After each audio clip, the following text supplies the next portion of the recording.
It never seems to end. Through storm and steel and centuries, he carried a righteous flame. Black-hearted Jack the Deathless, but the heart still feels the pain. He sailed when Rome still ruled the waves and Carthage burned to ash. Cut down tyrants by the score, left empires in the crash. No blade could keep him under, no grave could hold him long. He rose with every sunrise, still singing the same old song. Heave away, me hearties, heave and never bend. For the right road's bloody narrow, and it never seems to end. Through storm and steel and centuries, he carried a righteous flame. Black-hearted Jack the Deathless, but the heart still feels the pain. 1,000 widows blessed his name, 1,000 orphans too. He stood alone on burning decks when every soul withdrew. Gave his back to cannon mouths so children might breathe free. Took the wounds that should have killed 100 men like me. He fought at Trafalgar's thunder in the ice of northern straits. Broke the chains in slaver ports, left tyrants to their fates. Every oath he ever swore he kept until the grave. Yet every friend he ever loved went down beneath the wave.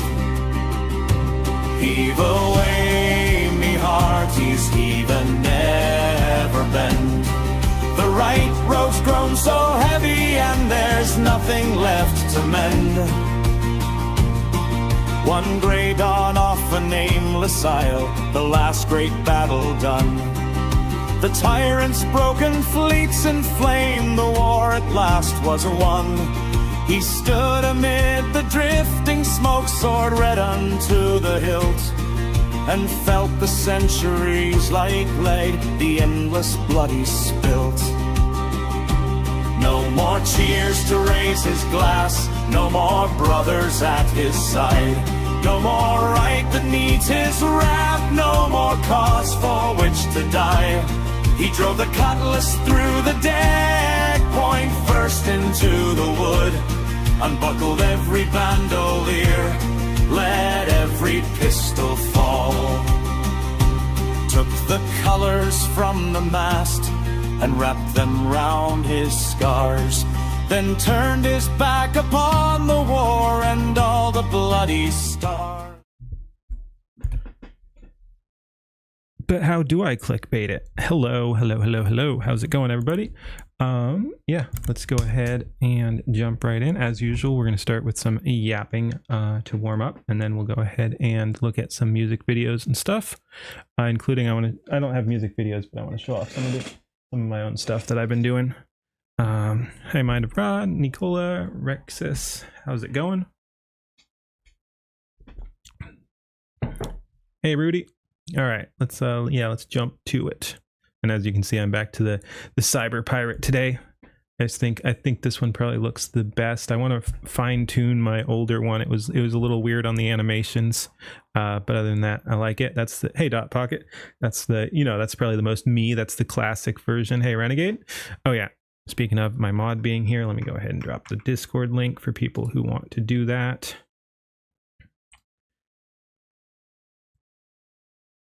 Going good. Cooking steak. Yeah, I'm doing well. Been working on your own AI music video? Oh, nice. Yeah, I can't wait. I need to get my main computer back. And yeah, I've been enjoying AI. I want to do more with it. All right, there we go. Yep. No, I probably won't do the full Afro version though. Like the Afro one is specifically for Afro Man. I might do a more piratey but American version one. Like that could be fun. Just posted yours this morning. You got a new music video? Okay, let me make a note of that. That's cool.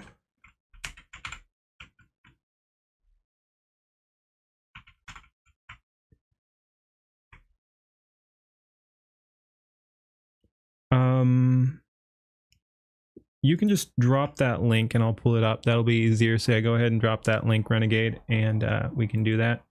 But yeah, speaking of AI, let me just show you some of what show chat some of what I've been working on. They're all short little things, all little on their own, nothing too special. But I've been having fun with it, and I think they're getting better. I think I'm leering.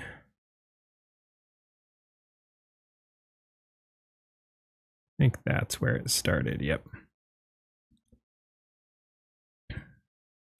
Nice. Yeah, it's so cool. Everyone doing the music videos. But yeah, Renegade, if you drop that link, I can find it easily. All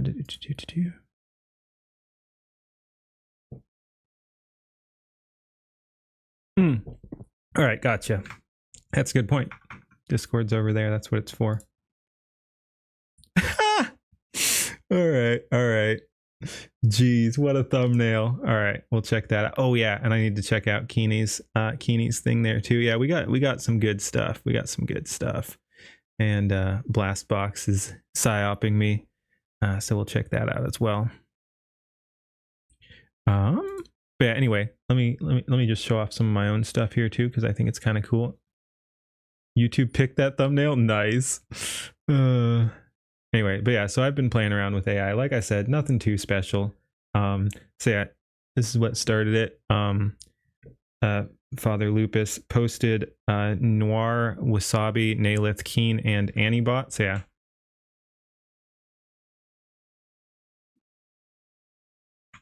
And I like the art. I'm like, let's go ahead and animate it. Yeah, people are doing crazy work. What the? So yeah, I animated. Whoops. Oh God, my computer's being a little weird too. But yeah, so I animated Antibots first here. Let's see. Oh, it's a little cut off. It's probably fine, but you know what? We can just blow it up this way. YouTube always doing you dirty.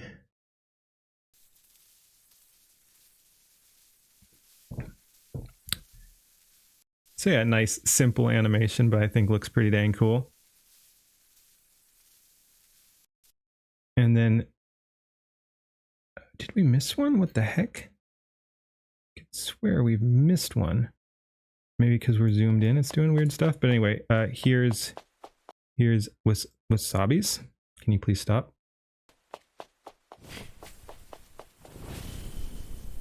That one's a little rough, but I was running out of gens, so I wanted to get it posted. There are better versions, but that one's okay. Yeah, it's maybe I can't see it because this is really weird. X is retarded. Hey, Don Pete. Yeah, I'm not sure why it's missing some of them. Yeah, these just didn't load. Maybe because I was zoomed in. But anyway, Banana Juju had said something on a tweet about tech juju or something. Yeah, Father Lupus is doing great.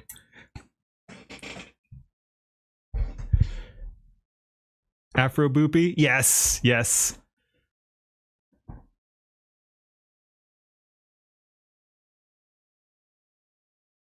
Her returning to Red Veil. Oh shoot, I don't. Let me. You know what? Yeah.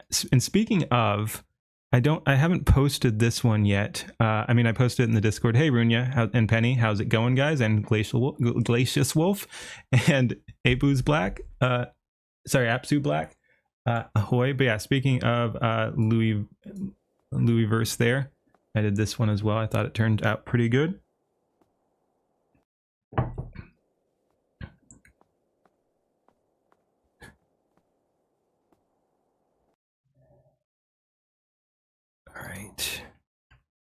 All right. But yeah, so anyway, Antibot Grok is now back on OpenArt and other platforms. Interesting. Yeah. Not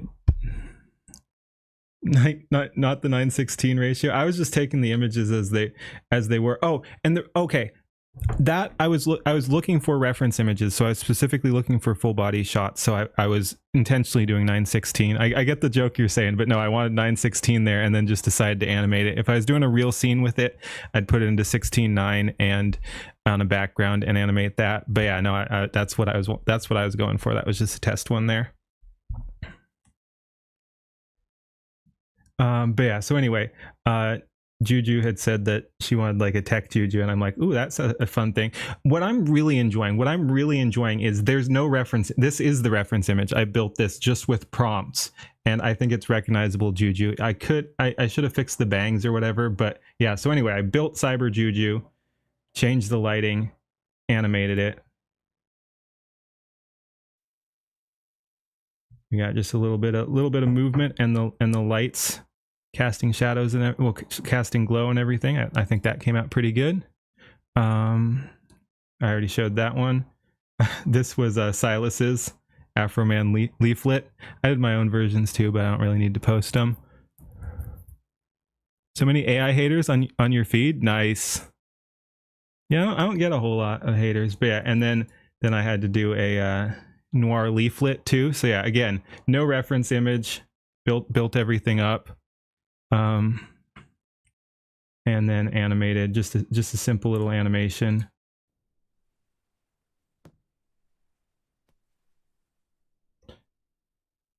But yeah, again, I've just been enjoying playing around with it. They're not amazing or anything. Then we got retro space powder there. I like that one. So Freegrack back in X? No, someone actually, as far as I know, no. Someone gifted me premium actually, so I am premium now. But yeah, I think it's still not free, unfortunately. But yeah, and then ooh, this is probably my favorite. I think it came out really well because it really captures the retro style. Like, I think this came out amazingly, if I do say so myself. Not so much in movement. There you could get better framing and everything like that, but I really like how I kept the style consistent. But yeah, I'm happy with this shot a lot.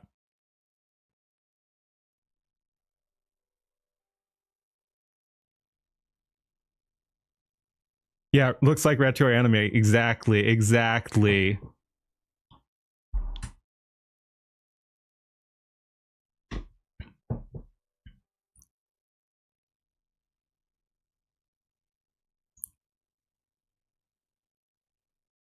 But I just think that one turned out really well.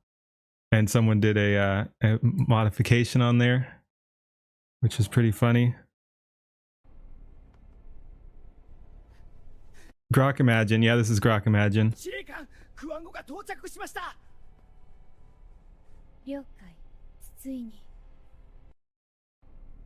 It looks fine, but it's just thrown in without a continuation of what the character does. The magic is lost.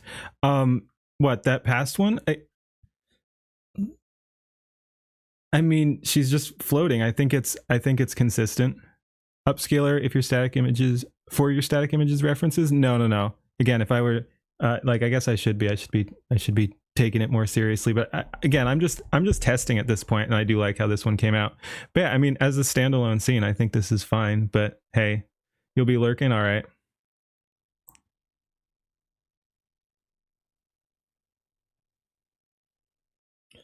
All right, but yeah, then there was that one, and then I just put them all together for fun. So we've got, whoops, that's going to cut it off. We'll zoom on this one. We can take this one and then zoom. I should have a specific Twitter capture, but it is what it is. Yeah. I mean, like you always say, you'd need a story and stuff. But, I mean, the scene would work somewhere, but it needs to make sense. I agree.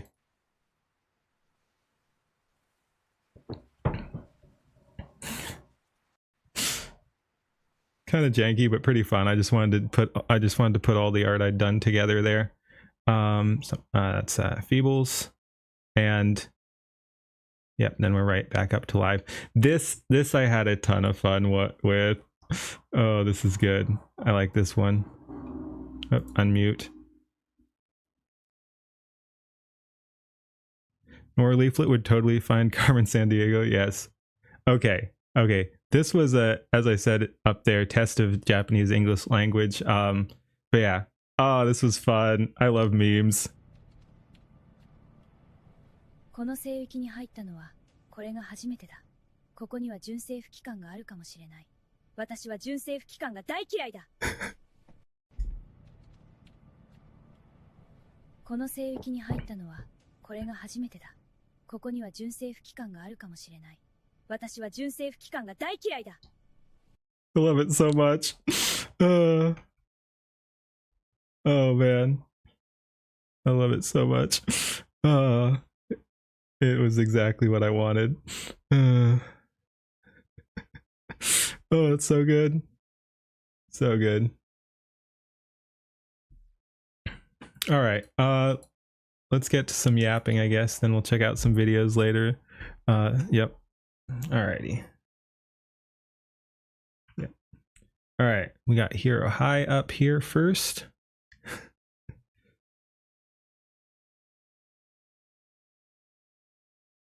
Nor Kirsha. I like Kirsha, but yeah, I haven't done much with well, I haven't done anything with Kirsha. I don't know. She's reacted, not that it's about reacting, but I do want to put out stuff that has a chance of being appreciated, and Kirsha's just so big and not as much into the AI. Like, that's the thing. Those other ones, Leaflet and Powder and Banana Juju and stuff, are more in this camp. So that's why I've been playing around with that. But yeah, no, Kirsha is great, and some people have been doing some really good gens of her. But yeah, and I probably will at some point. But it's not near the top of my priority, and I don't feel the need to like cameo her in anything I'm doing or anything.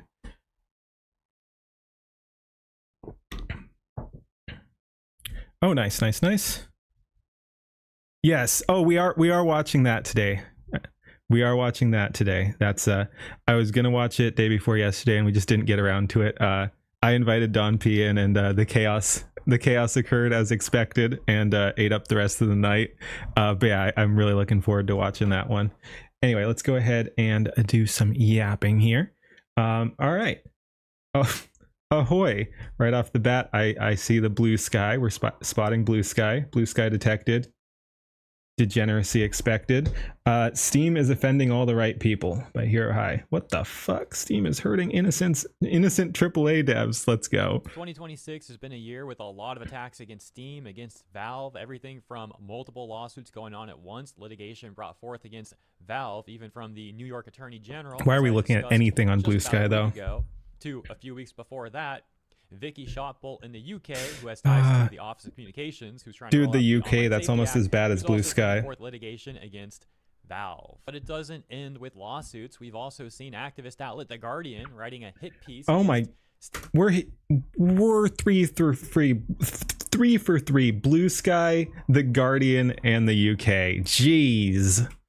Steam for essentially accusing them of having too much free speech on the Steam forums, and it's enabling of course that's what it's about. Yes, these are people well into adulthood actually complaining about mean words on the Steam forums. Oh my dude, I've had I'm pissed off already. Steam is over moderated. Is there some freedom on Steam? Yes, of course. And they've been pretty good. Like, they're pretty good with actually letting a lot of stupid shit on the platform. Like, they don't police, they've kicked a few things off, but they don't police the games that are allowed on Steam too much. But holy shit, the like Steam moderators, and I'm saying Steam because it is company wide, their Steam moderators, or I guess you'd call them admins or something, can come in and mod on individual forums, as far as I know. And if they do, they're very heavy-handed and left, which is very weird. So yeah, Steam, which is more freedom oriented and still a private company, they're not publicly traded. And so yeah, it's insane. They kind of partnered with like lefty groups to do their moderation. So yeah, this idea that Steam has like too much freedom, nah, they need more freedom. Their moderation is kind of cucked. My gosh, it's awful, guys. On top of all that, you may have also seen my multiple videos talking about how we're seeing a number of people, especially on Reddit and Blue Sky, demanding that Steam make it so the public Oh, Steam player count being public is the worst thing to happen to gaming in recent time. Wait. The mentality of if this game going in a niche genre doesn't outperform every game ever released, it's DOA. That it's the AAA games that are having trouble competing with the games in the niche genres. What is this cotton candy motherfucker smoking? Like, yeah, people aren't mocking most of the indie games for having low player count. It's the AAA games. This is fun. player count is no longer public via SteamDB. They don't want that data. They don't want that transparency. And these online activists, these activists, on what count? They want it. Okay. I'm convinced a petition should be started. This dude isn't even starting his own petition. He's saying a petition should be started. He's going to petition for a petition to be started to shut down SteamDB. We should not be allowed to. We should not be allowed. Oh my goodness, the phrasing there, dude. This is the prime bootlicker here. Holy shit. We should not be allowed to see player counts. Literally asking to be regulated himself. We should not be allowed to see player counts. These fucking quangos.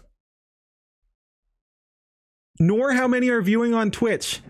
You Royal we I know, but still, like, it still sounds very awkward. Like, you could say, like, the public should not be allowed to know, or everyone should not be allowed to know, or something. But there's no getting around it. This is freaking bootlicking behavior.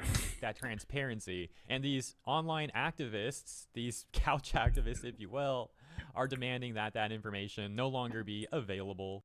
Those are just a few examples of what's been going on lately, though, and that takes us to this is pain. Yeah, from the what do we got? From Mike Rose, who works at No More Robots, a publishing company. And he's just full-on doomer posting here, trying to make Steam and Valve look bad, saying on Blue Sky, I try not to do ranty threads anymore, but man, this Valve GDC graph has just rubbed me unbelievably badly. Ooh, I wonder if we'll get to it. Did you guys see the Gabe post on Reddit? Oh, if he doesn't get to it, I hope I remember, and we'll talk about it briefly at the end of the video. But yeah, that was hilarious. Hold up. That's some odd phrasing there. Has rubbed me. It's rubbed me up unbelievably badly. Yeah. Okay. Yeah. I think what he's going for is like rubbed me the wrong way or something like that. But rubbed me up unbelievably badly is a weird phrase.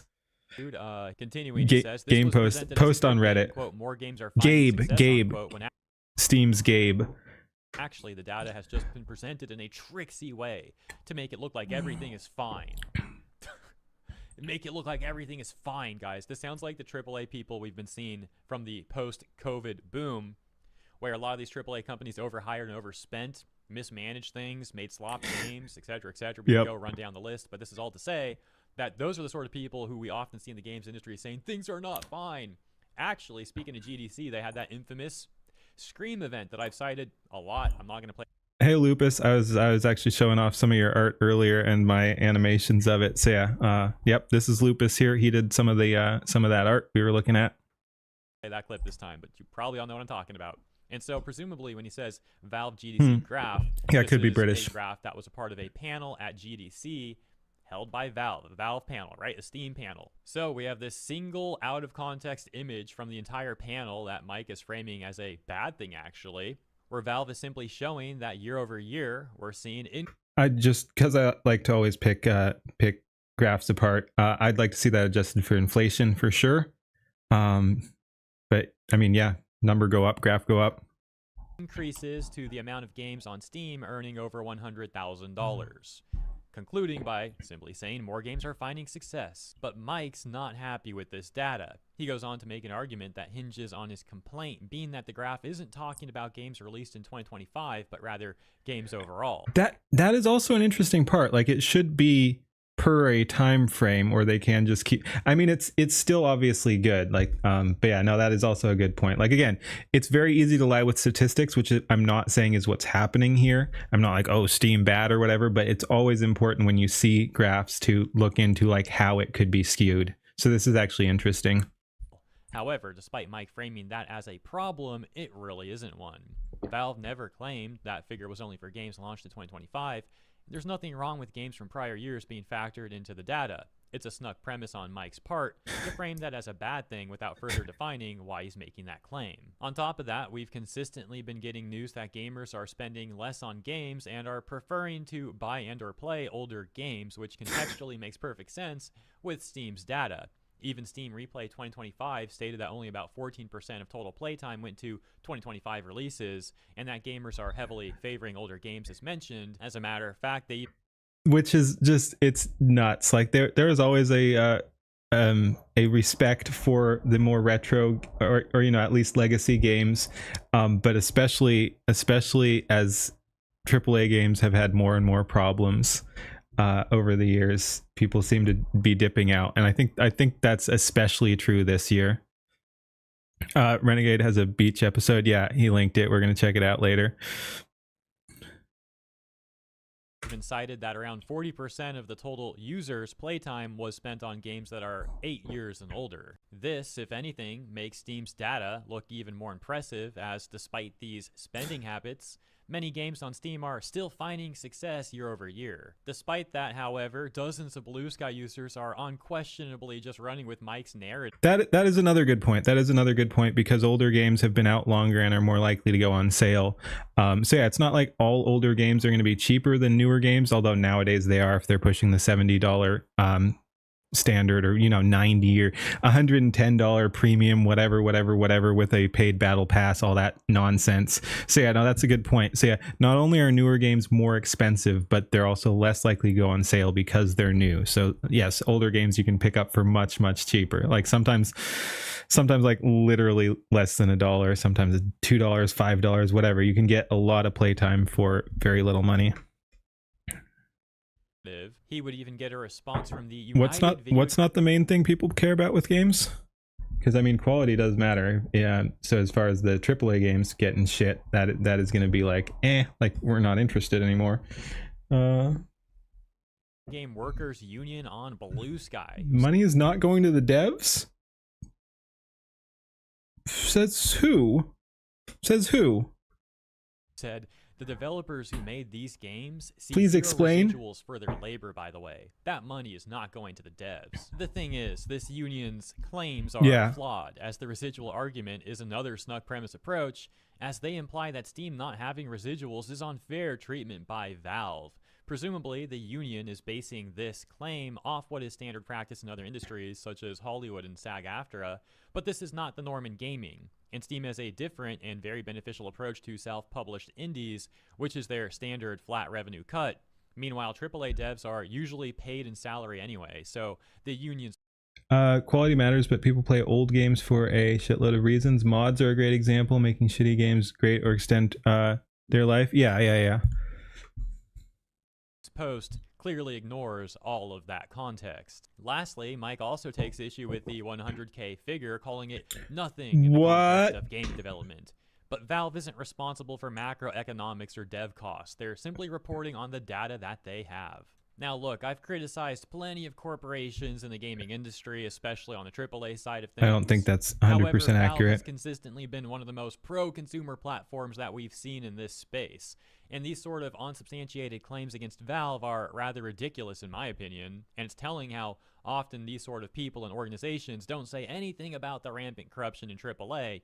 No, instead they direct their ire at Valve and then make misleading posts trying to rile others up. Which takes us to the one person I saw in Blue Sky actually pushing back against Mike's claims, and this user seems to have even been at that GDC panel that Valve held. He says, "Did you attend the talk? How they, Valve, presented it made a little more sense than an out-of-context slide. Valve was just illustrating that the number of users on the platform has grown, and the revenue has also grown to match that." However, it doesn't seem like Mike ever responded to this one. Don't know if he saw it or if he's dodging it. Who knows? But that's going to be the end of the video.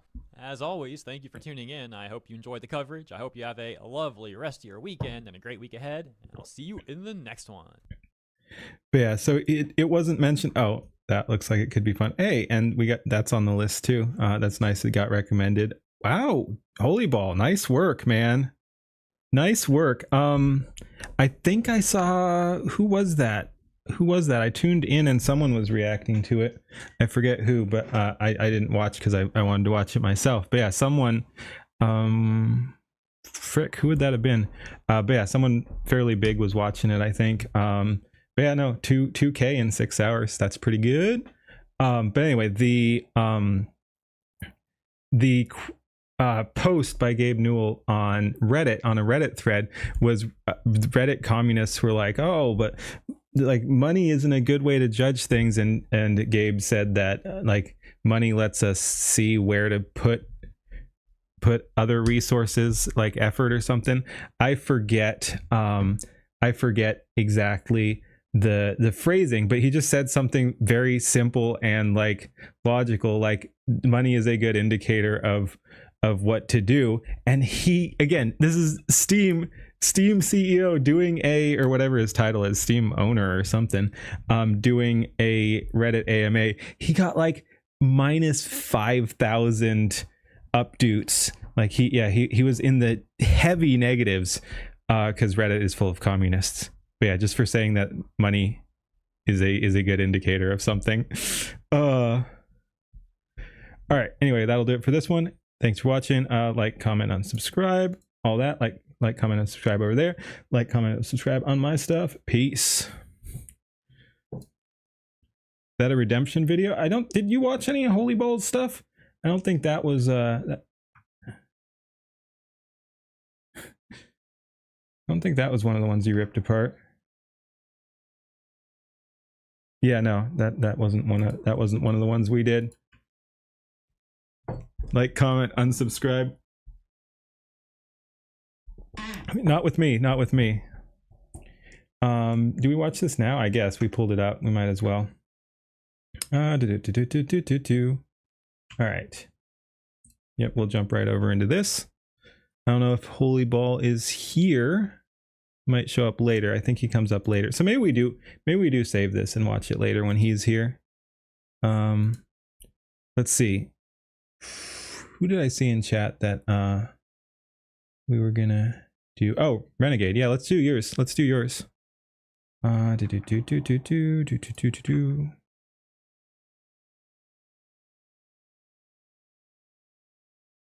You want to critique?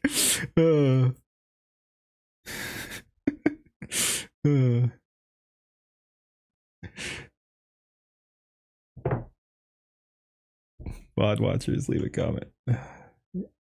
Let's see. Where am I? Shit. How can I not? There we go. Stream suggestions. Okay. Just that opened in the wrong one, but that's fine.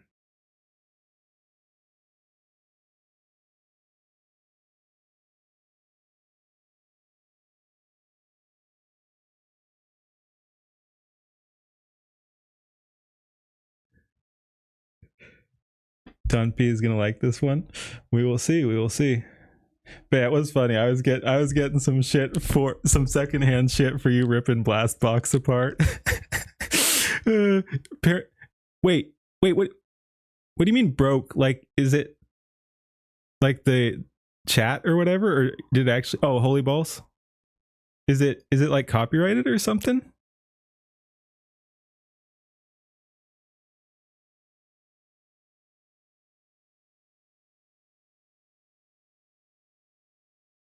No, his stream fully broke. Huh. Just as a coincidence?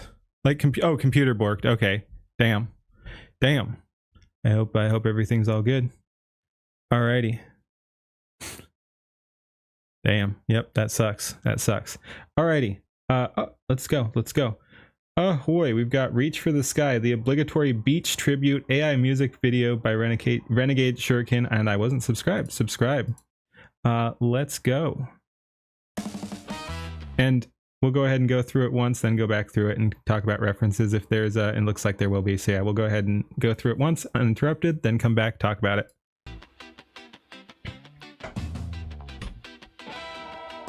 Ooh.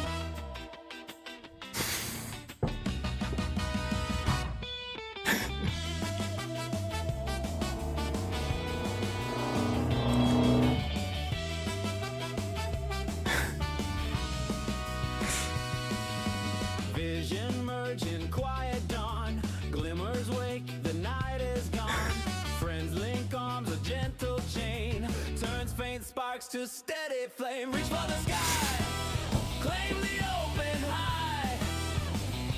United we rise beneath endless light. No walls, pure delight. Oh, that's good. Reach for the sky.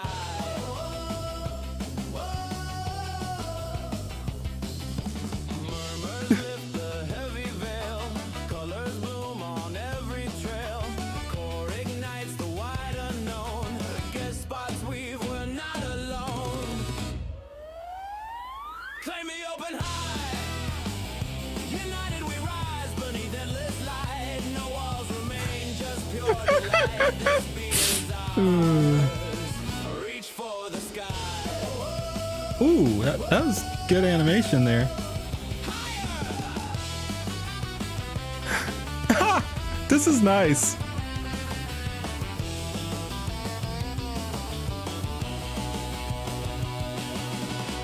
Faint glow, we tend to hush and raise. Yes. Constellations form this sacred space. Waves of thought pull us along. We craft the fire, make it strong. Seize the boundless high, glowing as one, chasing every dream. Every whisper builds, every bond redeems. This rhythm lives. Reach for the sky.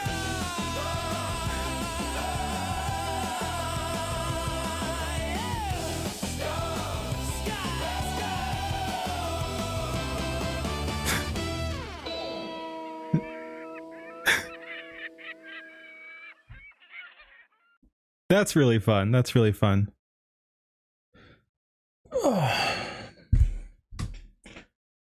That's weird. I'm not sure what it was about that too, but it like my vision's a little strange.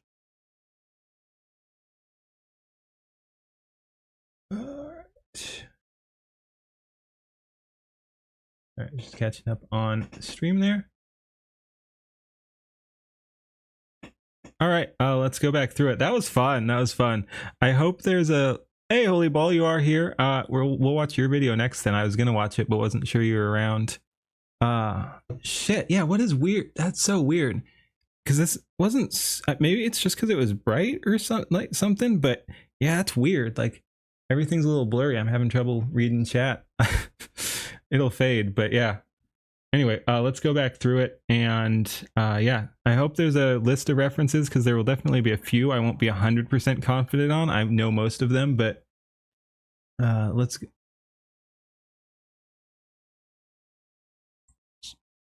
All right, let's go back through.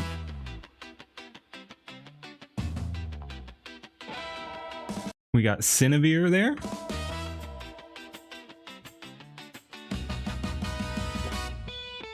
Eustace. Oh, listen to the description. Okay. We have Nicola and Guinevere. Louisverse. Why did I say Guinevere? Anyway, yes, Louisverse. Of course. Jeez.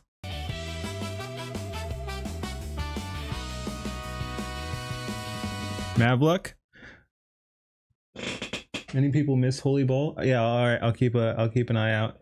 Yeah, jeez.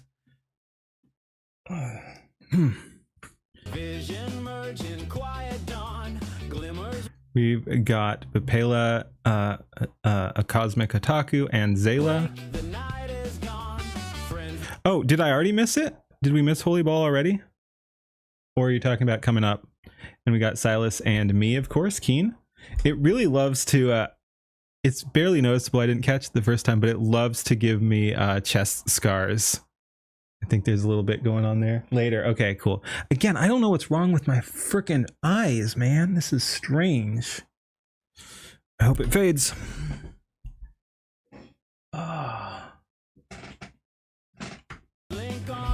Yeah, no, that looks cool.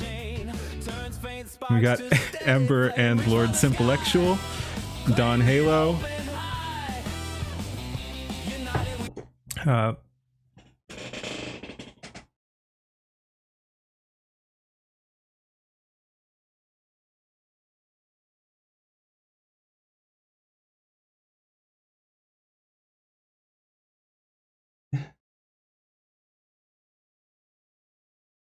Oh, ripping out the bionics makes sense.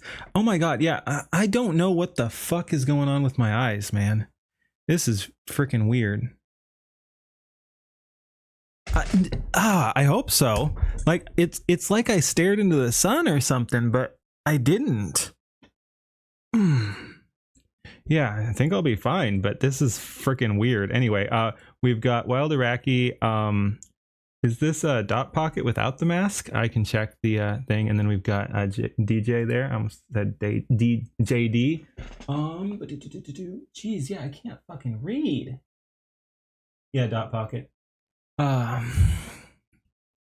Just relax a bit. Yeah. Yep. High blood pressure. I know it doesn't feel like it. Doesn't feel like it.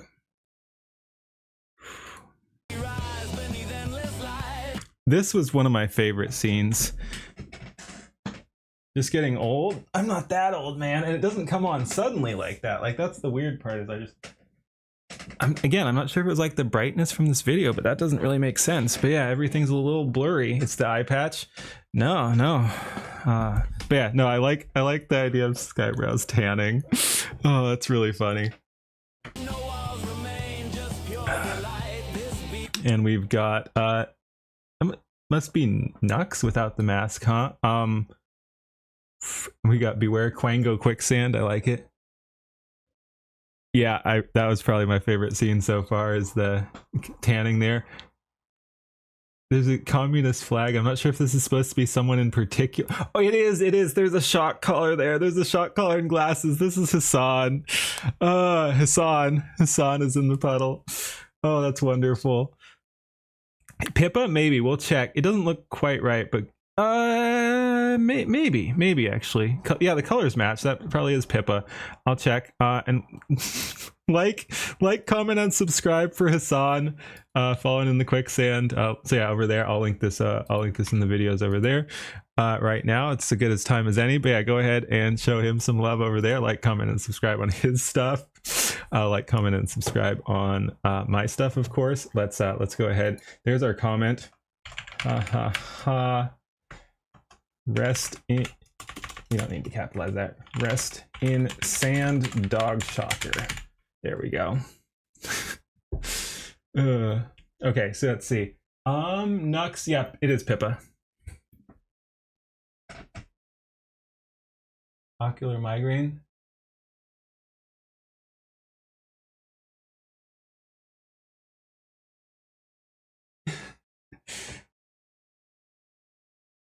Yeah, I don't know what's going on. Like I said, hopefully it fades. But yeah, it's very weird. Right now, it's just things are like a little, not exactly blurry, but hard to focus on. Anyway, it'll fade. That's great, though. I love that. And we've got Offted and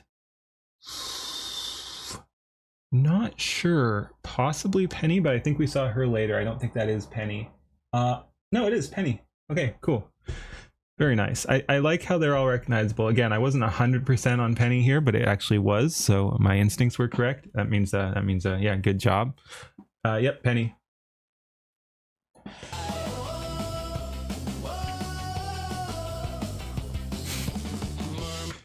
And of course, Philip Chan and Harambe. Oh, I love it. I love it.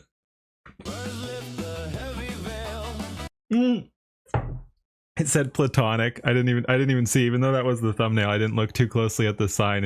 He's holding a sign that says platonic, and then we've got Leaflet and Celestium there. Very cool shot.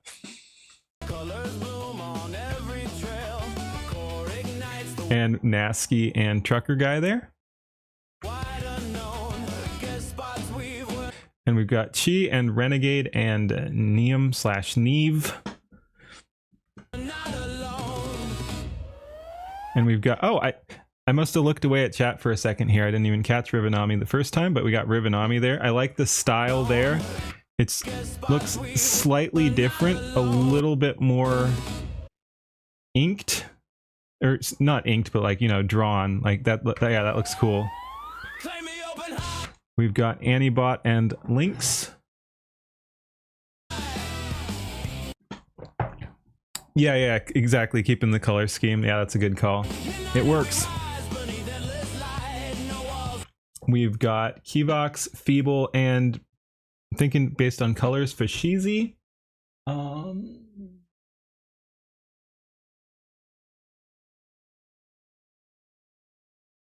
Hero, Rivenami. Kivox, yeah, Keeble, Feebox. Kivox, Feeble, and Fashizi. Moomy and X Count. He doesn't usually have the horn, does he? Anyway, this is the first one I haven't like fully recognized.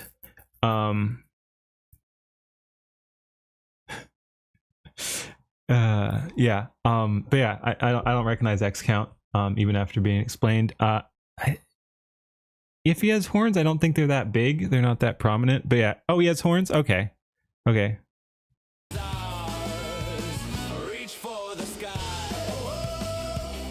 Tommy there. Again, kind of the drawn style again. Damn. The suit looks cool in the drawn style. And the claws. Yeah, no, that's cool.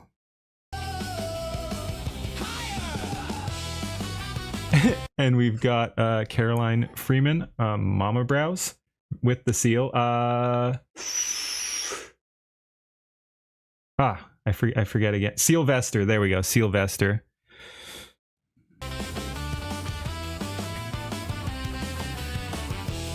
Very nice. We've got Benetrix, Juju, and Powder.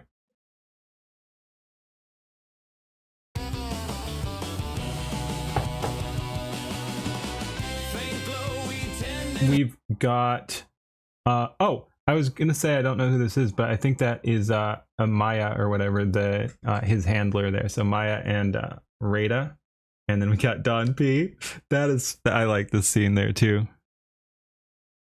You missed 2 cameos?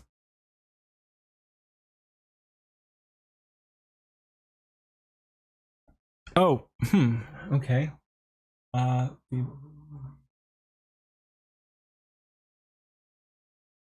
Oh, okay, we did, yeah, I see in the tag here, we did miss Holy Ball. Okay, Powder, Rada, Zero, Don P.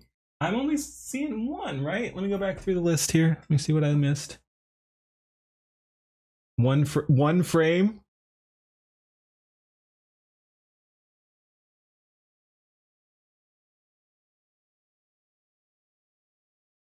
You like the model? Thank you. But yeah, okay. Let's see here. Who didn't I call out here?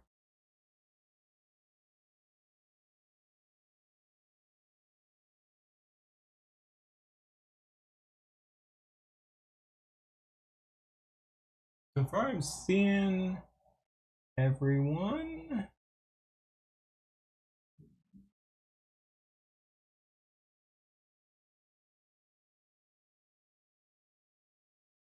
Oh, I don't even know who the frick that is. You're right. I'm seeing 1 more after Banana Juju. Okay, let's go back to Banana Juju. Yep. Which is where? Where's Banana Juju? Browse. Okay, after this. All right. We're paying attention. We're locked in. We got it. No. I was gonna say is that Holy Ball, but no, because he comes a couple scenes later. I saw in the thing. Right. No way. No fucking way. Oh God. Yep. Banana Juju, Holy Ball, Powder, and enter 2 credits. All right, who the fuck is, if this is a fucking face, I'm done. Just coins. Just coins. Okay, you've cameoed too hard, sir. You've cameoed too hard. There's no way. There's no way. Oh no. Night Penny. Oh my goodness. I see him. Ah. All right, we continue. That's brutal. I like that scene. Don P, Rada, Opal, Mizuki.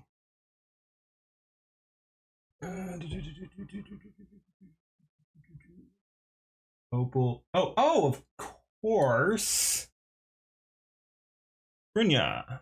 All right.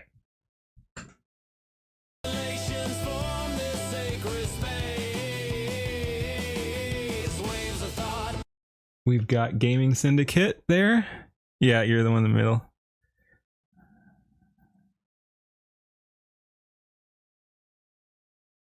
Think a slime is watching your video. Could be wrong. I saw someone else watching the Holy Ball video too. So that's pretty cool. Yeah, let me pull up just briefly here just to confirm. Leaflet, because yeah, I'm thinking. Yep. I wonder who I was watching before who was watching it. But anyway, yep, Leaflet's watching it right now. Oh, nice. Anyway, oh, no, I need that last guy. So yeah, we've got Gaming Syndicate and... Oh! Interesting. Do not recognize without the mask. I can see on the colors though, but this is Psychro. Gleeman. Skybrows again.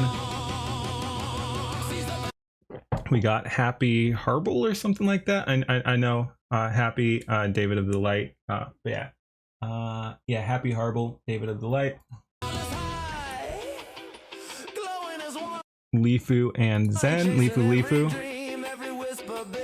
Nalith and Sir Winterfer. Okay, not knowing that guy. Psychro's blonde. I don't know.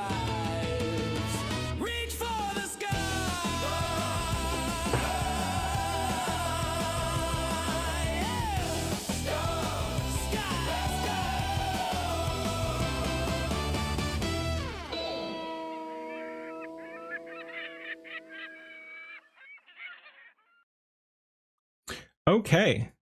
That was pretty dang fun. Nice work. Peace. Only 2 videos. You've watched 1. Nice. Alrighty. Do we go right on to say the line? I think we do. Did I? Yes, I dropped it. I'll drop it again though. Let me go ahead and yeah, go ahead, like, comment, and subscribe over there. Like, comment, and subscribe over here. All that jazz. All right. Yeah, let's jump right into this. Ahoy, we have Say the Line by Holy Ball, which is doing the rounds. I've seen other people, I haven't watched the video, but I've seen other people reacting to it. I tuned out after that. But yeah, Leaflet, I think, is watching it right now in real time.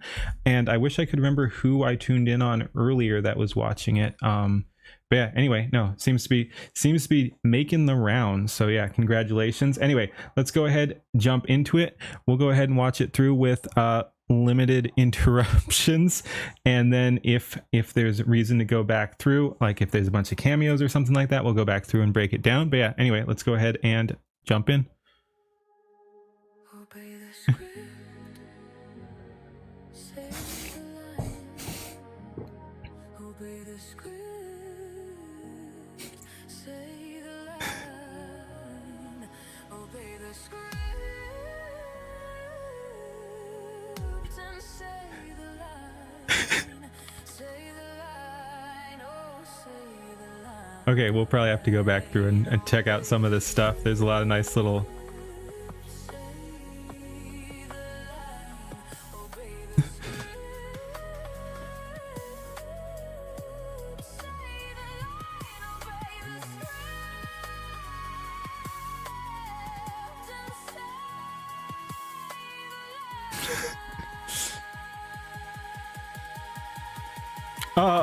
Okay.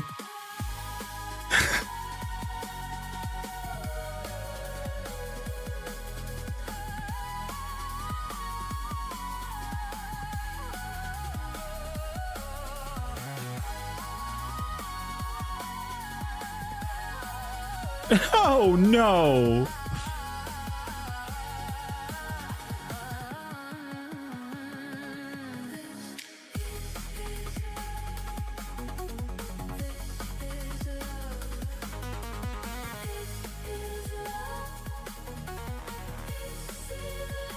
The fries are like glowing. Hey.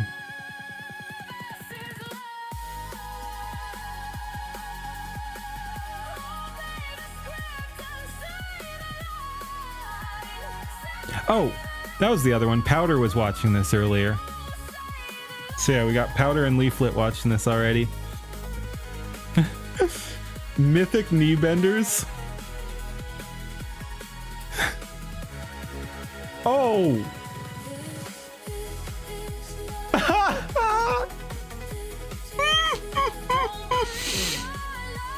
Aww.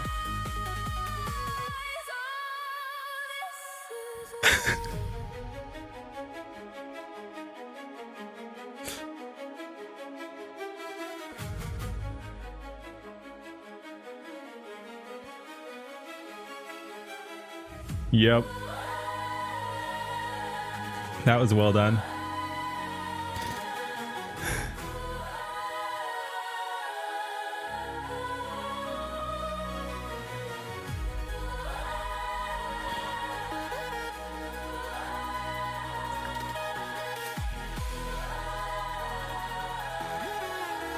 Just one pause there. Don P has a lot to say.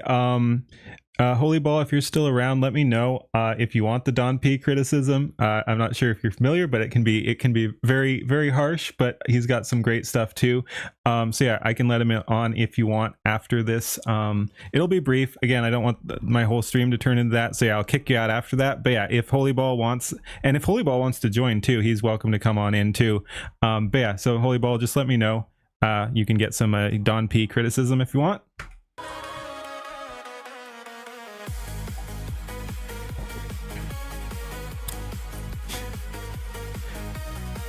Cool. And again, if you want on too, you're welcome to hop on. Hey.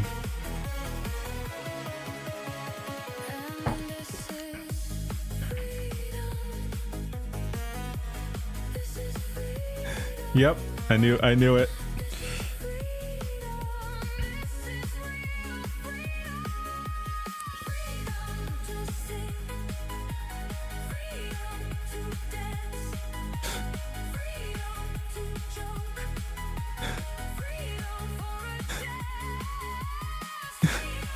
Hey.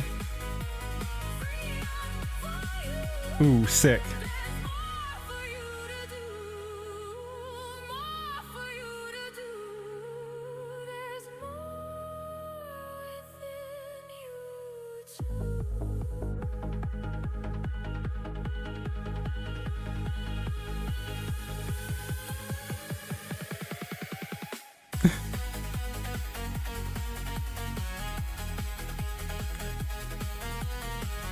Crazy hype train.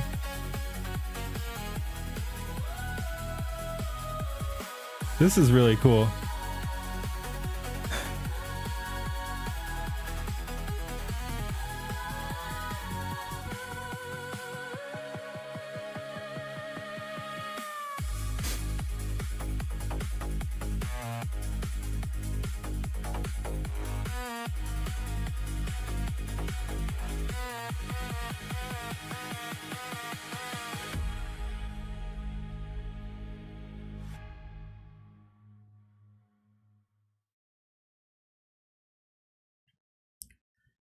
Alrighty, that was nice.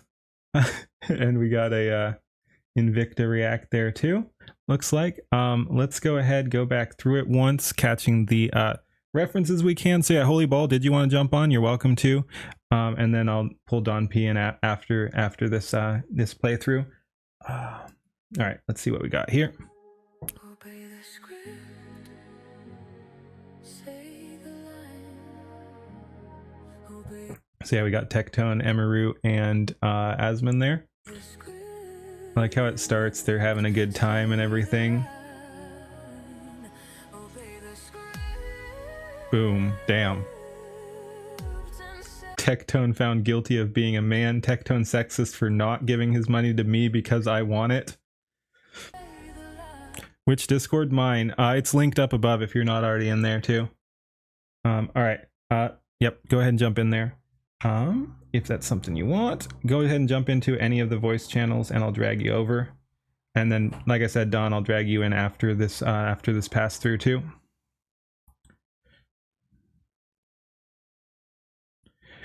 Alrighty. Yeah, I'm gonna wait just so we have and probably start over too if there's anything he wants to talk about on the way in. Yeah, we'll wait for him to jump in.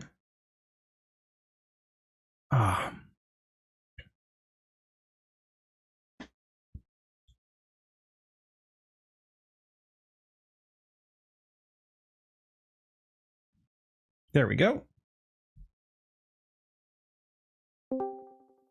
Alrighty, ahoy, ahoy. Hello. Hello. My eyes are still a little weird, that's how they are. Anyway, yeah, let's go ahead. We'll start from the top and let me know. Oh, let me screen share with you so you can react in real time as well. And yeah, so yeah, go ahead, watch that, and mute my stream, and you're good to go. And then let me know when you want me to pause or anything like that. All right, hang on one moment. Yep. Okay, we're good to go. Alrighty. Obey the script. So yeah, like I said, Tectone, Emiru, Asmongold, having a good time. Say the line. Obey the script. And it's over. Yeah.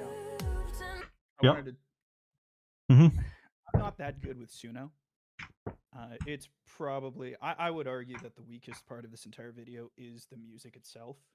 In particular, the vocals. I could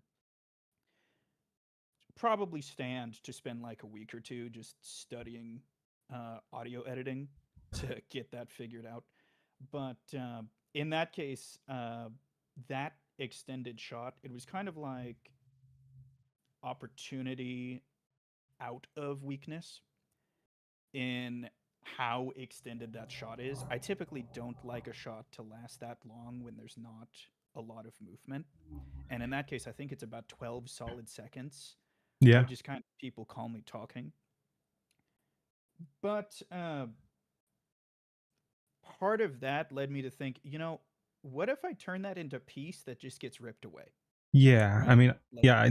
So you're saying you like, okay, so why did you have the scene to begin with if you didn't like it, like, and then decide to do something with it? Because I do think it works, but like, why were you stuck with the 12-second intro?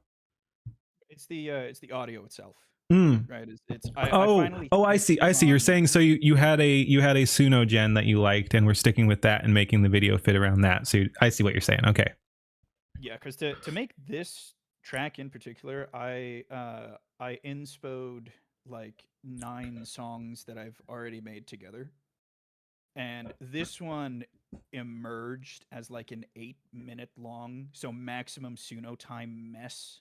Oh wow. But the first 6 minutes of it worked really well, and I could never get it to recreate it again. So I was like, okay, well, I gotta like trim this and then work it into something that sounds coherent. Yep. Yeah, I like it. I think it works. But yeah, no, and I think the intro works too. Like I like that scene. Say the line. Say the line. Oh, say the line. Oh, and by the way, as good a time as any, like, comment, and subscribe. I'll link that over there in chat. Go ahead and go over there, like, comment, and subscribe on his stuff. Like, comment, and subscribe on my stuff. Let's go.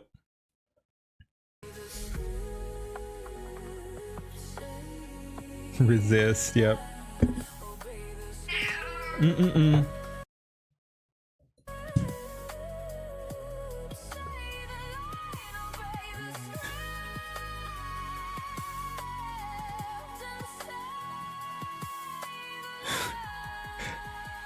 I like that too. Whoop. We got Christian's band 89%, Hassan Glaze up 76%, engagement rate, market share 6-7. And what is C-cell? Is that like a cancel culture or something like that? Oh no, those are cancer cells. Oh, They're for the okay. cancer treatment. Oh, I see. Okay. Yeah, I don't know that it's proven that, the chicken causes cancer. Oh, but anytime I hear scientists be like, yeah, we just have vats of cloned cells that we make reproduce exponentially. I'm like, isn't that the definition of cancer? Yep. Like, what are you? Anyway. Oh.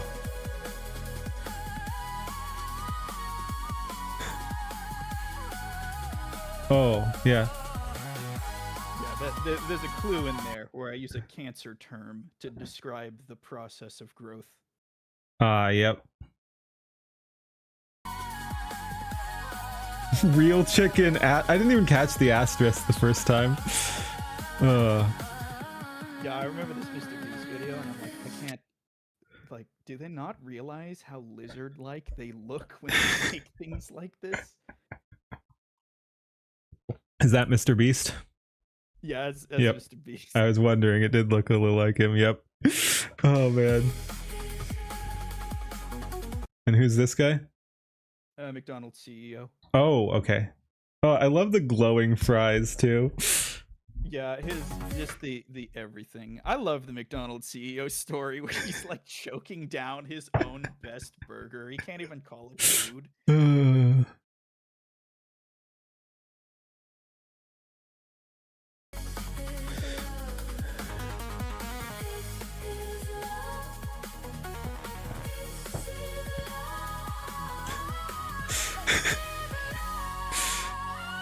And we got Lord Intellectual there, and as we saw later on, he's smuggling Holy Ball in. Yeah, they say like Intellectual is a simp for Ember. And a bunch of other people. For Intellectual. All right. Yeah, I liked his stuff. I liked his get up. Then he put out that BDSM video and spent 42 minutes actually breaking it down like reasonably, and I'm like, that's my type of autism. That's too good. Nice. I was just curious. Is there a reference here? I saw. No, that okay. was actually just a gibberish. Yeah. So okay. one of the things that I maybe I am hindering myself too much with this. Maybe I'm giving into laziness, but part of my thing with editing is I want to stick to what CapCut gives for free until it becomes just abundantly clear that that's what's holding me back, because I want to encourage the idea that anyone can do this. No, I think that's perfectly reasonable. Like, yeah, I mean, it's like, yeah, if it's one thing if you can afford to and get the big stuff, but there is definitely merit in showing people what they can do without the big stuff. So yeah, the more free stuff you can use, the better, unless it's really hindering you. But even then, like you said, if you want to show other people what they can do with it, very cool. I hope Grok goes back to being free. It doesn't sound like it will though. But yeah, it was nice to have the completely free AI that people can use. But we will see.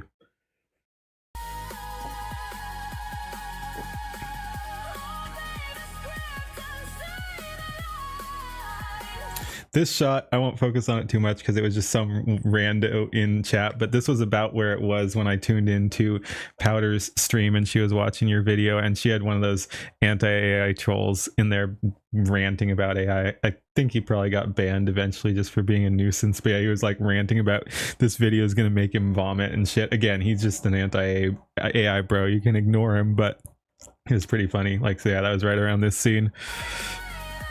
Oh yeah, no, like I kind of like it when they pop up. Yep. I won't when they start popping up in force. I'll say that. But I read every single comment. Yeah. On the videos. That's possible because there aren't that many comments in that many videos. Yes. But I can actually see the ratio. Yeah. And so there's like 800 people who leave a comment that like it, and then there's one bot account that's like, oh, AI slop. Absolute trash. Why didn't you actually sing? And I'm like, I'm not a woman. But you know. But yeah, I yes, I like being able to read every comment too. Unfortunately, I got kind of backlogged when my computer died. I have like 800 YouTube alerts, and I probably just have to clear them and start over. Just ignore the older ones at this point. But yeah, I got like 800 YouTube notifications. Ow. You're also making React content. So yes. There's 2 layers of keeping up with people that goes into that. I don't even watch everyone's videos. Yes, I know it's hard. It's hard too. There's so many coming out, and I'm also making my own, and I also have a job, and so it's like, yep, there's not enough hours in the day. Yep, I like this scene too. Companies in line. So we've got Twitchy, we've got Mythic Kneebenders, Advanced something or other. That's going to be Advanced GG, and Makeships. So yeah, this is a bunch of the companies that canceled themselves. Well, except Twitch. Twitch is too big right now, but the other ones are gonna struggle with what they did to themselves. Yeah, it's gonna I think one of the most effective things that you can do when people are using, like crowd tactics to try and get their way is to just constantly point out, I know exactly who you are, I know exactly what you're doing. And I remember that you do it and you did it. Because if you just keep doing that, it really starts to break them down. Yep. Now, I don't think that strategy will work to like beat Twitch. Yes. But I think Twitch will beat Twitch. Right? Like they're going to destroy themselves. Unfortunately, possibly not, because all the other platforms are also kind of destroying themselves or whatever. Like, I mean, maybe not Kick. Kick has its issues, but yeah. So maybe at some point Kick will replace Twitch, but I mean, Twitch's main competition is YouTube, which also has its issues, so I don't know. The other one that kind of escaped is FaZe Connect seems to be doing all right. I was trying to hold them accountable, but it seems like everyone else lost interest. And they had, so yeah, even though they massively changed what they were doing, they seem to still have a strong fan base. So I mean, I don't think we broke through on that one, but yeah, I think people know what's up with Mythic. I think Advanced GG was a legendary cell phone. Like, that was insane. Like, because the harassment was coming from their own people, and they can't even really promote their own people as much as they were anymore. Like, that one, I hope they continue to fail, because that was hilarious levels of cell phone. And then I don't know too much about Makeshift. I know they've messed up a couple times, but yeah, no, Advanced GG, I hope they're toast.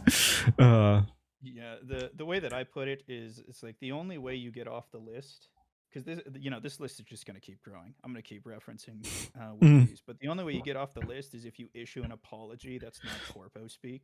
So they'll never get off the list. Yes. It'll just grow.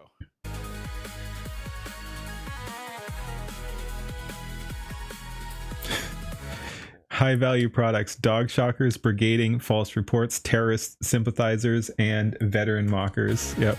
That isn't that just all Hassan? Yeah. I guess that's why they like him. He checks all the boxes. You remember what Skybear said? Anytime you get a chance, you dunk on Hassan. Yep. I like that one from the last video we watched where he's in the quicksand. That was good. Renegades. Oh, and of course Don P's song. Everyone's loving the Don P's song. That was good. Shock colors produced. And Kaya's shocked, and of course it's 6-7 and 420 again. Damn, that's a lot of Kaya's shocked. We got Celestium in Twitch jail there.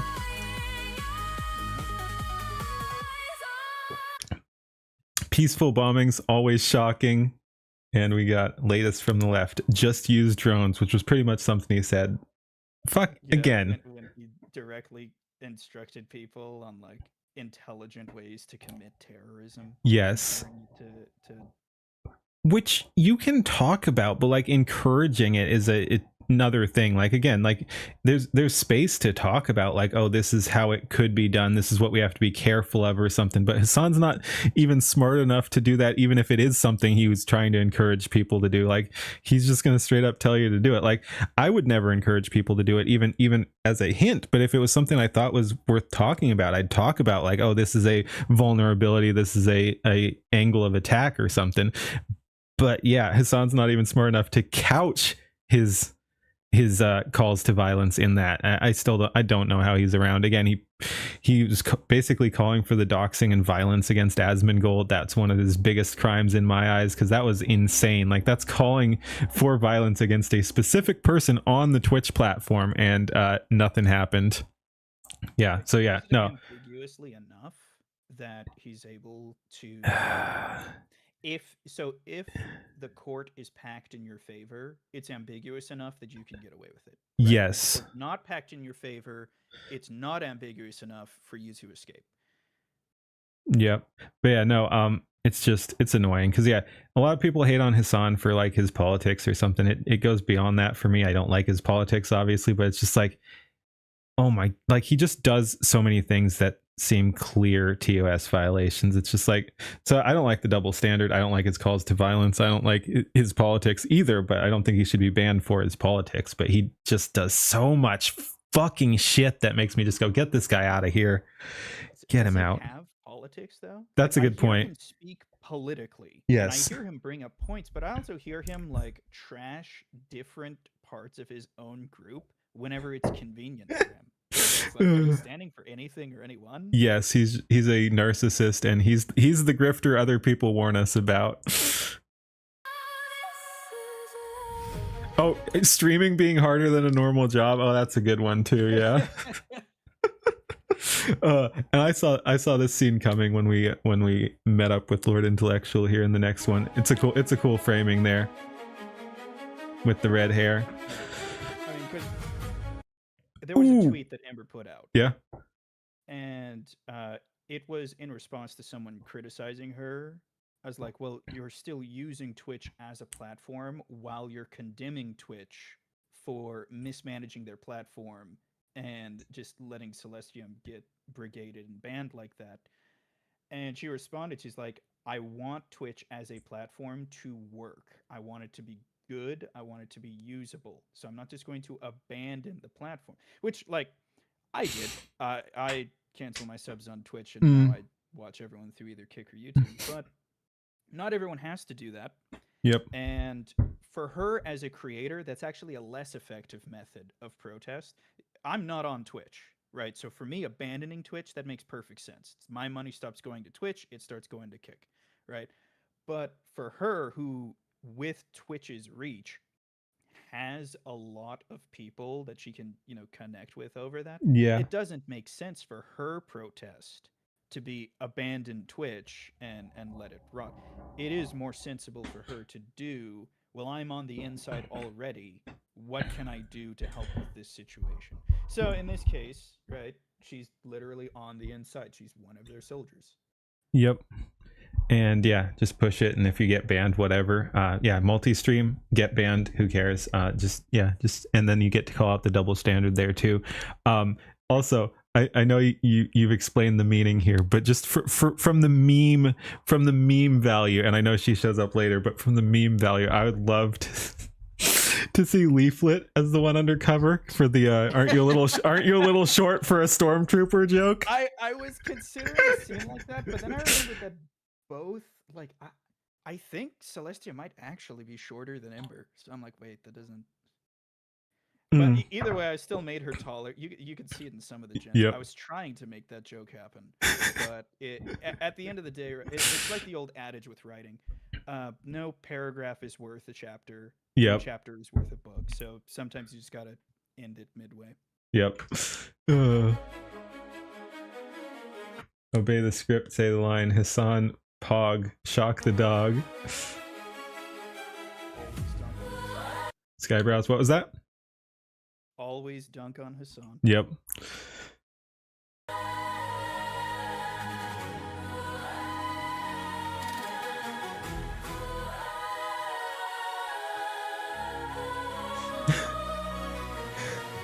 Who's that supposed to be with the mythic Alright, yeah, Kneebender so that shirt? was- And this is this is 1984 or various dystopian things, yeah. Yeah, it's aside from the real world analog to the cloned chicken and McDonald's, the dystopian references are meant to all be connected back to 1984. Yep. With the 2 minutes of hate in the beginning. This one being the Apple Macintosh commercial to not make 1984, which is terribly ironic from Apple. But yeah, that's Casey-tron. Ah, makes sense. Yeah, I couldn't. In the anime style, she would either be like ridiculously overweight, or she would look like this. Yeah. And after about 20 gens of bouncing between the two, I just settled on this one. Yep. But I try to be like kind of ambiguous. I put the all of the people who appear in the description, but I hashtag them. Yep. I don't at them. I'm not confident enough to at people who have like 1 million subscribers. Yeah. But for villains, I don't put down their names. I put down something that's vaguely insulting but related to them. So for her, I think it was it's like pay Ethan his money. All right. All right. Anyway, let's go. But yeah, You know, no, this is cool. If you know, you know. Yep. But yeah, her whining and crying being the dictator message for kicking off the mythic. Yep. witch hunt. That was insane. Again, we don't have to tangent on that, but I was just shocked. Like cutting ties with Asmin, who's kind of your boss too, or something. Like I don't know what happened there. I didn't see it coming, and I don't see it working in their favor. Like it's insane. Okay, It was so- bad optics because Yeah. I think they were already separating from him. Like in 2024, there was some noise about Asmongold and stepping back from any type of connection to management in Mythic because he just didn't want to deal with it. And so in this one, I think they just kind of like bought him out, so he's not associated with them anymore. But, like, Yeah. they framed it like we're dropping Asmongold, which is But they're actually that's not paying a him. good look. Yeah. Yeah, it's really not. Man, I see multiple people. I know you're referencing 1984, but I see people in chat talking about Equilibrium, which is cool. That's a fun movie. Super freaking scuffed, but very cool concept. I like Equilibrium.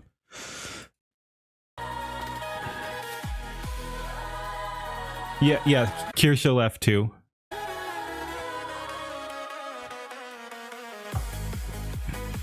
Cool ship there too. Yeah, I tried to get like the Angel Sword logo on it. but it- Oh, I didn't even catch the reference. I just thought it looked cool. But yeah, all right, cool.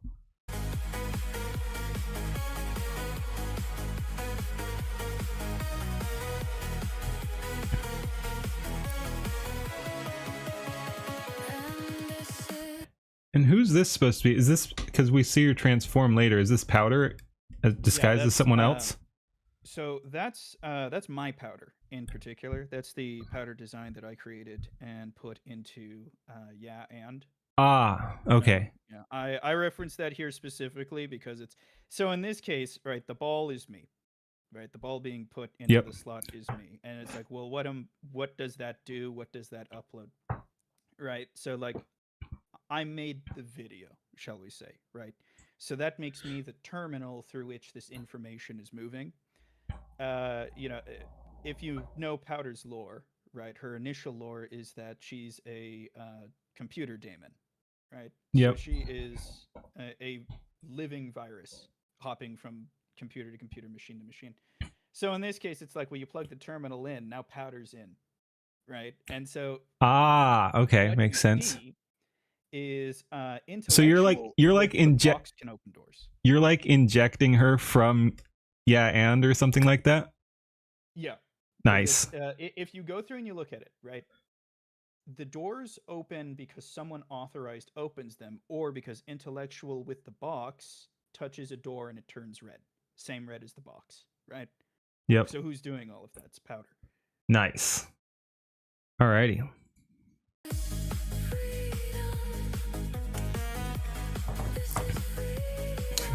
And there we got Ember, Celestium, nice. Holy Ball, of course.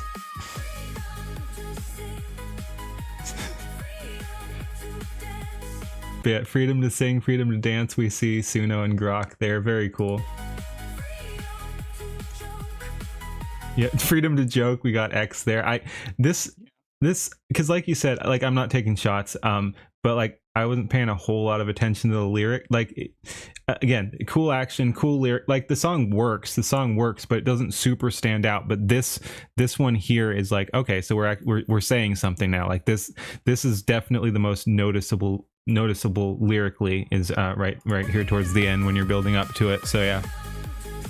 Yeah, and this was the thing about this entire video that it did concern me. Is I'm like, okay, this entire video is backloaded, right? Like the magic is after the second half.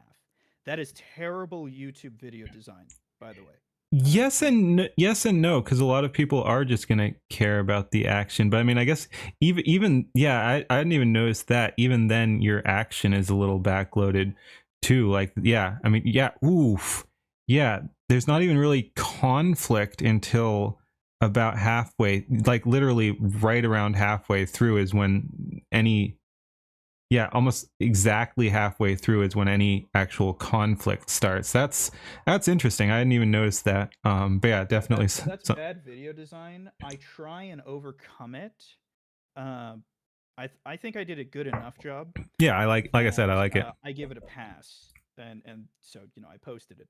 But I try to overcome it by making you ask questions. I was like, what the heck was that? I'm glad you say that because that's exactly how I was going to phrase it. Like you set you're still telling an interesting story and you're keeping people engaged because like when the chicken stuff starts and all that, like there's you draw people in there even though there's not a whole lot of conflict yet. You are keeping people interested in that. So yeah.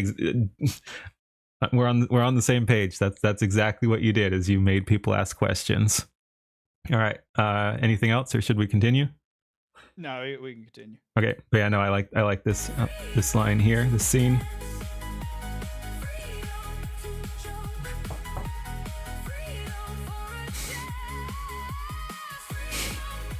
And we got Leaflet and Sorry there, and Powder again.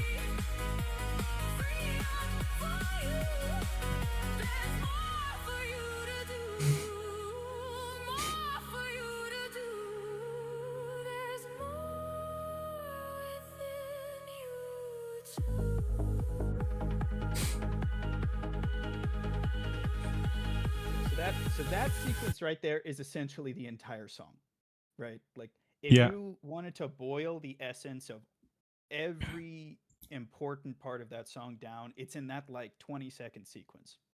Yep. And everything else in the video is just meant to help you feel that moment and feel something when that moment happens. You like this video? Don't let Don P see it and ruin it. Don P's jumping in after this. Sorry. I know. I saw a lot of the stuff. So one of the things, look at Celestium in this shot. Right? Oh yeah, no, this was cool, but and like right before that too, it's a little scuffed. Like that looks cool, but like the proportions are a little weird, and so yeah, the ships, yeah, the walking is very rough there. The like teleport, yeah, and yeah, so that scene is a little weird. Like again, it works in movement for the most part, but yeah, there's definitely visual scuff here. Like Grok fought me every step of the way when it came to this stupid hovercraft idea. Like, I think it actually did you took me have like 4 days. damn to- did you to have a use did you it. have a reference image or anything like that? I did, yeah. Ooh. And it kept confusing the front and the back. And Hmm. anytime I would try and get it to have like multiple characters interact with it, they'd like morph into each other. So this clip in particular, if you went 2 seconds previously, Celestium would be Lord Intellectual in Celestium's outfit. It's like there's just so Oh, much you're stuff saying going not here, but you had them morphing before? Yeah. Yeah. Like these are 10-second gens, 6-second Yep. gens. Yeah, and yeah, And Lord Intellectual just disappears there. Yep. most of them aren't working. Yeah. Because Lord Intellectual is supposed to open the door, and I got him to do it like 2 times, but there would be another door behind it. But he's supposed to open the door and enter the cockpit because he's the pilot. Hmm. And I'm like, well, I can't show it. It's just not letting me show it, so I have to imply it. Yeah. So the question is like, well, Intellectual just disappeared. Where'd he go? Right? And then I show you later he's in the Yep. cockpit of, if you care to pay attention, these have like a red rounded cockpit that you can see at the Yeah. front. So like, how did he get there? Well, there's a door there. So for me, I'm like, okay, good enough. There's enough implication, despite the fact that that's a different door, that that you can work backwards and figure out what happened. So it's not just total magic. But yeah, this is a hand wave to Yeah. get to the next part of the song. I'm just wondering, I wonder, I'm not an expert on this, but like, could you do a shot from inside already? Like maybe you could have Lord Intellectual go in, cut to Lord Intellectual inside, kind of show Celestium and Ember coming in from off screen as he opens the door. Like, so yeah, you could have a totally separate scene here where you ignore the outside and are just inside the ship, show them coming in, and then him opening the door or something like that. Like, so yeah, maybe less more shorter scenes, more gens with less detail could close some of that gap. I don't know, I'm just spitballing here. Again, I'm not an expert on this. No, you're thinking in the right direction, and I mean, these are things that I started doing more. What like I was saying earlier, right? Like, you can, so if you look at Celestium, she's sitting down, right? Yep. And you can see she even has her hair clipped, and she's got like the hair is sticking up where it's supposed to be sticking up. If you go back to Celestium, both times I show her in the cells, she's actually a different character. Right? Yeah. She's the same Celestium that I generated in Already Shining. And it's because I finally figured out how to use character sheets midway through making this video. And I thought about spending another week fixing everything with character sheets. And I'm like, nah, I'm about done with this one. It's telling the story I wanted to tell. I'll make the next video better. Nice. Consistently, because I know more about what I'm doing. But I mean, on my channel itself, part of the description is like, I'm just the guy learning to do this. Yeah, nice.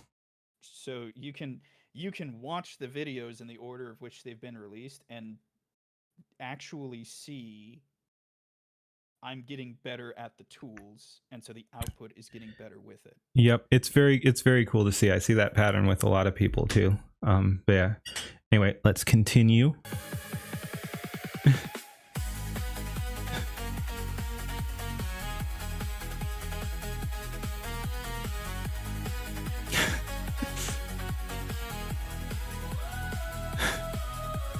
Yep, there he is in the cockpit. Nice. You got Rana there. It's so hard to animate a Lamia. They just Thankfully, it doesn't matter here because she's just on screen, so you see above. But yeah, no, I can imagine. Yeah, that's why I did that. Yep. I originally like cut to the engine room, and I'm like, nah, this isn't. Just put it on screen. Yep, sometimes you gotta cheat.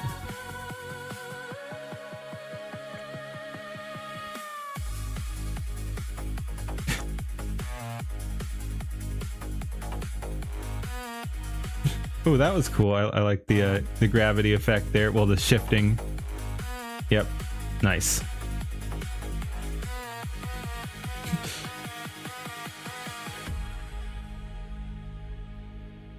Ship is so cool. Yeah, no, it's very cool. Alrighty, that was very cool. Thank you for joining me, Holy Ball. But yeah, I already did it, but we'll drop it again. Like, comment, and subscribe. All that stuff. Yep. And then let's pull Don P in here, and we'll do a leering thing if he's still around. Yep. All right. Cool. Alrighty. Yeah. No, that was cool. I like it. Now let's hear how it's wrong in every way.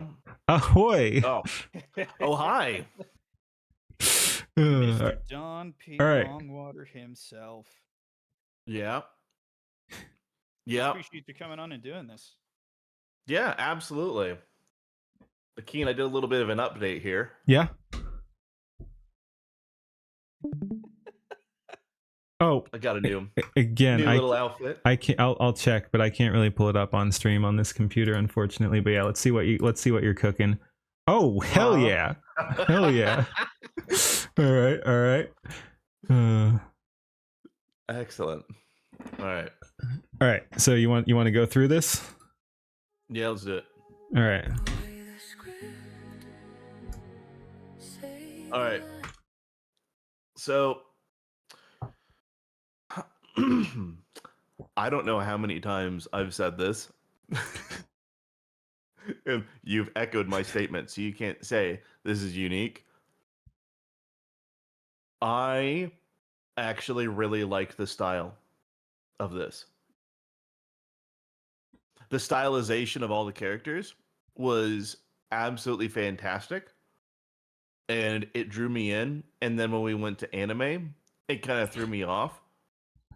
But this style was great. Okay, I see, but like considering the rest of the theme with like action and stuff, like I don't think this would fit for the. I get what you're saying about liking the style, but I don't think this would fit for the rest of the video. It would have fit for the rest of the video. You think you could do action with this kind of cartoony stuff? I mean, I guess, but it would be a totally different tone. No. I think I would have liked it. I would have. You can get away. You can 100% do action with this style. I think I would have liked it worse if the whole thing was this. Again, I like the style too. I like the intro here, but I think the video would be worse if we went with this style. And again, this video specifically, I'd like to see a video in this style because I think that would be interesting and unique. But I think this particular video would be worse for it. Hey, Shiver. The other thing also is that if you didn't intend on keeping this style the entire time, I would just have it be like do something to indicate that you're watching something on a screen. Yeah, because it's that was the thing, is that it's like we're watching the show itself before it gets shut down, which is how. Yeah. No, like I totally got that. Yeah. Okay, but okay. No, go ahead. We just need something like I loved this style. I actually really did enjoy this style, and I saw the vision of what you had going into it. I just think it would have come across better if, with the style change, if there was something to show to indicate that people were indeed watching this. Yeah. I get that. I agree with that.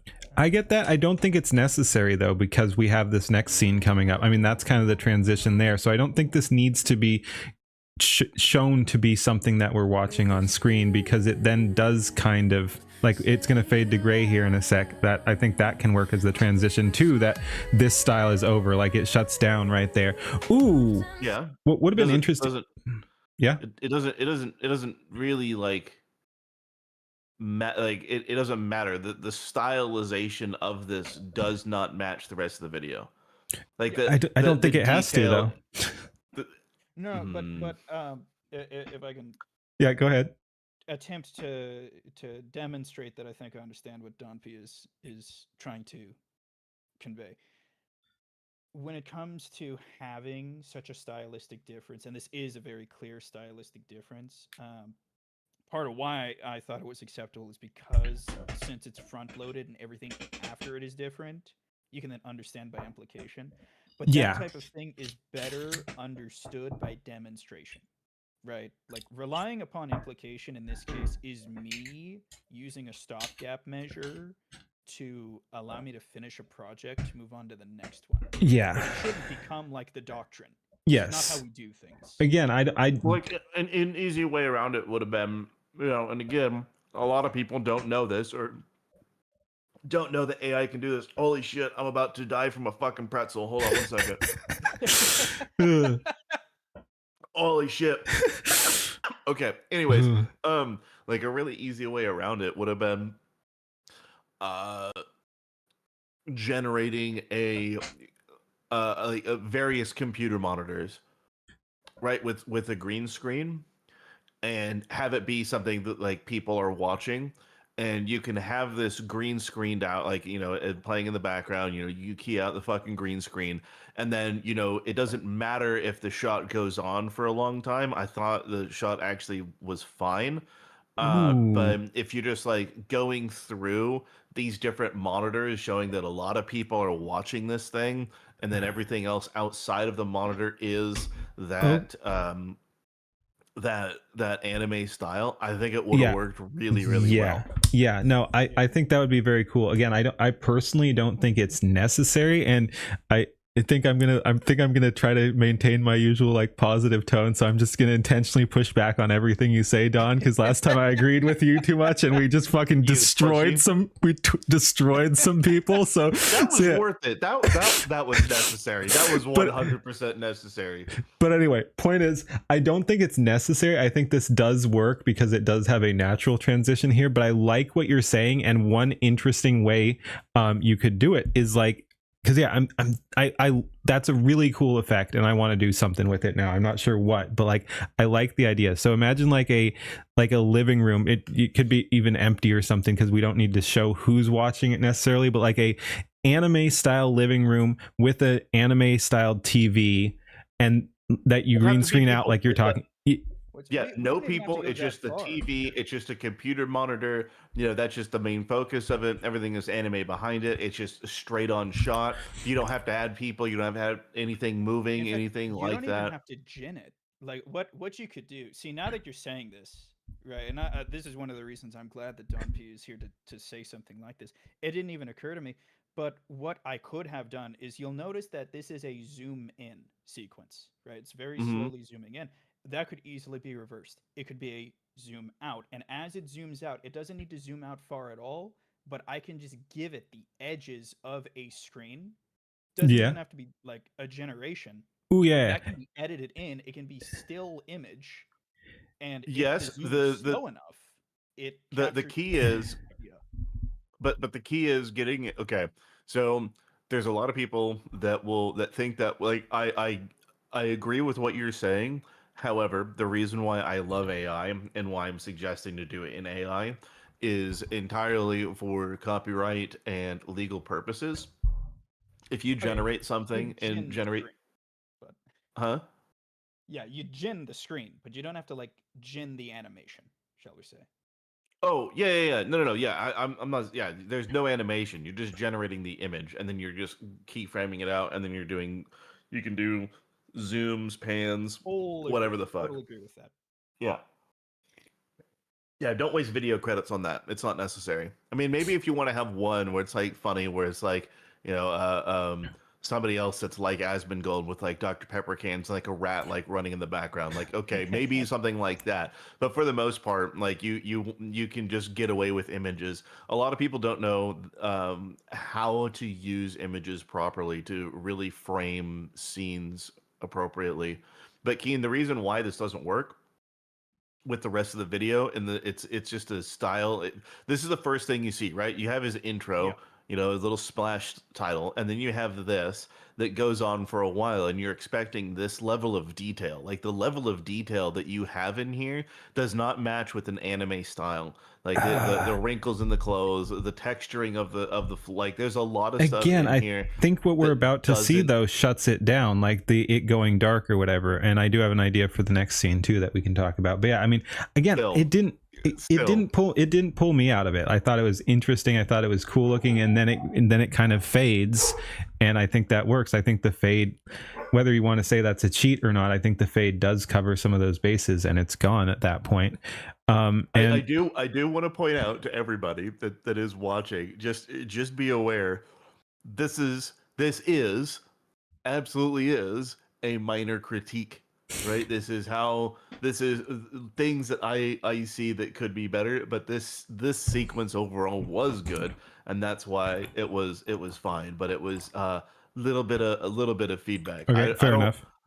If it exists as it is, that's fair. Like, I don't have a problem with it necessarily, but again, the style, I loved the style of it, and I thought, okay, we're gonna get something truly fucking crazy interesting here.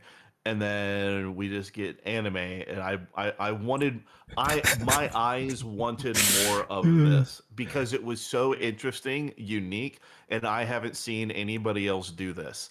I really wanted to see more. That's why I'm so fixated on saying keep the style consistent. And like I said, I personally don't think it would have worked for this video, but no, I agree. I'd like to see a video in this style. I think that would be very cool. I don't think it'd work for this one, but I'd love to see a video in this style. Honestly, Asmund being that happy about not being in his own house is breaking your immersion. I can see that. And someone asked, Valesco, you wanted to ask about cameos.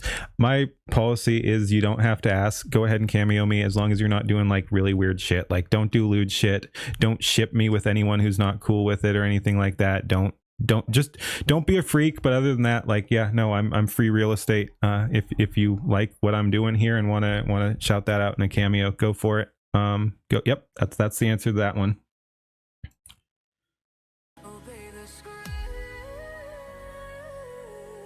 Oh, but all right, we're gonna pause it. I know I'm going to make this video last forever. Again, who was it the other day? It was the fucking ink shit that we watched. Null FM, and that was good. Well, it was better than a lot than most. But contrary to what in his video where he had the beat off center, right? The change wasn't on beat. This, it hit and it was at the appropriate time. So nice. Again, this is the sort of thing that you got to pay attention to in your videos. Okay, yep, I see it. They disappear on the thump there. And what I was thinking of is, we're talking again, I personally don't see the need for this. I think it works as is, but if we're talking about like the difference between the style, what if when we hit this scene, what if over the next like 6-second generation, or you could cut it to 4 or something like this, what if this room shifted to anime style? Like, what if you actually animated it to a different style? No, okay, the easiest way to do this, the absolute easy, outside of doing the extra work that I suggested, the easiest way is to just use a fucking transition effect that makes it look like a TV turning off, like an old fucking CRT TV turning off. Yeah. That would actually, like, solve everything. Use your mind there, kid. It's easy. That's sick. Okay. Again, I don't think it's I personally don't think it's necessary, but holy shit, that's such a good solve. If you think this is a problem, then you're blink done, it. right? Blink it. Yep. Right. Oh. Yeah. Don P has a huge amount of knowledge when it comes to AI and managing AI. Yeah, no, I'm on the gen side. But what I really think is the icing on the cake, right? Like, your cake needs to be good for anyone to ever eat it. But how good your icing is going to determine whether people will buy it.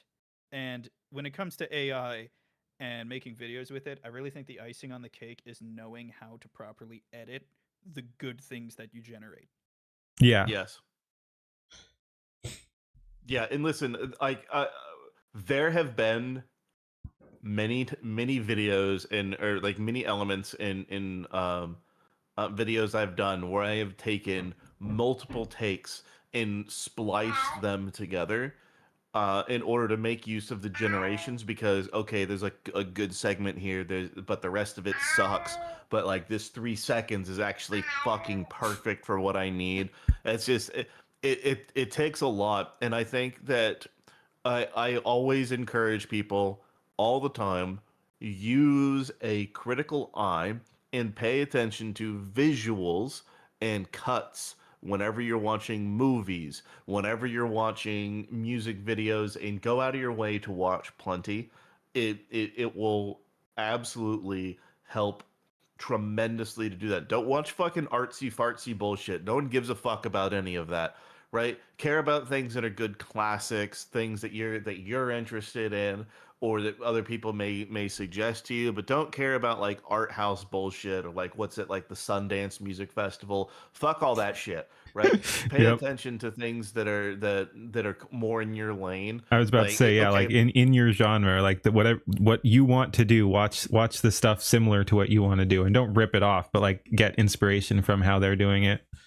yeah, like okay, for example, you want to have a really if you want some really fucking cool scenes, watch the Dune Part 1 and 2 and pay attention to how they introduce things and the scale and also the world and how they show the world. Don't really care about the character interactions and stuff, maybe how characters move around and how it proportions things, but there's a lot that you can see, like okay, we're using something simple like the desert, just dunes, in order to introduce something.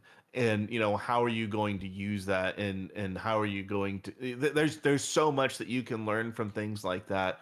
Or even going back to older movies, again, I've said it before, go watch the fight scene in the apartment from Born Identity and look at how many goddamn cuts there are in the action. And when you first watched it, you're like, okay, this is kind of cool. And then when you watch it and you're paying attention to the cuts and you want to see the action that's happening, like, wait, I can't fucking see anything because they're cutting every like 20 frames.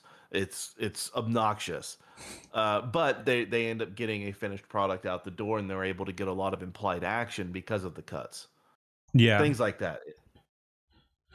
Yeah, All and right. that's the type of thing too that with my channel in particular, right? This is my 5th video, and one of them is a short. Now it's a Hmm. 2-minute long short, but it still exists in the short sphere. So my channel is very sparse for content right now. Hmm. Because of that, um, even though I know I could go back and I could make things better because I get the technology more and I Don't get ever the do that. methods more. Never do Yeah, that. it's like that's um, yeah, I'm not going to re-release videos I've already released. They're done. But I'm talking even before releasing this. I actually sat down, I looked at things, and I'm like, if I spent another week, this could probably look better. But the problem with that is that's a week I'm not spending on the next video. And with my channel in the state that it's in, it's more important for me to consistently release good videos than it is for me to sit down and just constantly fiddle and finally get the perfect video that I release every 2 months. It's I I that's not a actually good thing. disagree. I disagree. I think anyone that I know there's a lot of advice on YouTube that people will tell you, but listen, release things when they're done. Don't release things undercooked just because you have to meet a goal. Every time that I have made the mistake of saying I'm uploading on this date, it has always been a struggle and a rush to the finish that I shouldn't have needed to do, and things come out looking significantly worse because of that. To this day, my worst video that I have ever done that I absolutely hate across the board was season 2, episode 2 of the Menace Crew. I did that in let's see, I started that at like 11 p.m. the night before, and then I finished it, and I finished it. I started it at 6 p.m. the night before, and then I had to have it done by 3 a.m. and uploaded because I had to be at work at 4 a.m. Still had a job back then, and so um, that was extremely frustrating. And the outcome of that, doing it sleep deprived, doing it all in one go, not really having a plan, and it just came out that way. It was absolutely awful because I said, "Oh yeah, I'm gonna release it on Friday." I don't get so absorbed in the ecosystem of you have to upload videos all the fucking time and on a regular cadence. Does it help? I mean, yeah, it can help a little bit, but what matters a lot more, especially when you're starting out, is your catalog of what you've done and the quality of work that you have on display, because that's going to really determine how people tune in. And if you're primarily doing music videos, especially, that is the most important thing, is that it is as on point as you can reasonably make it. Don't accept the bare minimum. Don't chase perfection. Chasing perfection is never going to happen. I know, I do that all the time, but it's not going to happen. Um, I would just encourage everybody to not chase the old adages of fucking YouTube old heads that think that, you know, it's worthy. If I see a good video, and in this community we're spreading videos pretty fucking quick, but if there's somebody has a good video, there's a significantly higher chance that I'm going to go through and look at their catalog versus if I see something that is just shat out so it could be shat out. Yeah, and this is the type of thing, because I've seen, new channel. So of course YouTube starts recommending me those.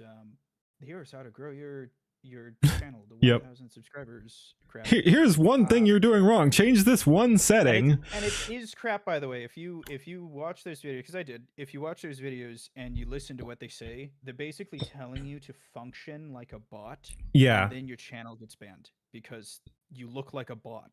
And also, Well, and even if it works, who wants to do that? Like, make this content in this way. It's like, no, fuck you. Yeah. I mean, I'm gonna skip way far ahead, but like one of the lines in this song, right, is "freedom for a chance," right? It's tongue in cheek because it's intellectual and Ember, right, and she's giving him bedroom eyes. But it's like, well, is there a chance for something there? Right, without the Skybrows community, would that chance have even existed?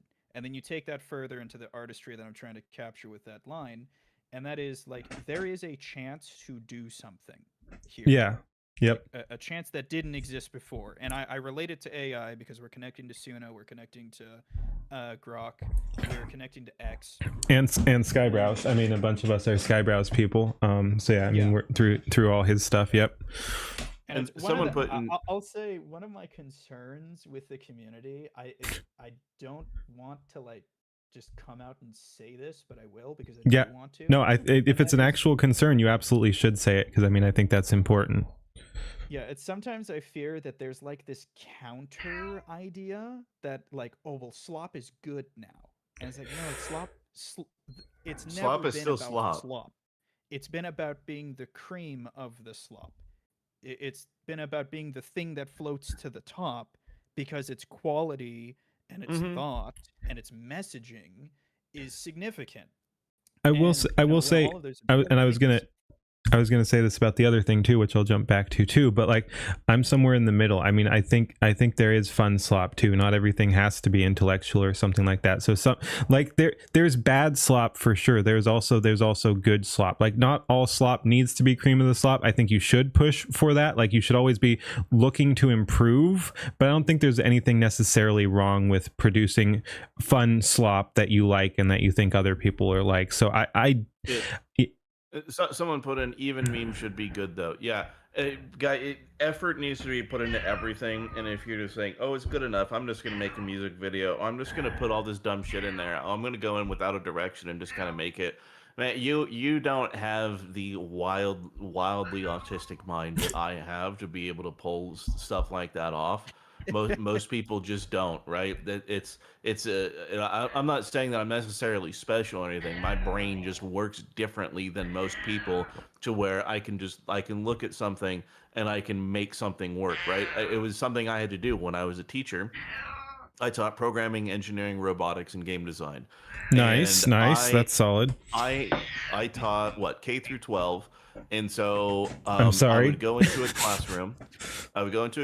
And I would get given a curriculum. I would have 10 minutes to learn and figure out, okay, what am I teaching over the next hour, and what's the end goal? And I have to figure out what the fuck I was doing. And I was across. I personally had control of 60 employees, and the entire a good chunk of Southern California for school districts. But my point, not many people could do that, right? Not many people. If somebody was called out sick in their class, I would be like, okay, hey, what's your class doing? Hey, who's the problems in the class? Hey, what's the dynamic? What's it like at the front? Cool. They just give me a 2-minute rundown. I know exactly how I'm gonna run things. I go in there, I smash it. Everything's great. Like, it's perfect, right? I can fill in whenever people couldn't be somewhere. If somebody was running late, I could pick things up. So, like, again, that's a skill that not many people have, where they can just pick something up and just go. Like, okay, we're doing like when I did unemployed opinions. Like, okay, what the fuck are we doing here? Let's just make it up and do it in a day. Like, it's not, it is not common or easy for most people to be able to do that. So please, if you want to do something, take time to plan what you're going to do, and don't just put something out because you think a song that you listened to was good. A lot of songs I listen to are very mediocre at best. I Yep. would strongly encourage people to use the leering that I have provided. Use Grok to find your styles. Don't go theater kid with your styles.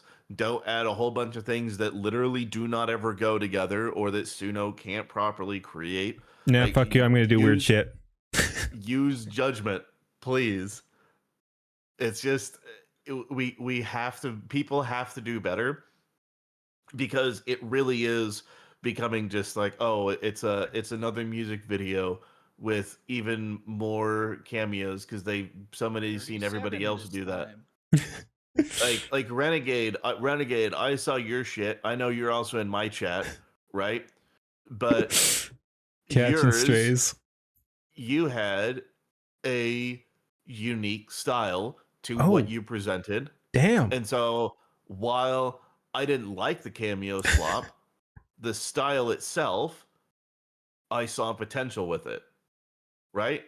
It's something like that, or like how when we were looking at Null FM, right? He had a great he has a great foundation to work off of, except the fucking ink always dripping down from the fucking ceiling. Right? There's nuggets of good that are out there that people can really build upon and do better with, but people need to call out when people aren't, it's not their best work, or hey, it's not super fantastic. Good for you for putting something out there in the first place for someone to look at, but holy shit. But yeah, Holy shit, the things once that I've had to fucking listen to and watch. once again, I'm much more positive. I enjoyed your stuff, Renegade. I enjoyed your stuff, Fashizi, and I enjoyed Null FM stuff. Again, a lot of your criticisms were valid. Again, I really enjoyed, because again, sometimes you come across a little heavy-handed, but I thought your criticism of Null FM's stuff was excellent, because I think his stuff had a very solid foundation. So like you were actually building on it a lot. So again, I thought it was fine as is, but I thought that was a super informative critique. If I don't have something, yeah, and that's the thing. If I see something that I think has potential, I'm gonna go in there as though it has potential. If I see something like the fucking 9x16 shit again, then I'm just not gonna give it the time of day, right? Or they're gonna get absolutely shit on. So it's just it is what it is. If it's garbage, I'm gonna call it out as garbage. If there's something that could be built on, then I'm gonna call it out too. Like it should be doing that. Like this already, we're barely into this video, Yeah. but this style, I holy ball, I would definitely tell you, try and see what you can do to do something in this style or somebody else, because I really liked this style and I think it would look amazing in a music video or as a story. Yep, I agree. It would be unique. It would pop, as they say. Anyway, just briefly back to the like deadline, shit it out versus take forever. As per usual, I'm gonna say the middle ground. Like you don't want to delay things until they're perfect, because you'll never want to release it. So yeah, you do have to release it at some point, and sometimes that is going to be some level of good enough, but don't like be like, oh, I need this out tomorrow or anything like that. So basically, find a sane middle ground where you can release a product that you're happy with, that might still not be, well, it's not going to be perfect. Don't wait to release a perfect product. Yeah. Yes. Like I could tell you, when I was trying to correct things, there was one day was just completely lost to the dumbest mistake. So I figured out that if I upscale my source images, I get better gens just out of the videos. Yeah. And you know, that sounds really obvious because it is, but it's also not necessarily the first thing that you think about when you're just kind of putting stuff together, right? And it I mean, doesn't help that my antisocial attitude has probably locked me out of a lot of these basic sessions that probably occurred 3 weeks ago. I try and make a mention of it every now and then, especially when I'm creating. But like at the same time, I don't really notice it a lot when I'm creating, just because I do use the premium tools, and every image that I create is at 4K by default. And so like it's not something that really clicks to me until it's like, okay, we're actually teaching others. But yes, upscale or use a better tool in order to generate your base frames. It's The going issue to I make ran things so into much better. was I do a lot of clipping clips together, and Hmm. you know, one of the most basic tricks is I'll take the same base image and then I'll move it in both directions, right? So I'll have like a zoom in sequence and then I'll have a zoom out sequence associated with the same base image, so that naturally links the clips together. And with that, it gives me like a more accurate extend for some of the scenes that I try and build. What I was running into is I figured out like midway through the process that I should be upscaling my source images. And then when I would try Uh-huh. and fix things, I didn't notice this until after a day had passed. Things kept not lining up anymore. And it's because the first Yep. half of the sequence that I used the base image on was fine. It was the second half that needed to be fixed. So I'd fix the second half, and then I'd try and loop them together in CapCut, and they just didn't fit anymore. And it was like Hey, hold blowing on. my mind. Brief little shout out. Hey, isn't that kind of interesting that CapCut doesn't force you into 9:16? Hmm. Who was telling us that that was a thing? Anyways, sorry. Continue. But what I realized after that entire day was lost was it was because I was upscaling the generation, the image. So I had a Oh, different source image. So it was yep. slightly off at the connection point every time. And it looked wrong.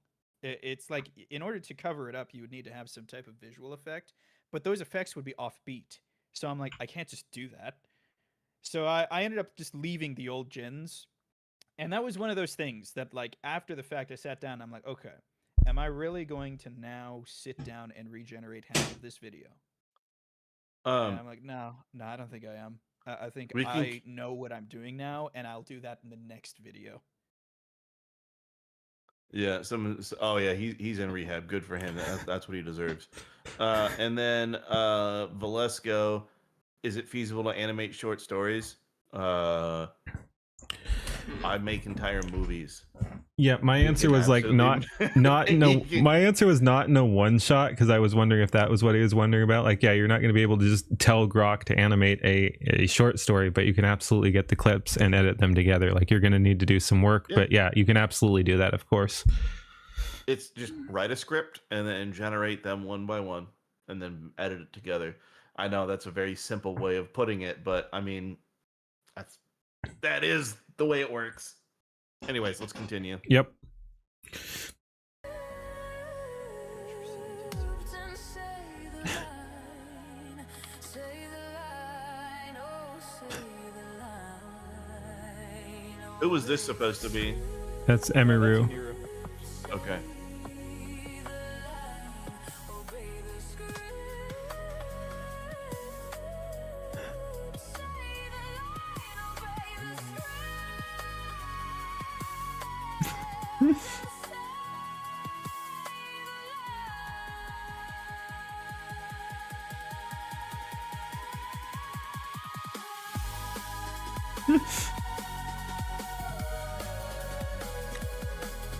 So pause. Yep. Go back just a couple frames. Keep Like- going.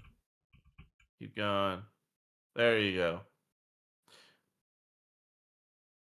So when I was watching the original as it was going through, I really liked where you were going here. I thought the scientist with the fucking with the pink hair, okay, whatever.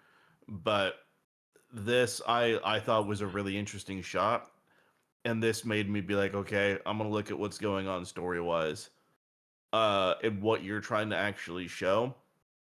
I think for me personally, I think some of it gets a little lost with too much sci-fi shit instead of just like clinical laboratory things. Uh, it went way too hard into the sci-fi, and then there's a lot of things that weren't sci-fi, but it still worked kind of.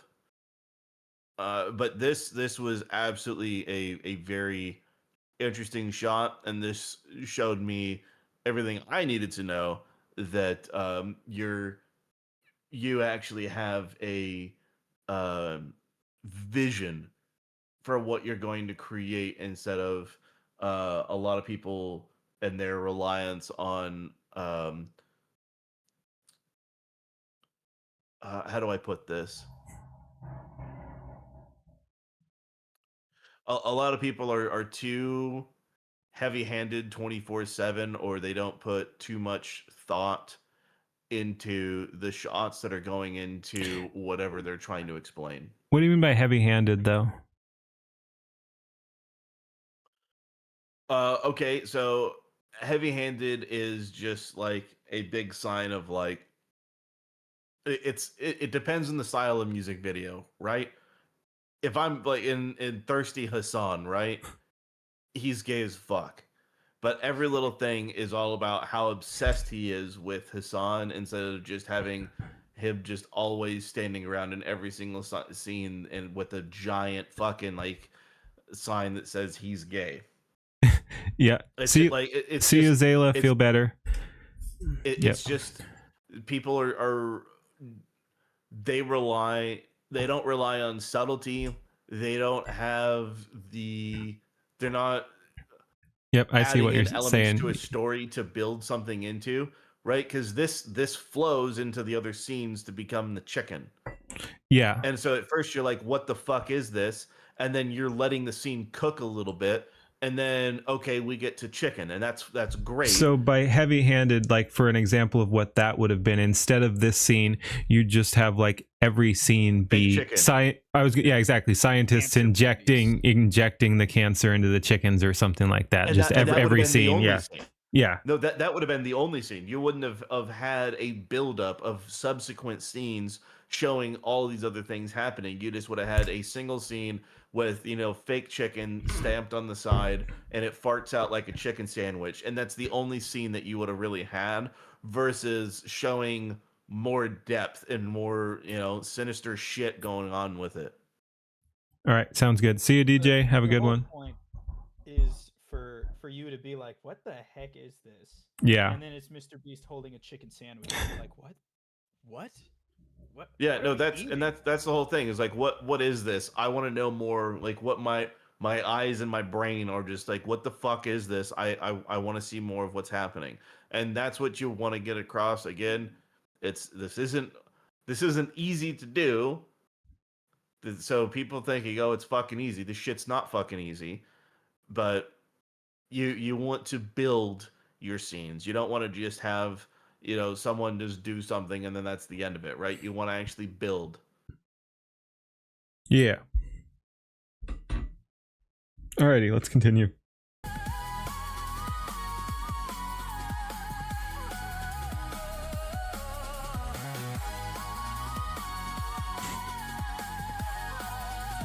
I love the asterisk there. The funny thing is, again, I didn't catch the asterisk the first time through. It's better with the asterisk, but you don't even really need it because you don't call real chicken, of course. Like, I mean, so it'd just be funny if it just said real chicken. You could even be, ooh, what about real chicken trademark? Yeah, I think that actually would have been a lot better, to be perfectly honest. But I mean, you know, that's a true nitpick in my opinion. I think real chicken, I think, was good enough. The asterisk doesn't add much to it. The trademark would have been icing on the cake. Yeah, that's a depth of cleverness that I wasn't holding at the time. Again, that's not criticism. Just looking at it, I'm like, yeah, okay, that'd be funny. Yeah. The other thing also that this isn't your fault. This is AI's fault in not understanding how to do perspective with 2D animations properly. And I understand that there's a lot of anime now that has 3D sequences. I fucking hate it. I hate everything about it. I want it to. I know that a lot of Gundam wasn't 3D or was done in 3D, but it wasn't like fucking Unreal looking bullshit. I don't know. I think. I don't know how you would get that exactly, but it's just little things like that that just throw me off and tell me immediately that it's AI. But it's anyways, actually one of the challenges that I kind of kept running into with this, because in some cases it would either become so flat that it just looked out of place, and then in other cases it got so 3D that I'm like, this is beyond 2.5D. And just trying to thread the needle on that to keep the images more consistent. I think with more skill in prompting, and I also think like all of this is done in Grok Imagine. Well, just so you know, you're not going to get it. It's not going to be any better with any other AIs until we get Veo 4 and we have Genie built into it. Yeah, that's kind of what I'm saying. Is it's like at this point in time with the tools. Yep. No, again, the it's benefit of spending a bunch of money on other tools is not significantly different from just using Grok Imagine. That I'm like, at this point, I'll accept the limitations of the tool. But it's. I mean, you know what? Now that I think about it, you could probably get there with Vdo. But Vdo's so expensive, it's not really worth it. Like how much they charge per generation is beyond autistic. But beyond autistic, yep. Okay, if you get their top end plan, which is like $180 a month, you get like 8,000 credits. And for me to do a single generation the way that I do it, it costs 800 credits, so I can pretty much do 10 generations. So yeah, that's for a month for $180. Fuck that.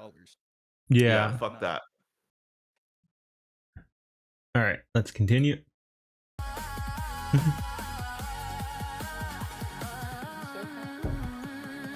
What? Yeah, and he's so happy. Yes. He has no food in his mouth.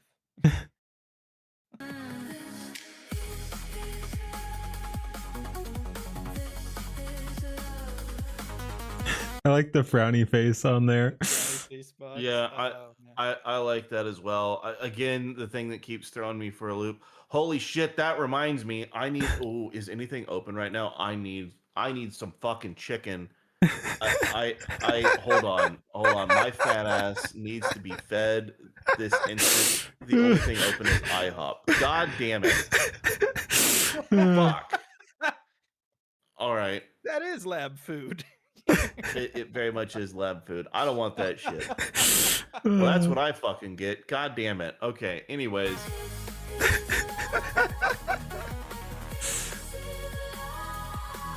I still say. Yeah.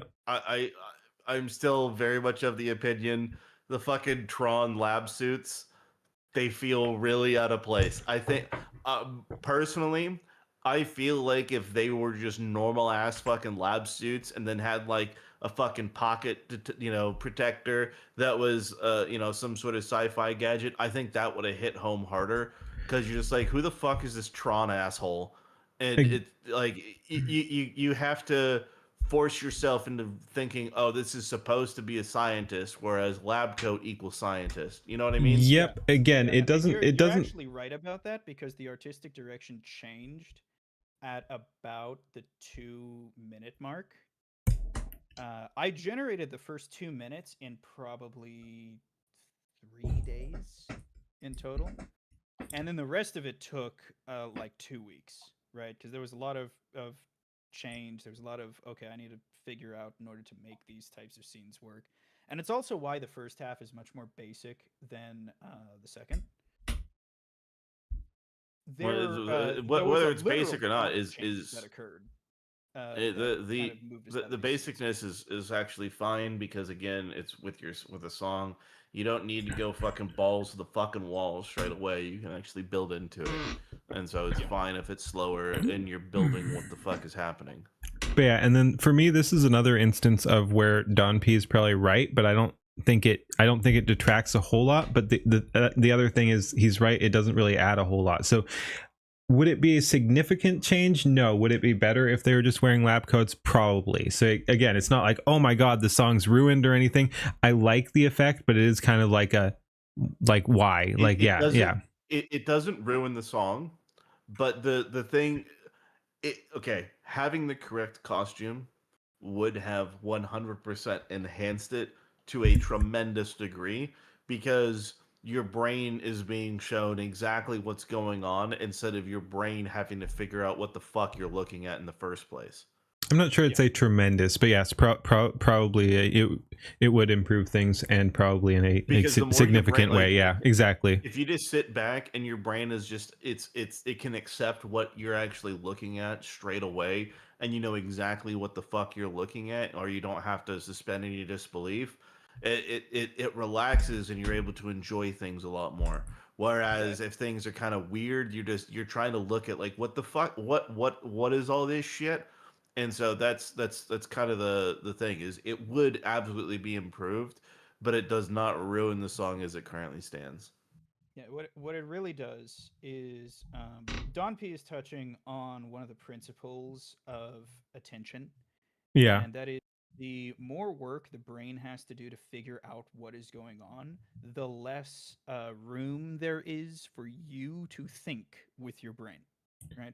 So if your brain is overloaded with trying to figure out what it's looking at, there's less room for any type of messaging or any type of cleverness or humor or things like that.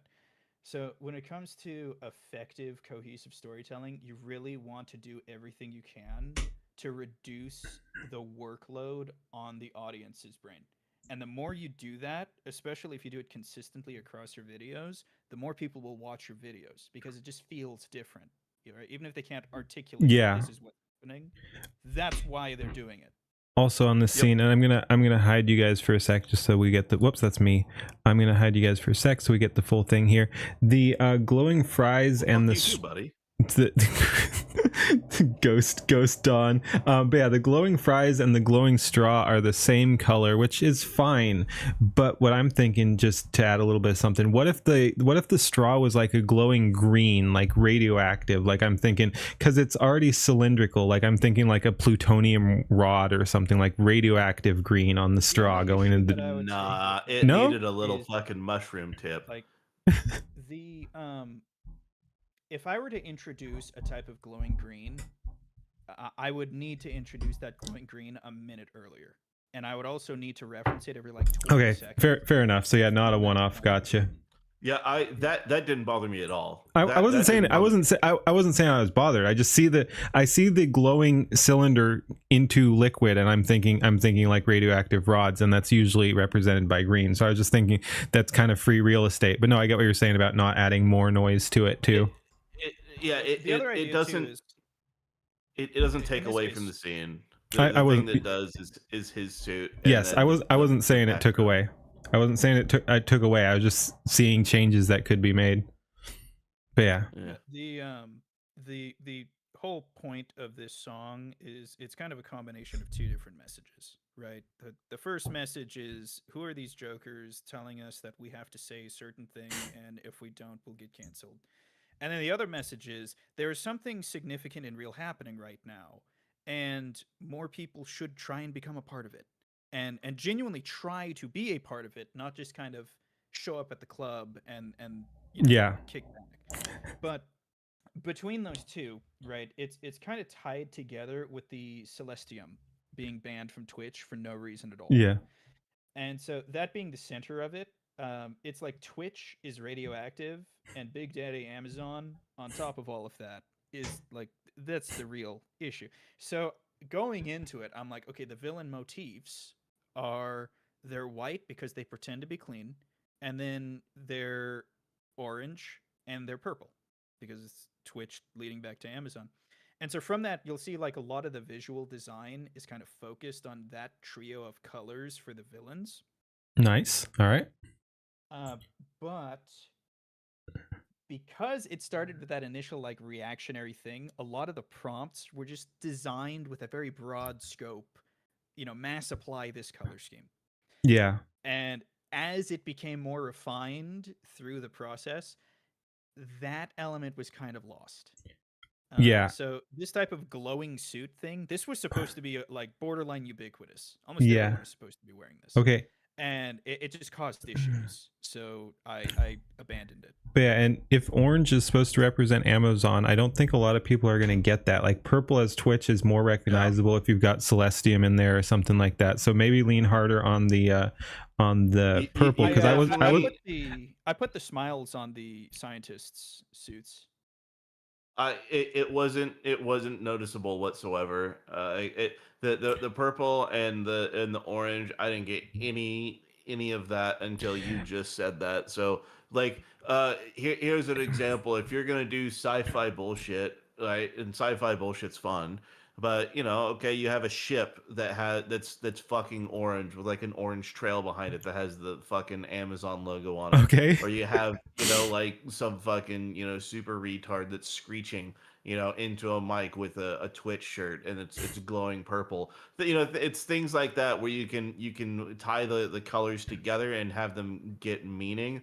But I did not at all understand where the fuck you were going with the colors, because none of it was consistent, sure, but I wouldn't have put those together if you had just said that. Yep. Yeah, Same. That's why we eventually get to the point where I just say names that are close enough to Yep. companies that you can just read it on a list. And Well, even This is the when type you of got thing to that that, I'm I like, didn't see it. It still didn't come across at all. Like it just looked like, oh, it's a list. Like it's still not like Twitch purple is has purple shit. Amazon is Ooh, it still didn't get there. yeah, that would have been interesting. Like if Twitch had been a different color in purple or something like that, that would tie some of it back too. But yeah, and one thing you could have done too, and the reason this is in my mind is because I was using it in a little just a one-off image generation, not a music video or anything fancy like that.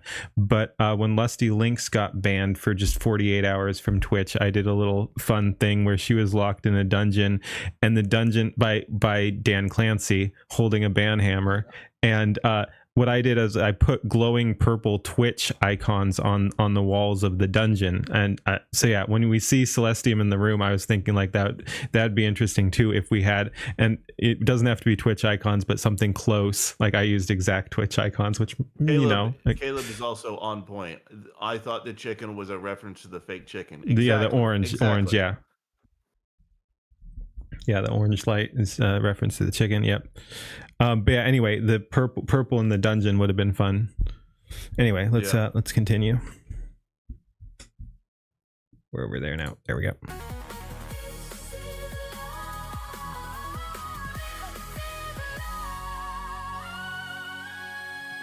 Okay. All right. Listen, I understand you want to have bros in there, but I was kind of with it, and then I saw this, and I was like,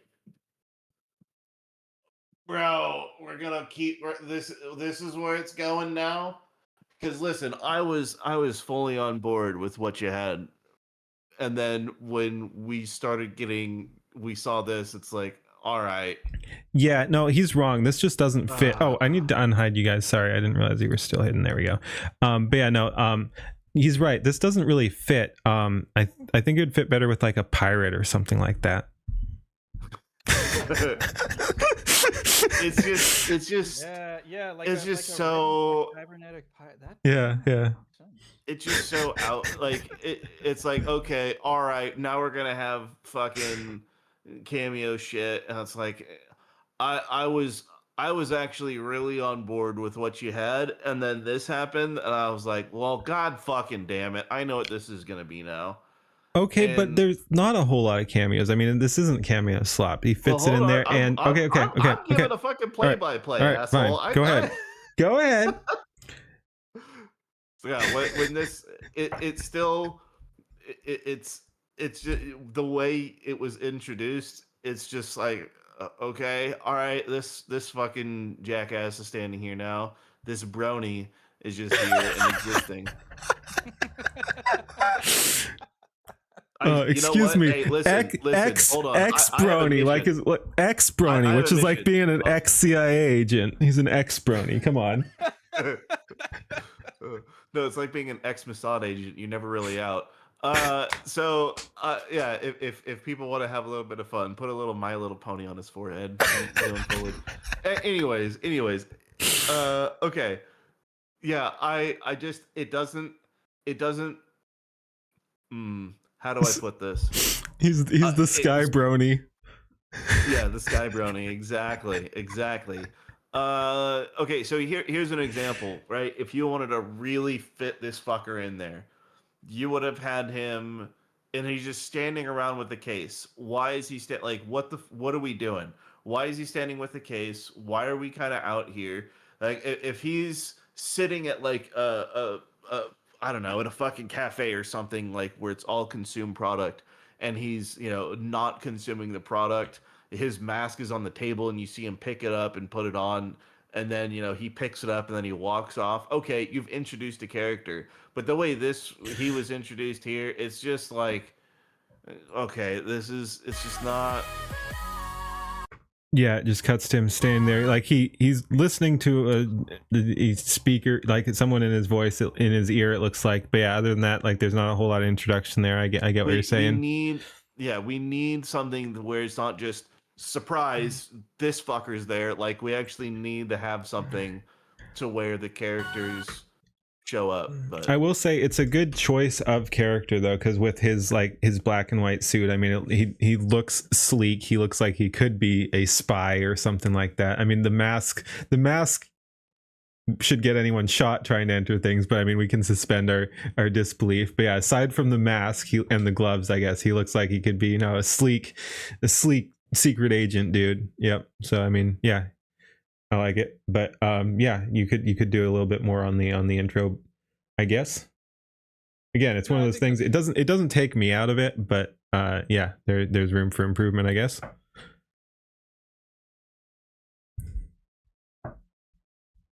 You were going to say something? No, I just agree with that. Okay. Like, all right.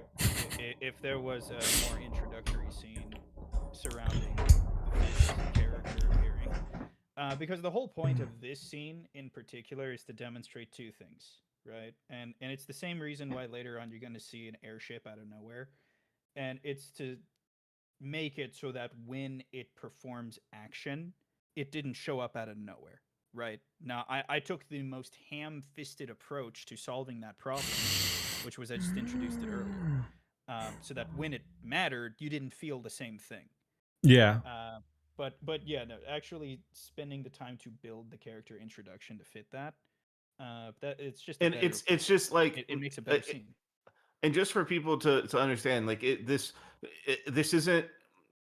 Like, I'm not even saying that you need to do a lot of shit, right? This is like a single scene. He's sitting somewhere, he's in a fucking apartment, and you see his mask on the counter, and you see him pick it up, and then he, with the box, and then he goes outside, right? And then the next shot is him leaving the fucking building, and then that's like where we are here. Like it's really easy to do, and it matters. But yeah, briefly, chat asked why you're so quiet. For the record, I'd already boosted him to 160. I'll pull it all the way up to 200. Why, but I mean, quiet? No, holy ball. I can get anyway, loud. Yeah, no one's asking. No one. That's fine. But anyway, I boosted him all the way. Now. No, yeah, I got a new mic. I'm still fiddling with the sounds. All right. Yeah, but like, so this scene, right? What's happening in this scene? It happens very quickly. The generation itself is actually kind of longer, but to fit everything in, I shortened it. I didn't lose much by shortening it anyway because he was just walking. But what's conveyed in this scene, right, is here is a person. He has the box, right? Now, the person with the box, and it's the glowing box. That's a pretty common visual trope, right? This man has the box, so there's something important in it. And then the box glows, and he is being spoken to by somebody, right? So the entire conveyance of this scene is this person has the thing that matters, and he just got a message, right? That scene could be done much better in a different form of introduction than just this on the street. Yeah, and again, And so it's the type of thing to improve in the future. Yep. And again, for now, I accept it and move on. Yep, but yeah, the cut was definitely abrupt because you just have him like standing on the street taking it. Like I like Don's suggestion, like that he could be at a desk. Sorry, not a desk, but I mean that could work too. But like at a cafe table or restaurant table or something with everyone eating the slop around him, something like that, and the box on the ground or something. And then he picks up. It doesn't have to be the mask. Maybe he always had it or something. But yeah, like picks up a phone or something. Like you could clarify it a little bit. Yeah. Yeah, and yeah, because as soon as I saw that, the way it was cut was like, oh man, more cameo shit. This is what people are going crazy for. So yeah, that was my first thought when I saw that.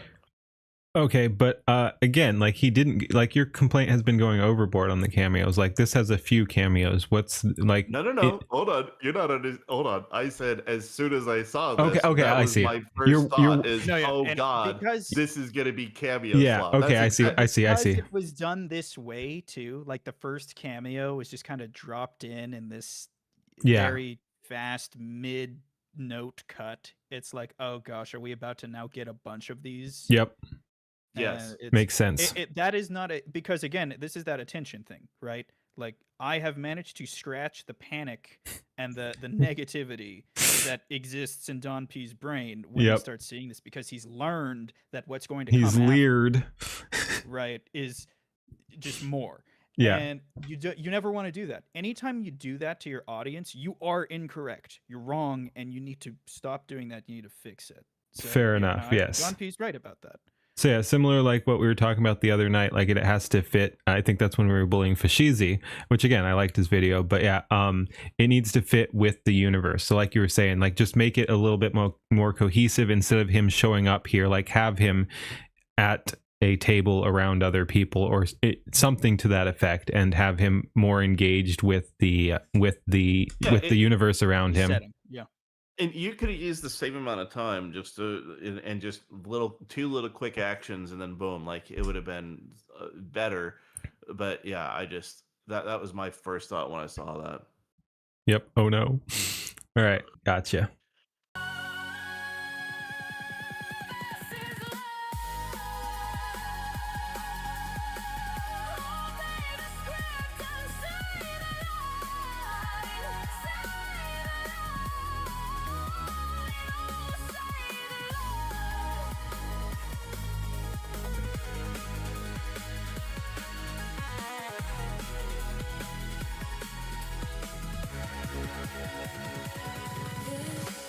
All right, that scene went way too long. Maybe, but it was needed. Was like way. I understand what was happening in the background, but like way too long. Like we needed cuts of like, all right, we're looking at what are they doing on their pads? What the? Yeah. And then it goes again. Okay. Yeah. You're right. That. Yeah. Way too long. Is actually the imbalance between the lists. So the first list stays on screen for I think like 7 to 8 seconds, and then the second list is only there for about 2.5 to 3, and it's also a bigger list. Yes, but you And- also you can justify that to some extent in that we've already established it. The frame is steady now. Everyone's looking at the board. So yeah, the other one went on way too long, but here it doesn't need to be on as long because that's where our attention already is. Yeah, the one before I actually thought worked really well. This, like, we need, and we're also in a more upbeat section of the song, so like we should have like reactions, cross shots of the people fucking talking, looking at their gay little pads. Like we should be looking at all this shit. You know, the dude slamming his fist on the desk, shit like that, on like, you know, wanting to do whatever the fuck, like that different angles. We needed more in this instead of just having a fucking PowerPoint in the background. Yeah, and I mean, I don't know if it would fit this scene or whatever, but it would fit kind of. So yeah, this scene is going for like the corporate thing, and we have that with the scientists and stuff too. But you could also lean into the you know, this dystopian thing, and the guy could be standing instead, and you know, very enthusiastically bragging about that they've got these people in line and are doing these bad things or something. So it could be like a fascist scene too, where he's up there preaching or something like that. Just like that could be more animated. Again, I'm not sure if that's what you'd want to go for. But that's an option that pops to mind if we're talking about changing the scene to be more energetic or something like that. Yeah, I mean, this is already a cover scene for like an original sequence that I was trying to mess with, and it didn't thematically fit well enough with everything, so I just kind of replaced it with the long sequence into calling out the companies and the corporations. But like, it originally involved trying to, and part of it too is I was going for something that was really complicated that I didn't know how to handle. Is I was trying to pull another 1984 reference. Okay, to, maybe if you plan to reuse it later, like maybe don't tell it now though. I mean, I don't need to know what it is, but if you want to share, go for it. Oh yeah. I probably just won't share. Okay, sounds second good. Part. Yep. One part of it involved like people shoveling words into a furnace. Nice. Okay. And cutting the dictionary down because it's just straight out of 1984. Yeah. But yeah, no. Another one was like abortion metrics, and then a let's get those numbers up. Nice. And with If that, I was if like, anybody puts abortion I'm metrics getting- in there, you need the character abortionator. You need the Gosh. abortionator.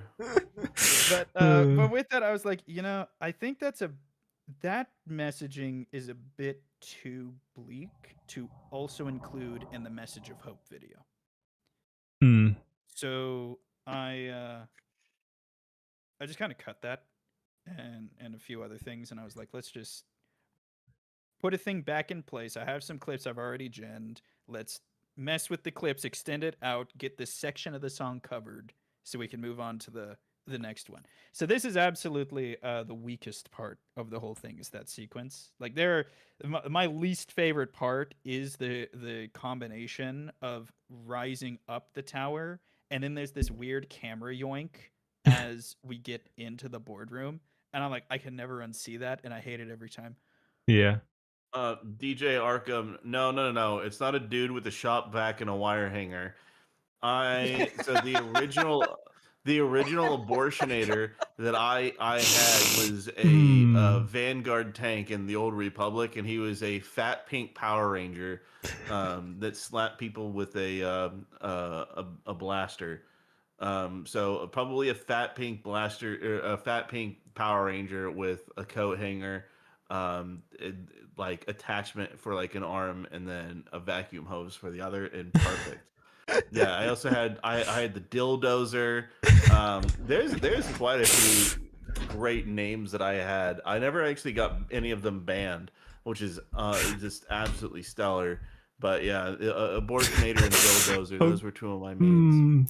The Dildozer. Sometimes a reasonable man must do unreasonable things. Gives a whole new meaning to that. Oh no! Female Ghostbuster with a coat hanger. Yeah, that's a good one too. Yeah, but no, the Abortionator. Someone's got to make that song. Yeah. Alrighty, let's continue. Me make a song. I'll make a song about him.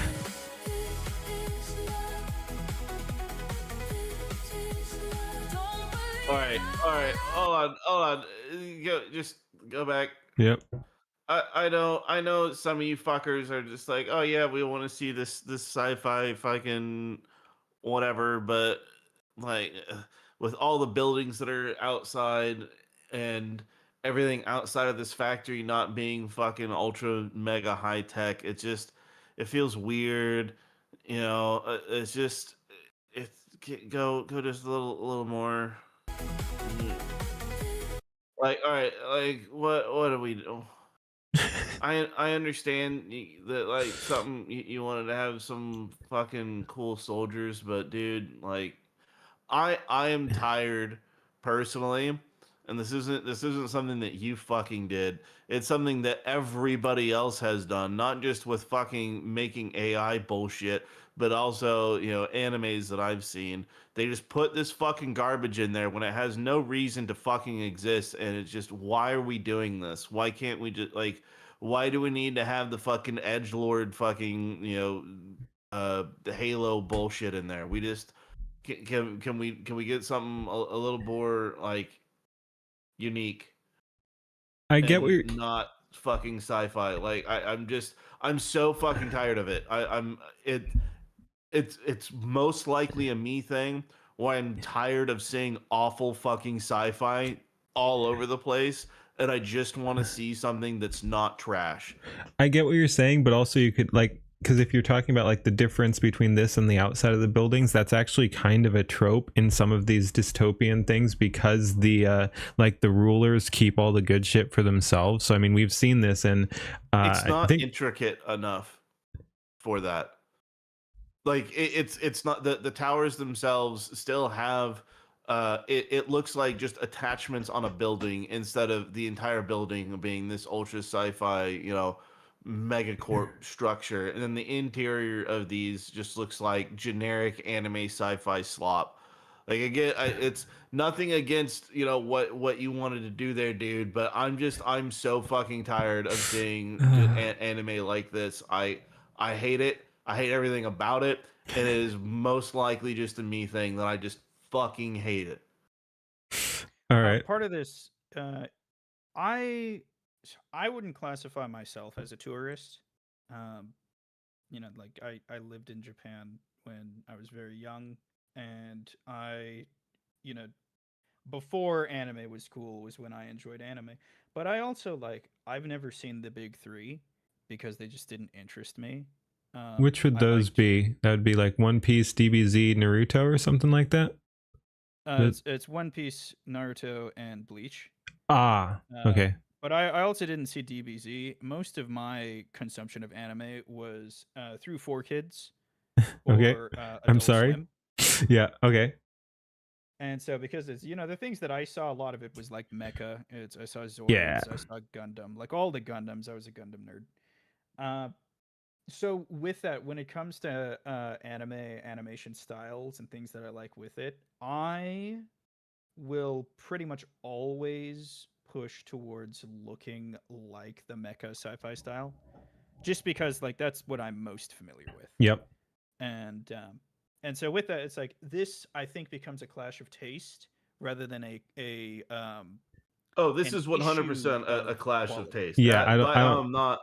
I am not at all like. Listen, for me, like if okay, here's a good This is what we call example. a battle that you as a creator can lose, right? It's You're acceptable never to gonna win lose me to over. people who clash with Like, taste. okay, Yeah. like why not even like Jinro, right? The soldiers in there, so fucking Yep. stylistic and fucking Gen badass. And it's Genro was like, actually one of the things I was considering for trying to get into this, but then I tried generating some of it and then getting it to move, and I'm like, this is gonna take a while.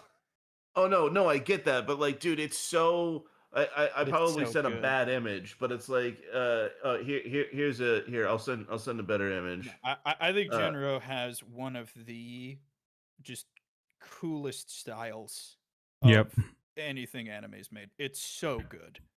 Okay, there you go. Just so that people can have Yeah. that But visual it's like reference. the right Okay, yeah, I place can to, pull that up on now that you stream. say that, Genro really does fit this type of time period because this isn't flying cars. It's Yeah, so very clear that this isn't a flying cars society. here's what Don P sent. So we've got that one, and then Yeah. Not that that one. Yep. That one. Yes. Dude, Holy the crap, stylistic, it looks so good. it's These so people, I fucking cool. guarantee you, are like why Killzone exists. It's so Oh, good. 100%. But And, here's here's the thing about it, right? Like the characters that you have, you're focused on everything. With these characters, you're drawn to the eyes, and you can see the bulkiness of the fucking uniform, and it's dark and all of that shit. But the eyes really fucking shine, and they look fucking sick. And then the characters, looks like a living weapon. Yeah. yeah, and then the And then here characters we've you got- have, yeah. it's like, oh look, it's fucking, you know, Halo Reach fanfic. It's like it looks fucking awful. And just again, I'm not criticizing you. I just hate that art style. I hate seeing it so fucking much. It is just everywhere. It looks like a soldier who came out of Double O as like a I generic grunt. Again, I just fucking hate it. Again, I don't it has mind nothing it. to do with. You're never gonna win with me on this. I'm just saying, but I don't mind it. Like I said earlier, and this I is also a loss that you just take. It's fine. I also exactly. Yeah. I also like it because in the next scene, I think I think we get introduced to these guys, and in the very next scene, we see Ember disguised as one of them. So I mean, the white armor and stuff. It's I know it's not because they're a little different, but I mean it's a stormtrooper reference for me, and I think it's funny and I think it works. But yeah, we're about to see that. I call them clone troopers because I liked the prequels more. That'll tell you my age, but. Like, all right. Show's over. Goodbye. Like, there's a lot of people. I've played so many prequel video games. That was my real. The prequels are fine for memes. The originals are better better movies. But no, the prequels get overhated. I'll give them that. But yeah, there are some serious issues there. Yeah, I enjoyed you gotta understand. Okay, when I was a child, I would like get a piece of Wonder white bread and then slap mayonnaise on it and eat it. I had no taste. Okay. Yep. So, you know, lightsaber fight, very cool. It's a slow fight in the originals. It's a fast fight in the prequels. I like the prequels more. That's really as far as that one goes. And so, you know, for me, when it comes to building up in my mind Star Wars things, it's like, well, yeah, they're clones. They're not stormtroopers. But yeah, like, I agree with counter intel there. Prequels are gay as shit. I mean, it doesn't matter when you're 8. You know, Phrasing. Anyway, the point being, like, I think Star Wars Episode 6 is the best Star Wars movie, like, at all. Now, that can't be if you don't have 4 and 5 propping it up. But, like, man, what a great conclusion that was. So, yeah, no, like... Yeah, and the Ewoks, man. I love the Ewoks. Okay, that happens, too. But, like, the thematic... tangent, but like the thematic idea that Luke overcomes both the Jedi and the Sith, and that's how he wins, right? So the Jedi. Someone just asked, would I rather watch the prequels or the sequels? Yeah, there's no I would rather kill myself. I'd rather kill myself. Okay, I would like take the DVD, I would put it in my mouth, and I'd run at the wall. That's what I would do. I would find a way to fucking kill myself with those fucking movies.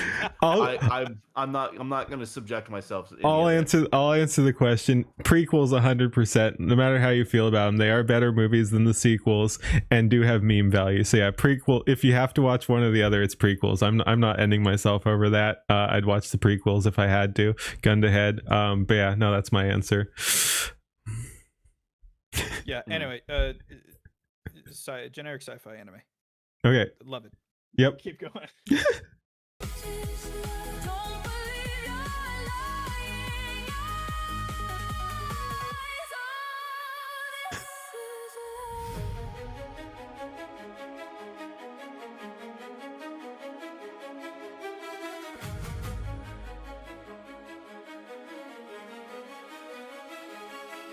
Like, okay, all right. So, like, all right, what? I understand. Okay, different fucking hair color, but they all have gay fucking hair colors. and then the red one just happens to rebel. Like there's nothing showing that it's going to be different, or that there's some change, or there's nothing that's going to be like whatever. Because You're just I not get it, locked in on the. y'all You're want to. not locked in on the Lord Simplectual lore, man. I was like, that's Ember.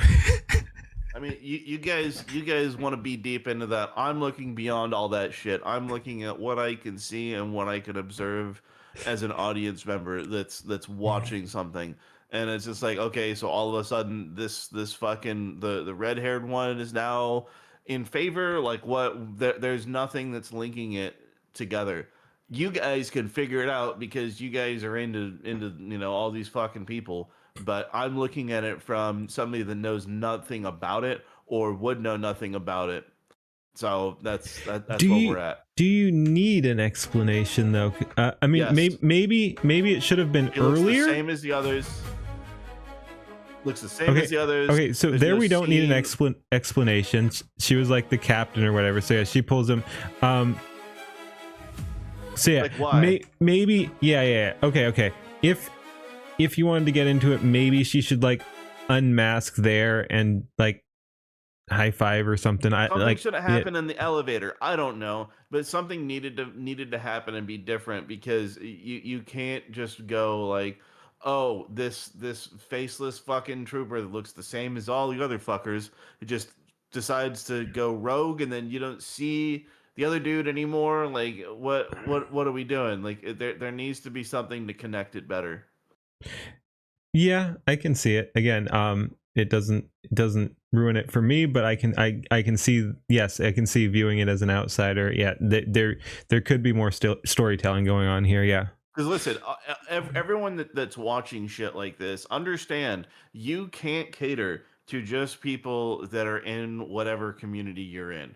You need to cater to everybody, as though no one understands what the fuck is happening.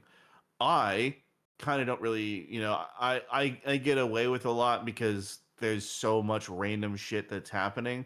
But when you're doing a music video, you want to be explicitly clear. So it doesn't matter if your grandma's watching, or, some, jock that's like, what's this video on YouTube? Opens up your fucking thing. I don't care if you think they're your audience or not. Views are views, numbers are numbers. And, you don't know what it's going to lead to.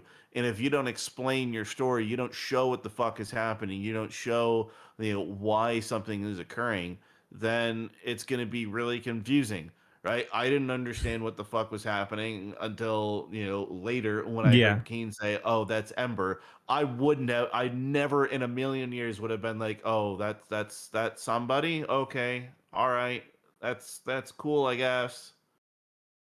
Yeah. You have to be deliberate with what you create, instead of catering to just a small community. On this one, I'll disagree. It's Um, fan service. Don't overthink it. no, actually, it Okay, isn't. if you think that okay, you can absolutely have that opinion if you want to, but just understand the reach that you have is absolutely going to be significant. It's going to be significantly lower than what it otherwise could be.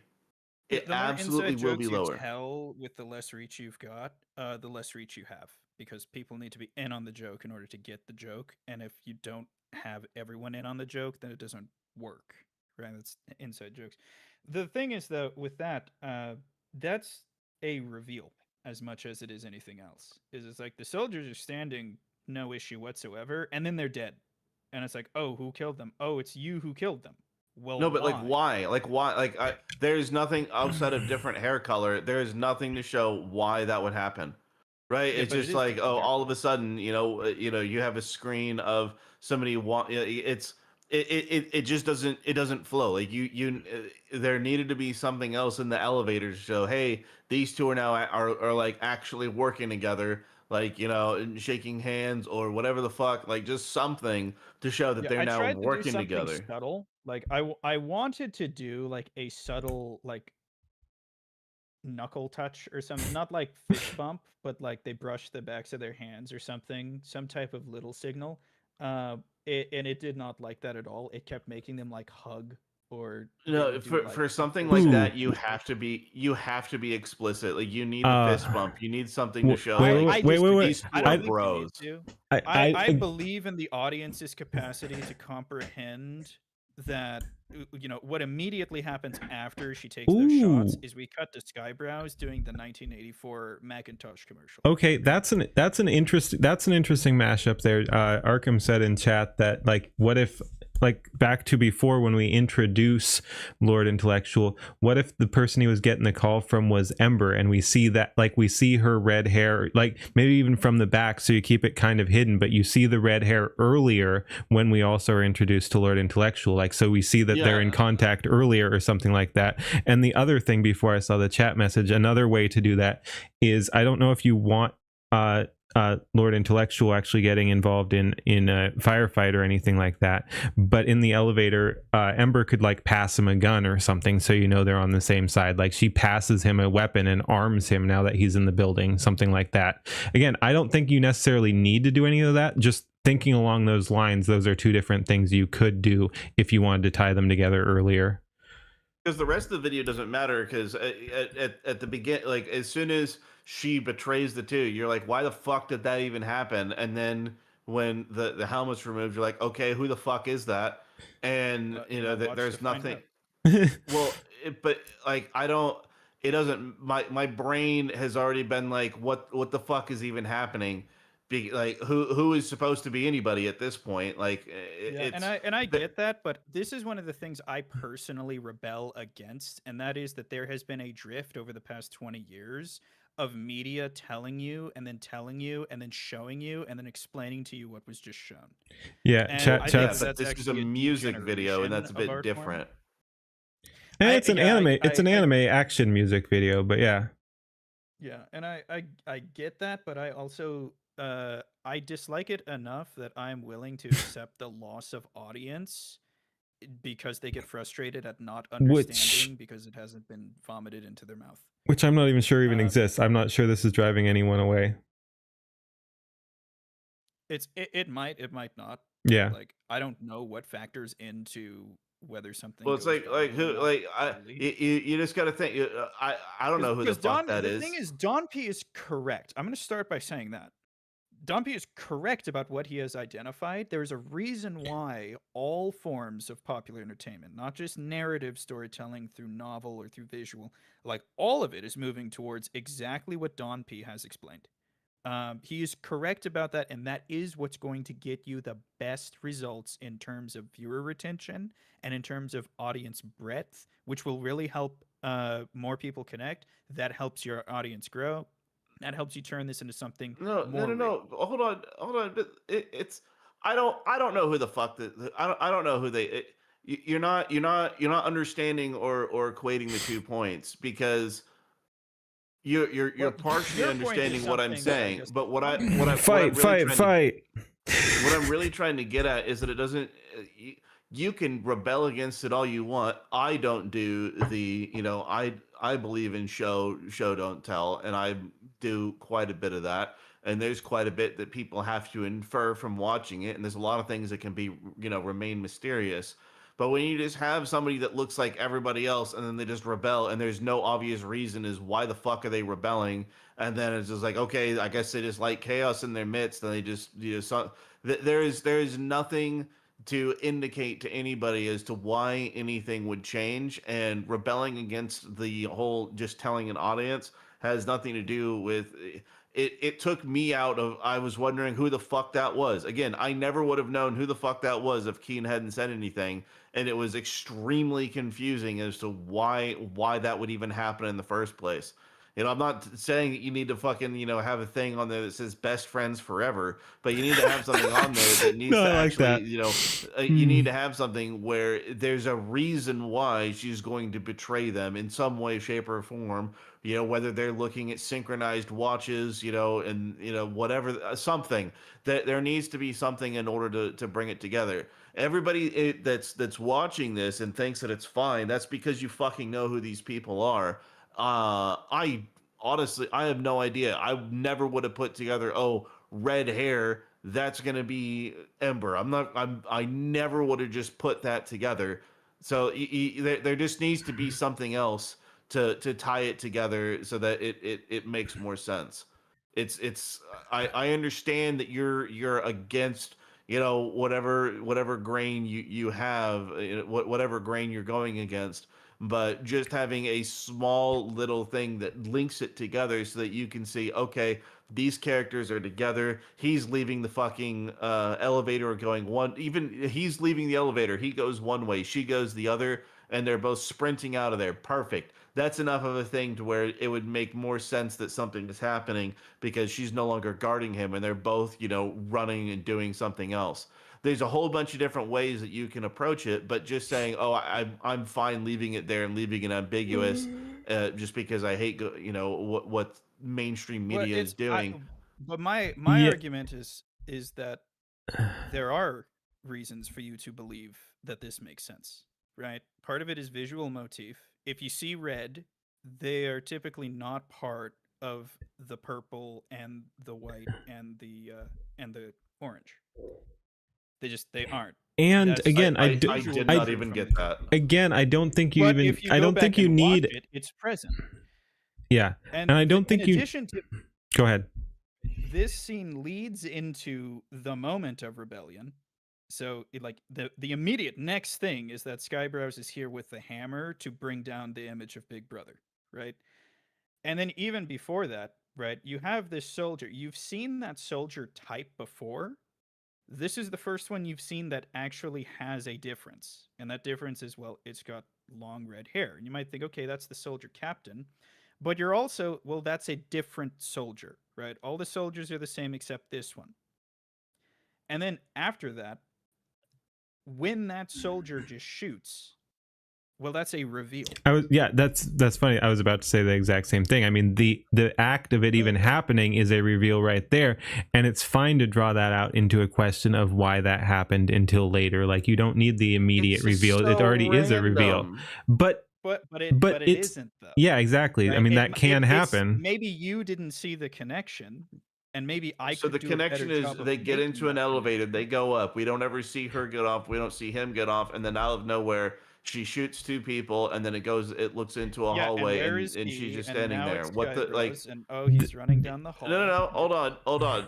It doesn't matter what happens afterwards. Your brain is already confused. You're like, what the fuck is happening? It Well, it yeah. doesn't necessarily what happens next because you're already confused as to why is this happening? Why is there you guys are yeah, giving way why? too much of Well, a this is pass on why. shit that's happening. I disagree. No, I really do. I think that there is enough structurally in that scene for that to qualify as a reveal. Yeah, and I mean, I think we have seen that in videos, like other mediums too, where you will just. APSU, shut the fuck up. This is why I'm here.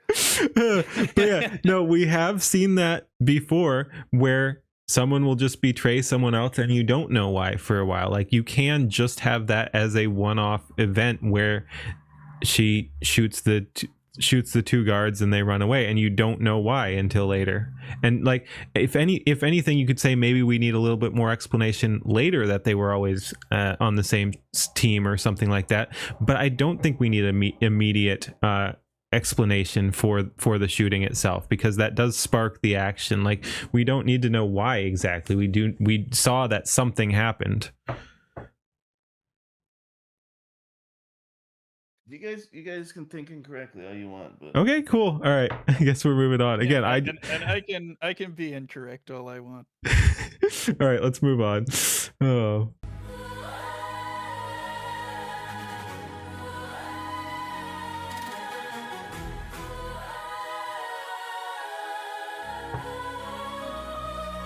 like we don't even we don't even see the brony getting out of the fucking elevator. Like I understand, again, I understand that you're implying it, but it's like, okay, like, are they going up? Are they going down? Like, what is the flow of what's happening? Again, I understand that you're doing the whole 1984, you know, shit here, but like, what, we don't even know it. It's disjointed. Okay. Anyways, I think it's connected by theme and emotion. Okay.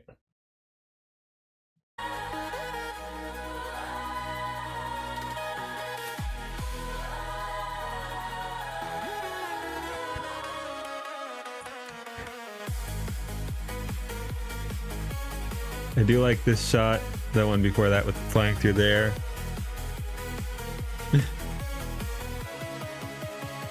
And this is freedom. This is freedom. This is freedom. This is real freedom.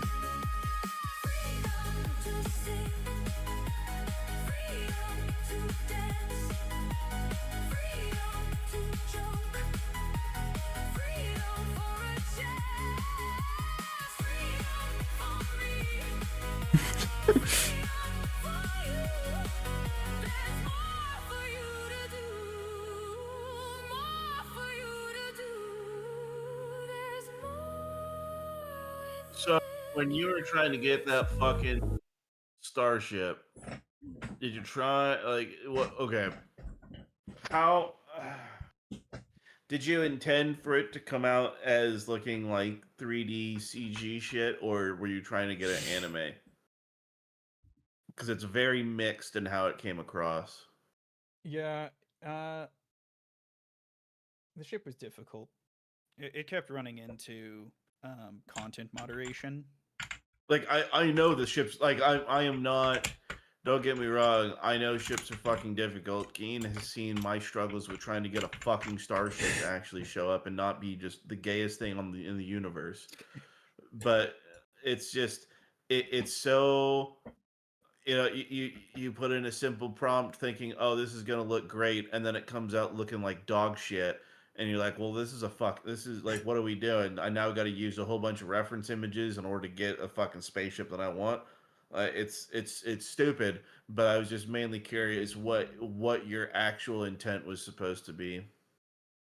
Yeah, with that one, I just kind of accepted it.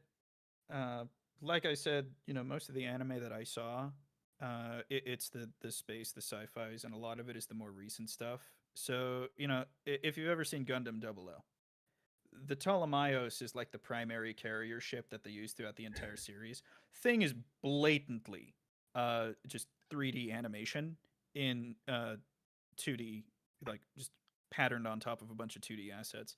So because of that, it's not so irritating on my eyes because I'm like, yeah, that's just what it looks like. I think that's just My because biggest I issue was fucking like, hate 3D CG and anime. yeah, I think it got much worse over time. Pretty much anything after 2006, and it just all collapses.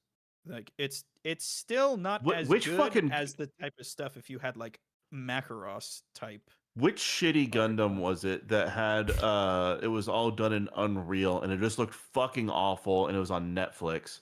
Oh gosh, Uh I don't know. it was from the I stopped um watching after Unicorn.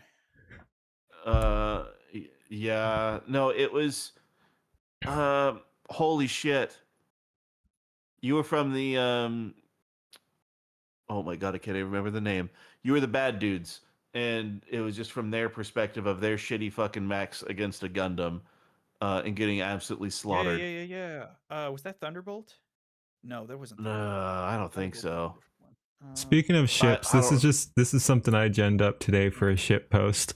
But the thing is, like with that art style, right? That actually fits on top of an anime palette.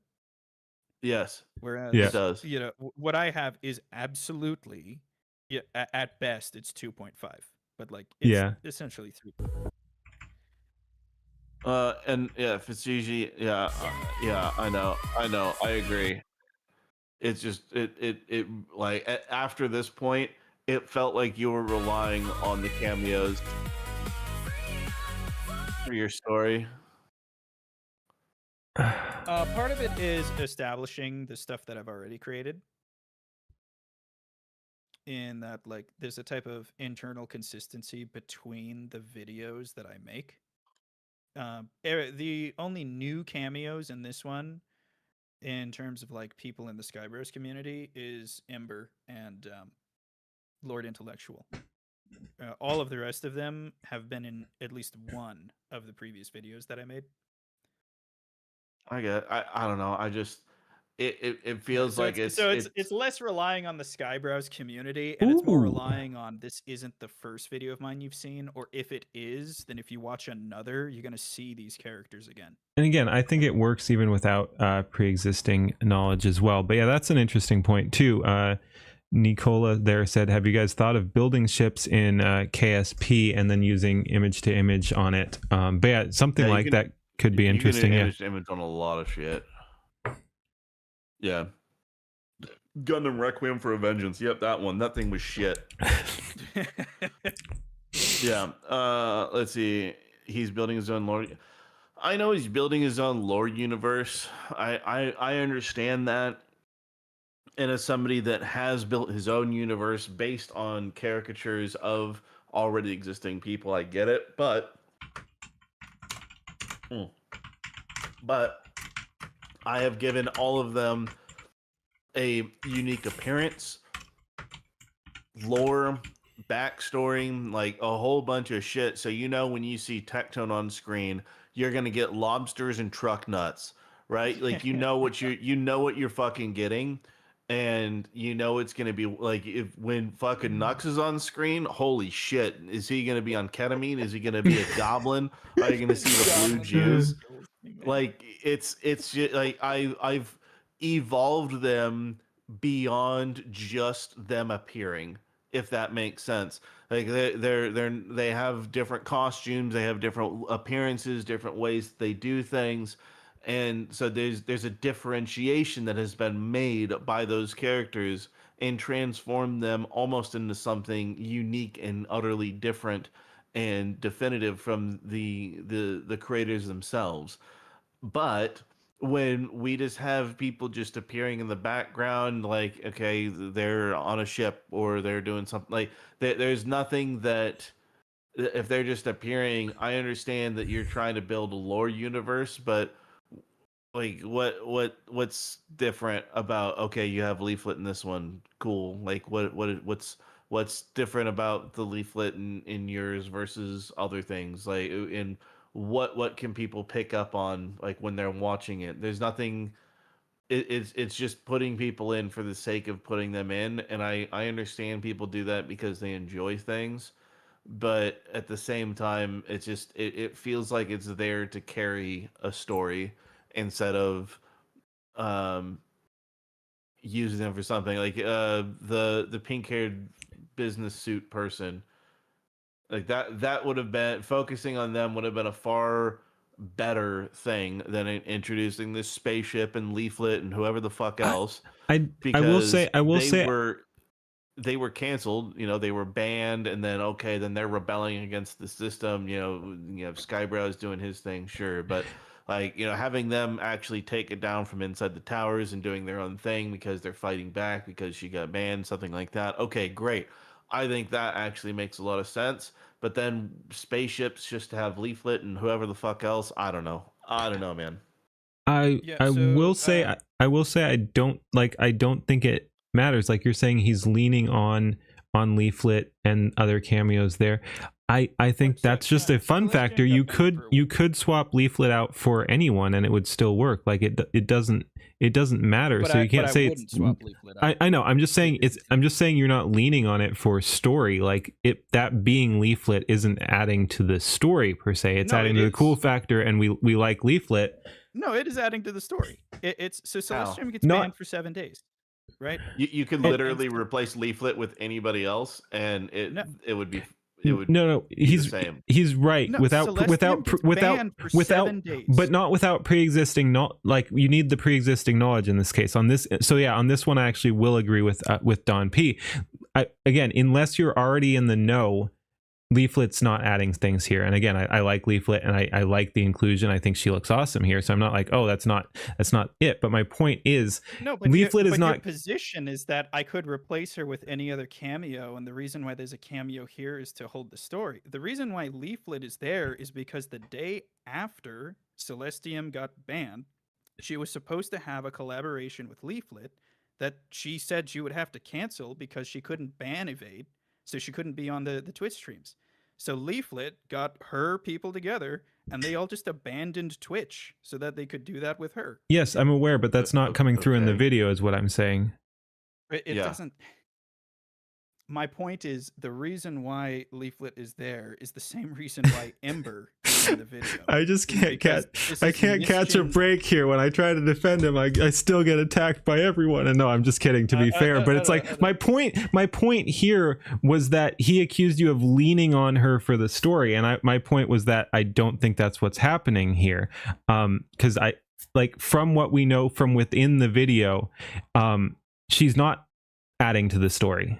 There's nothing in the video telling us that she's adding to the story exactly. Again, you could replace her with anyone. We don't need the real world lore, which again is badass. I like everyone coming together and supporting Celestium. I did my part there as well, what little part I could do. So yeah, I'm glad people had Celestium's back.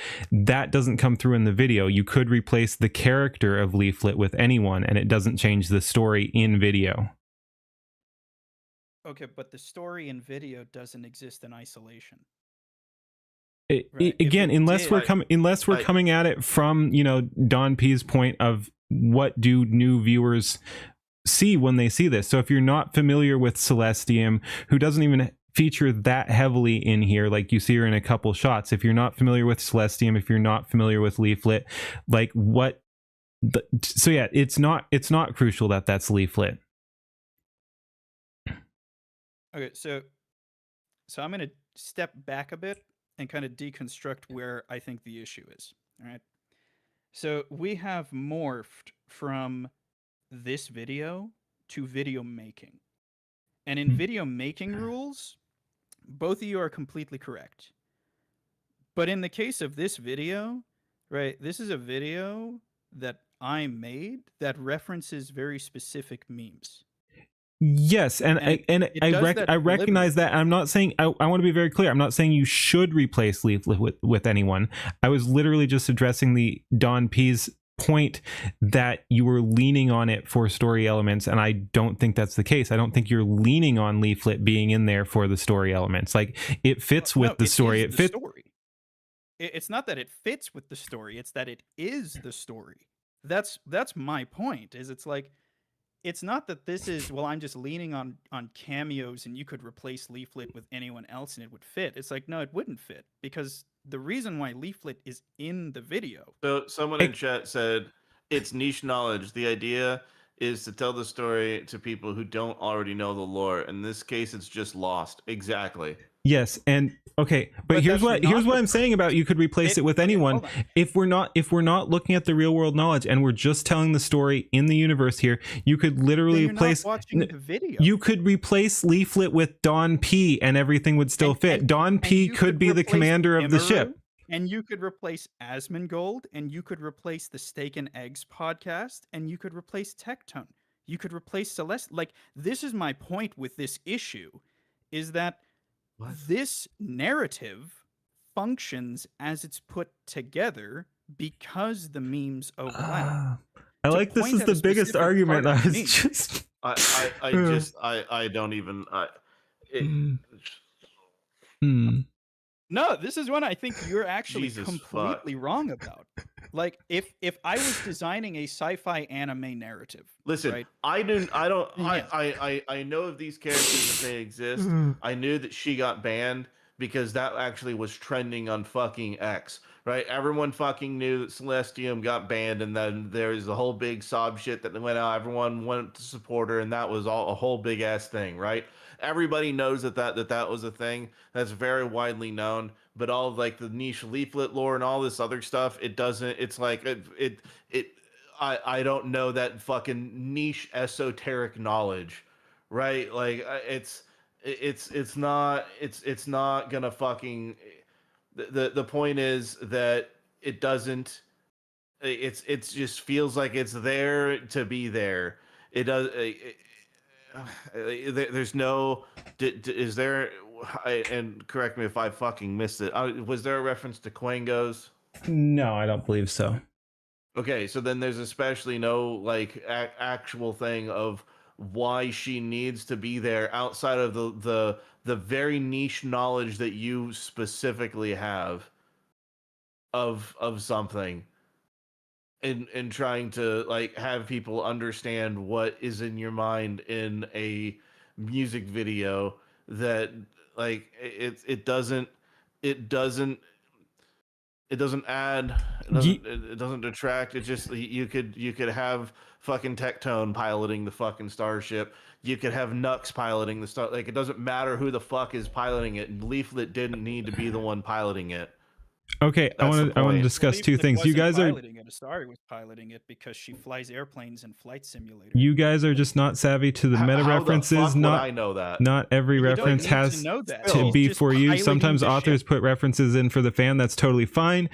Dude, people who know the lore are telling you it's not working. That's not what I said. I didn't say it's not working. I like Leaflet here. I was just saying it's not a crucial story element, which I stand by. I think, yeah. But that's my issue. Is it's like if I put in Ember to rescue Celestium, because that's what actually happened, right? Is that like Ember became her biggest proponent. So I reflect that in the storytelling, right? No, sorry, That becomes Fishizi. I don't part think of why we I made need the more story. people in here yet. And the issue, right? This is the thing that I keep defaulting back to, is it's like, if we are looking at this particular video that was created, then the question is, why was it created and what story is it telling, right? And there are overarching narratives, and then there are specific memes that string the narratives together. The point of criticism was there wasn't a purpose for Leaflet to exist.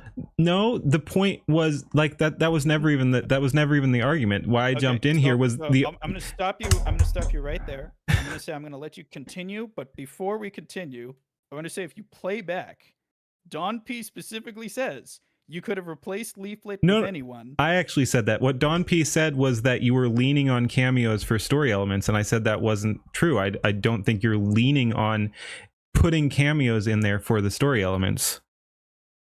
Like, you're not inserting cameos to carry the story. And Leaflet are definitely not replaceable without changing the meaning. What the fuck do you mean, dude? Like, I can't even tell that it's supposed to be fucking Ember aside from red hair and around the brony. Like, there's no like, and that's just making an educated kind of guess. It's just like, what are we even doing, dude? It's what the fuck ever. Yeah, let's move on. It does seem like you guys want to be just balls deep in all of this lore and think that it translates to viewers, and well, here you go. I'm telling you, it does not. Okay. For me, it does not translate at all. It seems like I'm trying to highlight this point. There's a differentiation between storytelling structure and a specific story being told, right? And rules that apply to storytelling structure do not necessarily apply to every story that is told. So in a lot of these cases, again, I don't think people were even talking about storytelling structure, and this does seem like a bit of a agree. This does seem like be a bit of a agree to disagree situation. And I was not. This is especially about why is there a random ship in the middle, like the ship being in the middle of nowhere, and it's like I was just like, I don't really give a fuck if there's a random goddamn ship in the middle of nowhere. It was more like, okay, why does Leaflet have to be flying this fucking ship? But the main criticism I even had about the ship in the first place wasn't even a criticism. It was just asking whether or not he intended it to be fucking 3D CG or 2D, and he got it to be 3D CG because it was whatever. And again, I never said replace Leaflet. I've never said that would be a better cause and a better case. I like Leaflet in here. I think you should keep Leaflet. I think it works, and I do get the overall story, the overall outside story, even if some viewers would not. So no, I want to be very clear. I'm not saying replace Leaflet. Keep Leaflet. Leaflet works. My whole point was just that you're not leaning on it. Like, you're not propping up story on cameo slop. That was literally my whole point. I'm not like, replace Leaflet. You have to replace Leaflet. She has to go. That was not what I was saying. But yeah, no, I think it's an agree to disagree situation. I think we can move on here. Yep. Let's go. Fashizi, send that in DMs because I'm not understanding what you're saying. Yeah, you guys can chat later too if you want. That's like the fourth time you've Yeah. done the perceived breakfast meme, and you've been incorrect about using it every time. That's Yeah, like, you guys can argue later if you want to. It's not that I don't comprehend the hypothetical.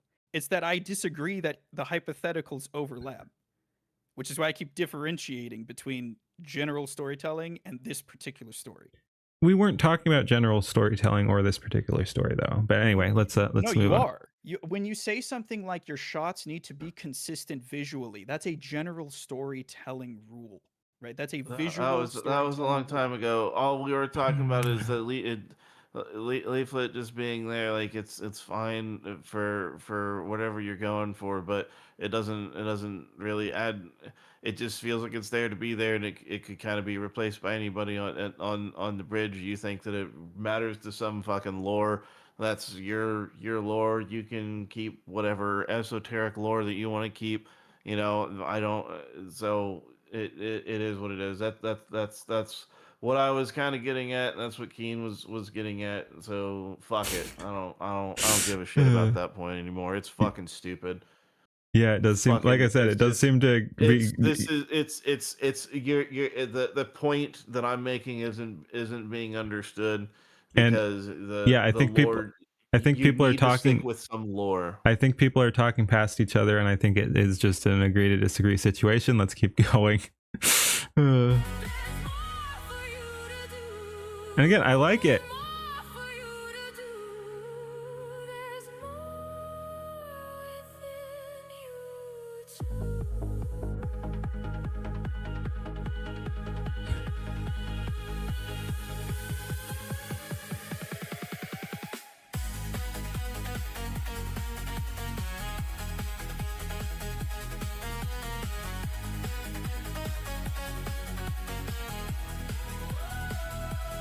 I still stand What was that? once more. Yeah, Everyone, please standardize your frame rates, please. but it's hard. It's not hard. It's just an export option. Okay, Just okay. let's standardize frame rates, please.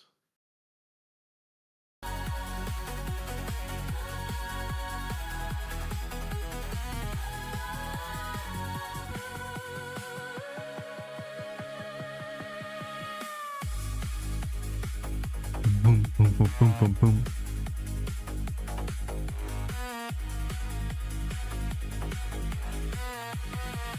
Oh, that was a bit okay. Yeah.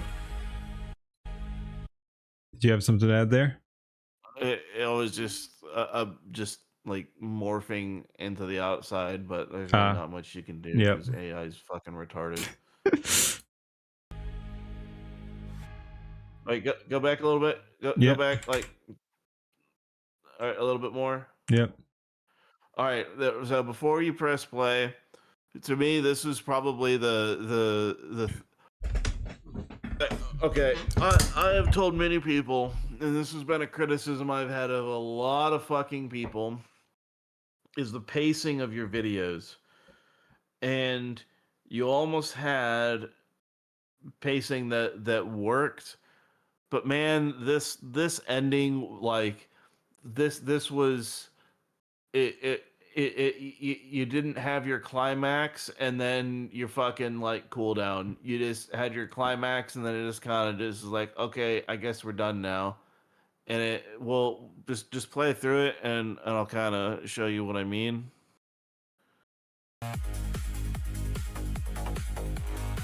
Like we're still in the middle of action. There's shit happening, right?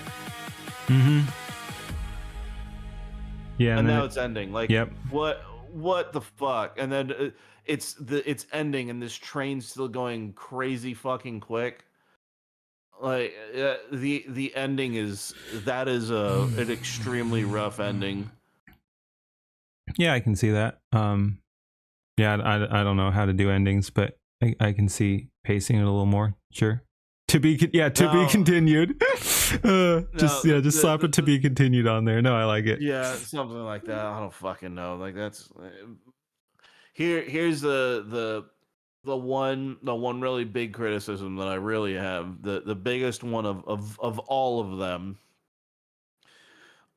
You actually managed to make Suno not suck a hairy asshole uh too hard when it came to making electronic music, and it was a use of electronic music that actually worked. And I think that's been the only one that I've seen that you or Silas have watched, Keen, that actually had a coherent genre and style that wasn't fucking miserable, or wasn't like, oh, we're gonna take drum and bass and then we're gonna add country to it and then we're gonna add metal to it, and then, oh, you know what, maybe some nursery rhymes, and then, oh, you know what, we need like some glitch core and fart sounds. Like, it's just it didn't it actually works as an actual fucking style instead of just being incoherent nonsense like most of them are. So there's that is an accomplishment, but also reasonable in selecting a song that wasn't violently offensive to the ears and actually worked as an electronic song. Because too many are.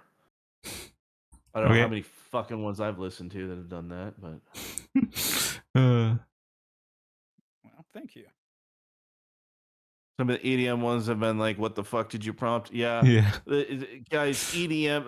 Okay, AI and EDM. That's a rough subject, and that I could talk for fucking days about how miserable it is and the little things you might be able to do to unfuck it here and there. But by and large, if you're not doing like, you can kind of do some drum and bass and, ghetto house, shit like that. You can get away with it here and there. I certainly have. You can do funk, you can do stuff like that. But if you want to do anything else, forget it. Don't even bother. Don't go that route. Don't do it. There's a lot of nastiness that Suno puts in there. Just don't. That just don't, because it always sounds fucking terrible, especially when you want to mix it with other genres. Please don't fucking do that. Yeah, I found that anything that ever says like glitchy, just never. Yeah, yeah. I mean, you can turn down some of the sliders to make it less fucky, but yeah, it's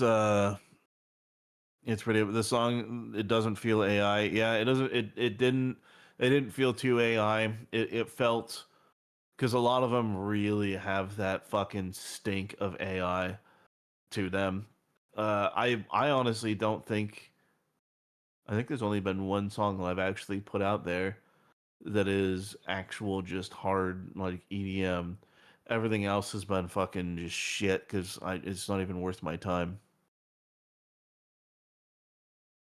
Oh, yeah, Skybrowse has glitchy in the negative prompt. Yeah, that's a good thing to do. Definitely do that. Use negative prompts more, guys. You always put fucking like Arabic in there so you don't get fucking sand music in there, and then you can put glitchy so you don't get that garbage. Like, if you're trying to go for like an acoustic style, but you don't want like Western or like country, you can put that in there. So use negative styles; they help a lot. Yeah, A Alrighty. high lot. negative, glitchy, funk, gritty, and grime. Hmm. Pretty much any time I work with anything electronic. Yeah. Grime is good if you're going for a very specific style, but most of the time you're not gonna. You basically want it if you're doing trap. All right, Yeah. I'll be right back. Talk amongst yourselves, and then I'll kick you guys out and do another like one or two reacts myself and call it a night. Amongst yourself. Okay. Well, all right. Pussy. well, here's what I'll say first. Huge gratitude to you coming in, taking your time, dropping your expertise on it. Mhm.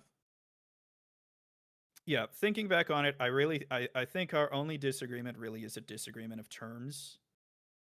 And I think that comes from an inability to convey the concept in an eloquent way.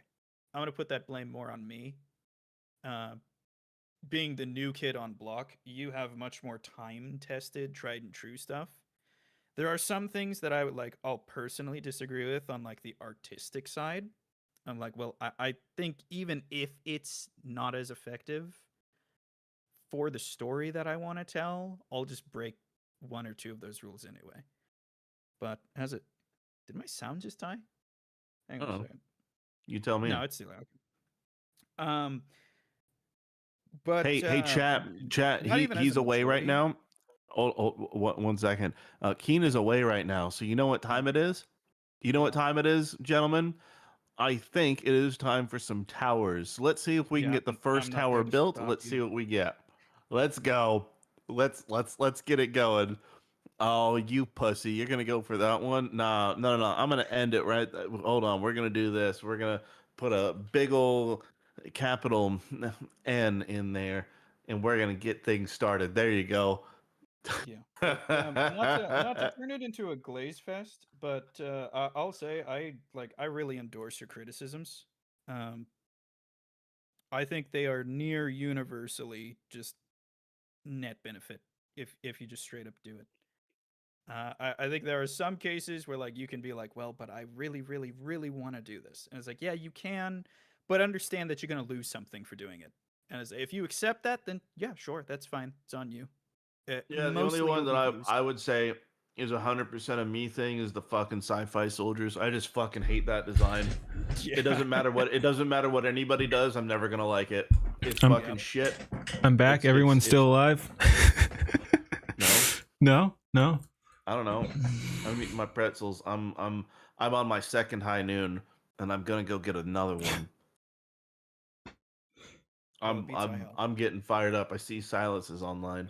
Nice. He decided to Nice. so it's whether or not you want my presence or if you want him to get me over there instead. But yeah, no, I appreciate you coming in and doing this with me. Thank you. Yeah. No. Thank you. Thank you. Yeah, What and, the you know, fuck is chat doing? I wouldn't. Oh, towers. Anyways, Did you tell them to do that? As soon as Yeah, I I left, you told them. what did you what did you think was gonna happen? Like, let's be real. Every time Silas goes, we do the same fucking thing to his chat. Guys, do it we to were my the chat. we were the wholesome community. Stop spelling the N-word in chat. It was organic. With that, I'm probably gonna dip. All right. Well, I'm up here's way the too thing, late. right? I wouldn't, if I wasn't already creating shit, I wouldn't critique something, right? Or have a leg to Yep. stand on what the fuck I gotta say.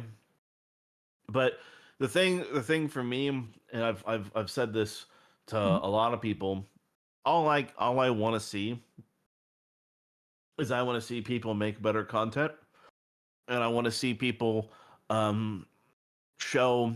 I want to see just more quality AI content because there is a lot of slop, and I'm not talking about stuff that the fucking Jeets turn out. There's still quite a bit of slop, even in the Skybrows people. Like people, we really need to get people to Lear so that they stop making fucking garbage, and they can actually excel with what they do. And I think there's only been one person that has had some two people that have had and we experienced them on the last stream together, Keen. Thank you for that fucking torture. But only two people that have made irredeemable shit. Oh, let's not call people out again. We did that last time. I'm not calling them out by name. I'm not calling them out by name. Don't you fucking worry about that. They know. They But know. You know who you are. They know who the fuck they are. Oh, you know exactly who you are. But everybody can learn. Everyone can do better. But people need to call out shit when you see shit. If you see something that's good, give them praise. Don't give toxic positivity. And if people ask for feedback, give people feedback from the perspective always as an uninformed user that doesn't know what has like and it's that is difficult, right? You know, just like I was trying to give criticism which was rejected about characters, but it's like I'm giving feedback based on what I'm seeing, so that somebody that doesn't know lore, doesn't know who somebody is, doesn't know any of this shit can engage with content. And not everything you do has to be perfect like that, right? You can absolutely do a whole bunch of things that are esoteric and weird and require you to understand very very specific things. Um, But it'll and cost you. sometimes they're weird enough that they just work. Like people don't, and people really don't know. I mean, they're starting to learn the lore of how Tectone. I'm just put Tectone to fuck lobsters, right? That's a very esoteric, out there reference that nobody else in the fucking universe is going to understand or ever get, right? Outside of me showing them specifically where that came from. But you know, that was funny enough and the reaction was good enough that that just became part of his lore because it was just random what the fuck, right? But if you're creating something, you really want to look at a lot of what you do and think of, okay, how are people going to understand, you know, what's happening? And there's you can certainly have things for people that know, you can have things for people that don't know, but most of the things that, especially when they flow, you really want people to understand all the in jokes, all the little things that they do, all little quirks and shit like that. That could be based on lore and everything else, but the overall flow, when you look at somebody's work, you critique somebody's work, give them feedback from that perspective as much as possible. And you know, it's not easy. I know everybody in here for the most part is all fucking balls deep in all these fucking people, in more ways than one. Thankfully, So not let's in more ways than one. let's Some people try. Some people try, but those people need to take a fucking step back. There's no. Yep. Mm. Yeah, I really do have to log out now. All right, sounds good. But yeah, Yeah, I no, appreciate the video, man. My night's getting started. but yeah, no, I liked your video. I thought it was great. Yep. It was if I had to put it up there, Did I think out of all these, I don't know if he's fucking left yet, but he might have already as just long left as there. his That's ass good. is still in here. If I had to put your video somewhere, that's probably up there at the top of what other people have created. I think that there is a lot of elements that were really really well done. I think a lot of the storytelling, specifically like the colors, like that shit did not make any fucking sense. I didn't understand it until you said purple for Twitch and orange for Amazon. I thought it was orange for chicken and purple for watermelon drink or whatever the fuck, right? I had no idea what the fuck you were after. And then the styling that you had in the intro was absolutely fantastic. And I was really, really hoping, because it was shortly after Renegade's video, and Renegade had a unique art style that I liked too. But I was really hoping, like, holy shit, look at this. This is going to be fucking great. It's going to be unique art style. And then, nope. But I really liked the art style in the beginning. And overall, it was pretty good. Yep. Well, thank you very much. You guys have a good Whatever night. time zone. Have a good time zone. Yes, thank you. You Have a too. good time. Fucking time zone. All right, thank you for hanging out. Yes, as always, when Don P is here, we leer, and we didn't destroy anyone tonight. That's good. You want to? No, I'm good. Go destroy people with Silas. I'll probably drop in if he's still streaming when I'm done too. So I'll see you over there. Is he actually right now? I thought you said he was. I took your word I saw for that it. he was online. Oh. He was fucking green. Oh, on like Discord or something. I don't know. Bully him into streaming. Be like, hey, I need somewhere else to hang out. Oh, where is he? There he is. Start your stream, pussy. All right, let's see if that'll get him to turn on his stream. People are saying he's on. At least one person. I don't know if they're being truthful or not though. They're full of shit. Two? They're full of shit. They're full of shit. Is this fucker on? Oh, he's Kick only? That would be weird if he's just on Kick. He usually... Oh, yeah, he's on YouTube. He's on YouTube. He's up. He's up. Oh, yeah. You want to bring him in here? He's on his stream. Why did I bring him into my stream? I mean, we could. I don't. It's a double stream. Ah. Oh my god. Oh man. Is this not your time slot? Like midnight to 5 a.m.? I don't want to be up till 5 a.m. Why not? Cause I'm gonna freaking yo. All right. Oh, and I can't. Anyway, let's see. Sure. Oh, what? No.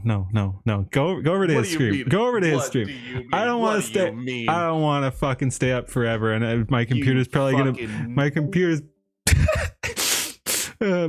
probably gonna blue screen if I keep trying to do too much here. So yeah, I'm gonna. That was a great ending. I'm gonna do another react or two. Then. I'll probably head over to Silas's stream anyway and crash his stream because it's funny, and then still stay up till 6 a.m. So who knows? No, I'm still up. We just Don P left. All right, what do we want to watch? We had like React stuff we were gonna go through, but let's not do that tonight. I'll probably just do like one or two videos, and then I want to watch that one, and okay, that one I definitely want to watch, and this one I also wanted to watch. And yeah, again, I like Don P. He's even lengthier than I am. He's yappy, and will drag things out. So yeah, if I'd kept him here for this, well, for one thing, he'd rip them apart, and for another thing, it would take like hours to get through. So yeah, you honestly think Don P was wrong on one this time? What do you mean one? I mean, he's always going to be like everyone's going to be a little wrong on something. But what do you think he was wrong about?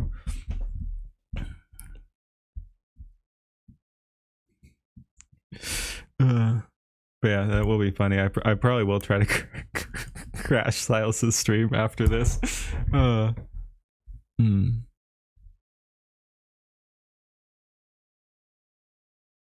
not getting an answer on that. Found him arrogant and tiring. Again, he's very knowledgeable. I like him, but yes, he like I said, he drags things out a bit, but and gets a little repetitive. Again, that's going to happen when you're actually clashing with someone. You're gonna each keep repeating your points. So no, I like Don P.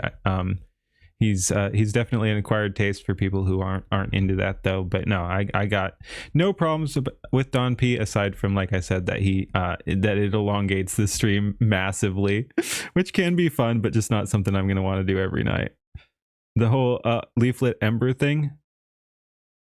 Yeah. Oh, just about like that you know, that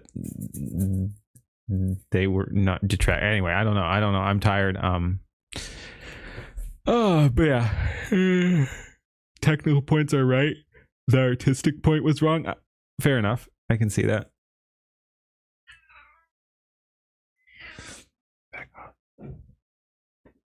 But yeah, no, I get that. Yeah, you're, and I mean that did seem just to be a disagreement. Like some of his stuff, like when he was talking about artistic stuff, he was like, "This is my opinion." But anyway, let's go ahead and be toxically positive, huh? Let's watch the slop. Yes, watch and embrace the slop. All right. Ahoy! We have Kinney here with Skydex Scramble Skybrow's Cinematic Universe X Kinneyverse, and let's check here because I don't want to see the cheat sheet, but yeah, it's what do we got here? Because we got pseudo here. Song credits, Kenny, teeny bit of Suno. Interesting. AI gens, Kenny, Easy, Elf Harper. Huh, interesting. Okay. I was just curious if there's more going on here. Anyway, we'll go ahead and go through it once, largely uninterrupted, then come back through and talk about things. Let's go. Skydeck, search data dump, whole world on my back. Lower tab, scroll through, no time to slack. Social links, tangle web, who's who, where they at. Characters whispering, schemes they Ooh. track. I am pseudo and your info is my desire. Social circle. Nice. Dance. Who trusts who, a fleeting glance. Info overload, brain cells on fire. Skydeck's humming. I like it. I like it. Is that a ship? I've seen them put together a couple times. Anyway, we'll see. Every last wire. Knowledge my weapon, my ultimate desire.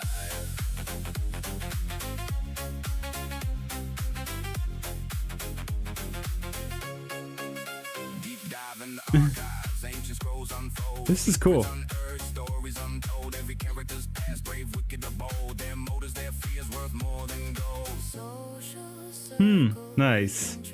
Wonder if Silas has seen this yet. Who trusts who, a fleeting glance. Info overload, brain cells on fire. Skydeck's humming, taking me higher. Gotta catch 'em all, every last wire. Knowledge my weapon, my ultimate desire.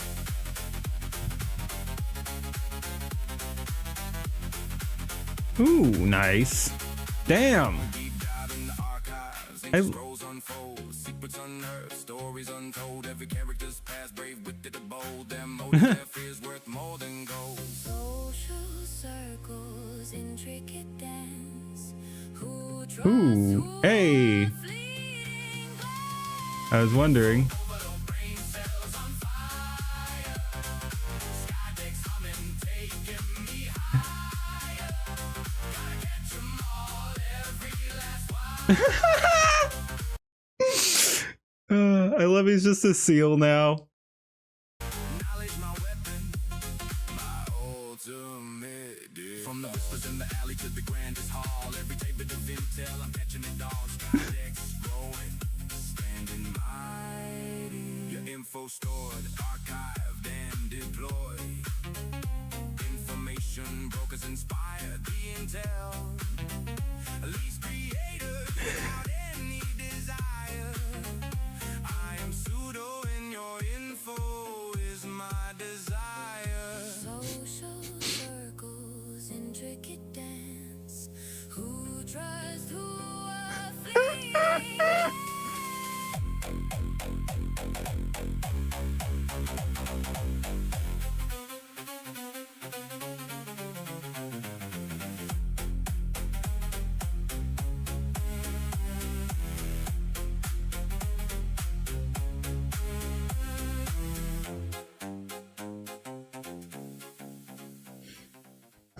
Nice. Oh, hi and thanks for watching. Pseudo Gray has been hard at work for the last few weeks, gathering almost everyone's lore, social links, and character pictures into a Google Doc we have named the Skydex. Can thank Night Owl for the name. To simplify the job for AI creators to get cameo material and lore made directly with the person themselves to do their lore justice, and not obscured by Discord being Discord.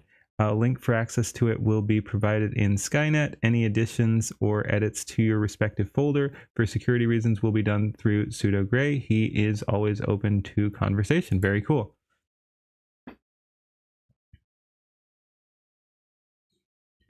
Okay, very cool. Hey, whoa, a day ago Counterint dropped another song too. Very cool. All right, there we go. There's the song. Like, comment, and subscribe on his stuff. Like, comment, and subscribe on my stuff. You know the deal. All right, yeah. We'll check out those later.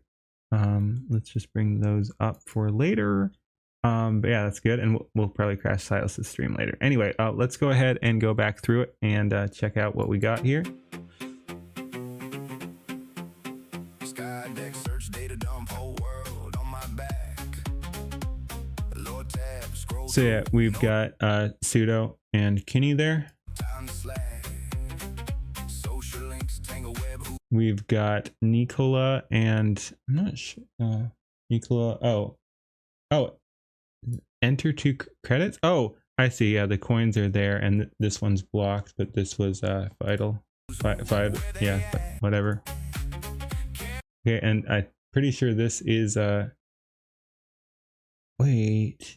Oh, is that Ked Jason? I thought that was like a different take on Skybrows. He's not monochrome, but with the glasses, I was thinking actually Skybrows or something. That would have actually been a cool version of Skybrows, but this is Ked Jason. I know. Yep, I've seen him around.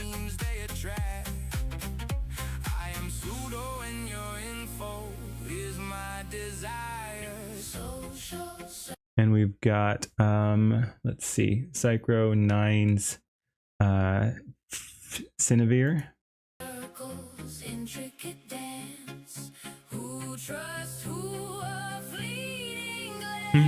That's pretty cool.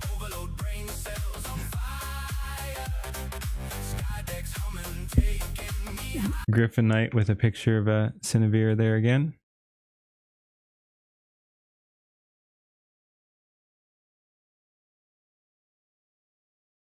Whoops.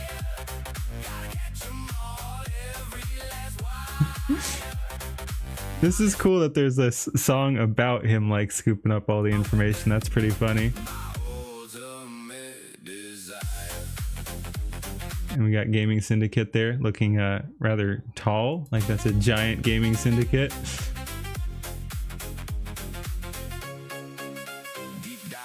I like that scene. And oh, Governor Versace. Okay.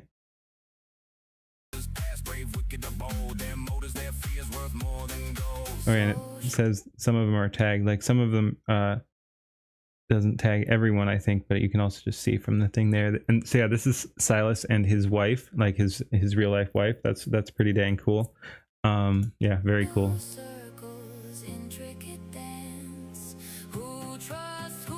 Nice.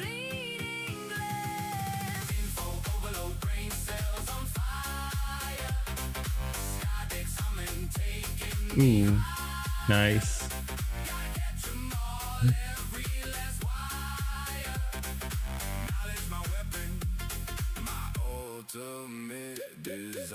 I like some of the art stuff going on here too. Very cool. And speaking of art, I was about to say, like, this has a totally different style, but that's fine since she's like from a different world or something like that. But yeah, this is Louisverse, specifically Lady Wasabi from Louisverse, the creator of the Louisverse. But yeah, very cool. Moomy. Shiver.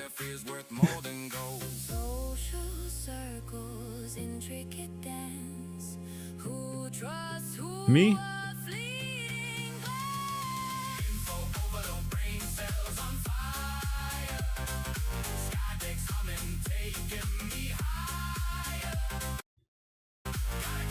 Whoa.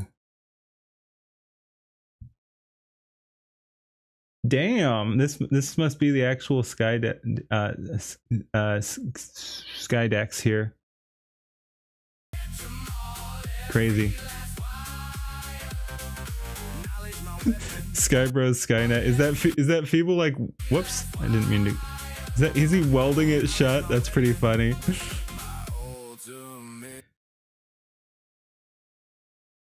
It's only been a couple months. You think it's fine the Skybrows are cameo glazing each other? It introduces everyone to each other and promotes the content creators. Everyone gets a little ego boost. It's not about the ego. I think it's more about like networking. But yeah, I agree. I think it's good. Some level of this. Yeah, no, I get where people are coming from with like, oh no, you can't do that or whatever. But no, I think it's good. Again, if people grow out of it eventually or whatever, that's one thing. But I mean, you have to understand that this is how we got here too. Like, we got pulled up by Skybrows putting us in cameos, and so, like, the actual Skybros, cameo bros, got here by cameo, so it makes sense. Like, so yeah, a lot of people want to act like it's, oh no, but it's the system. It's people helping each other.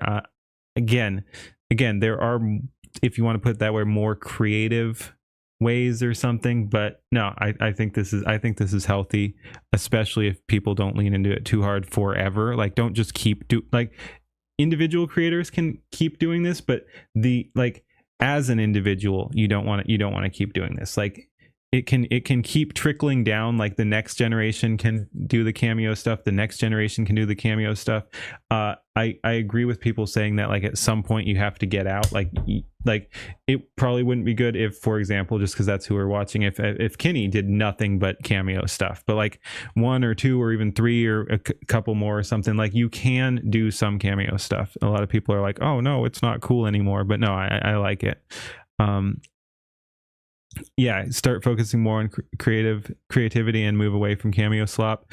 Yeah, but I mean, I think there will always be, you'll always, like, people like the cameo stuff, people will always include at least a couple people, and I think that's fine, unless you want to completely build your own world with just completely original characters, which, again, you can tell a cool story that way. And but yeah, that'll actually be less interesting to some people than putting some cameos in there.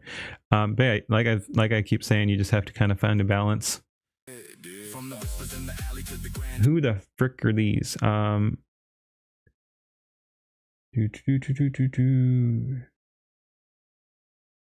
yeah, okay, so we got a couple people there just on there. Siebel Mind, okay. Yeah, I'm not familiar with a bunch of these people. It's all listed, so it's there. Yeah, I think right until the end we don't get more people that we're super familiar with.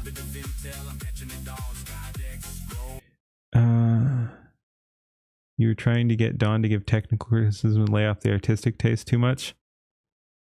Yeah. Hey, music satire. Yeah, this video rocked. Yep, I like it. And we've got that's Dot Pocket, and who's with them? So where are we? 239. Yep, we got Dot Pocket. Oh, is that Wolf Harper? All right, cool. Oh, does he have a first video? We'll pull that up, not for tonight, but I'll pull that out for later.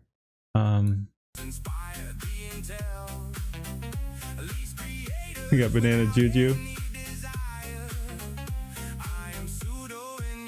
One thing I will say, I don't think we had Mavluck in here, and Mavluck would have been a cool inclusion because they both have top hats. Like, I would have liked to see Mavluck with Pseudo Gray here, but nope, it is what it is. Hey, Don Halo, how's it going? And Dot Pocket. You're not, all right, I'll check that comment out after. Let's get through this. But yeah, and we got Offted, Penny, Gleeman.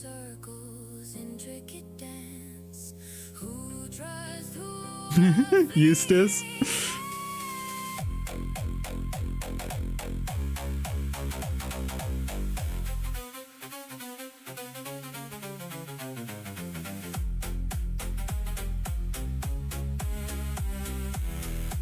Nice. Very nice. Alrighty, that was cool. Yep, nice work. I think I already linked it, but we'll link it again. Like, comment, and subscribe on his stuff. Like, comment, and then subscribe on my stuff. You know the deal. Peace. Let's see. Next one won't be Cameo Fest, using the Sealyverse for your cameos whenever they make sense. At this point, any Cameo Fest needs a video needs to be unique. Yeah. Missed some fun. Cameos should not be a tool. Should be a tool, not the main plot. That's why some people are getting a little tired. You like cameos? Yeah. good song to promote Skydex. Yep. Fun. What happened? Probably talking about Don P was here again. We were doing some critiques.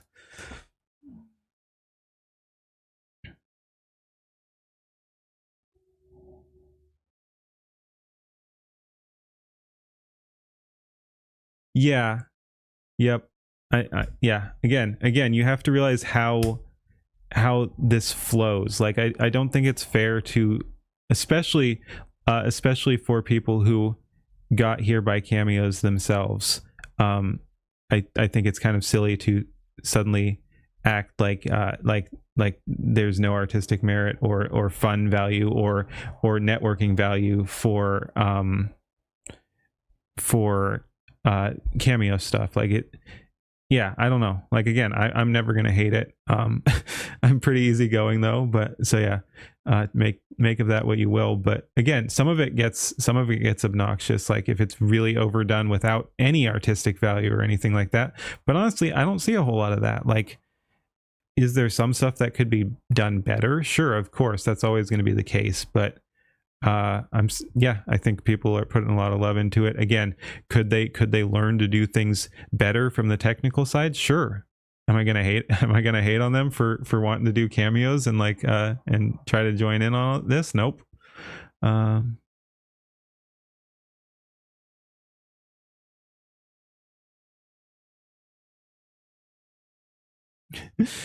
Yep. All right, sounds good. Yeah, drop it in my Discord or something so I don't miss it. Well, I'll probably still miss it because yeah, there's a lot to keep track of. But no, yeah, when you have a video, do let me know. I'll check it out.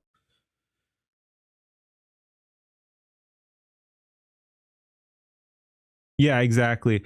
And like I've been enjoying building characters from scratch and getting a roster of prompts and everything. So yeah, no, can't, like, yeah, have the, like you said, use it as a tool or something like that. Have the ability to put a bunch of different things in there. Keen being an idol simp, that was peak. What the heck? What are you talking about? Silas did justice to me. To who? Wait. What's going on? What's going on?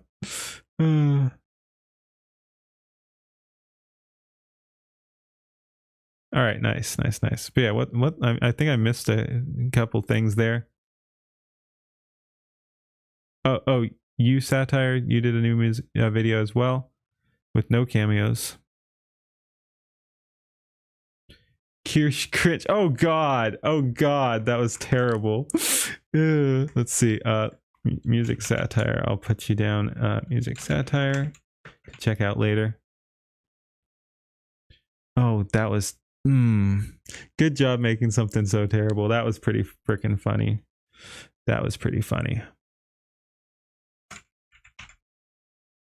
just save that. Get out of here. We watched you. I just wanted to see what he was reacting to. We'll check those songs later. Counterint made a new one. We'll check that out later too. Elf Harper did one. We'll have to check that out later. But yeah, speaking of Kirsha, I'm really looking forward to this. I like Grumpy Whiskers. Oh man. Munya. Oh, that was bad. All right, I'll be right back. I'm gonna go grab some water. As you might be able to hear, my throat is getting a little raspy.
Night, Nicola.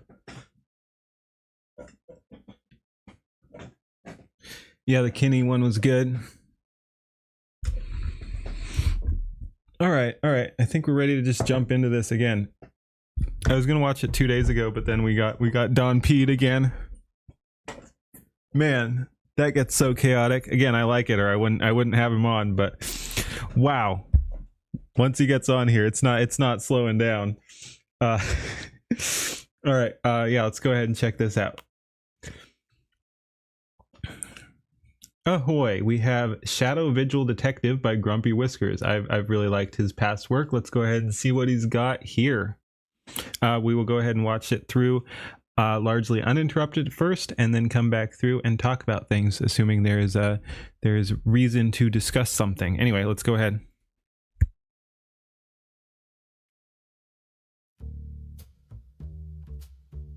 I like it already.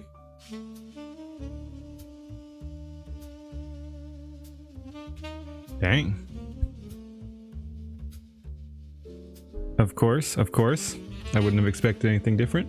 Hey. One more drag in the dim. Clock whispers like a sigh. And while nights cradle the weary under the unyielding sky. Nice.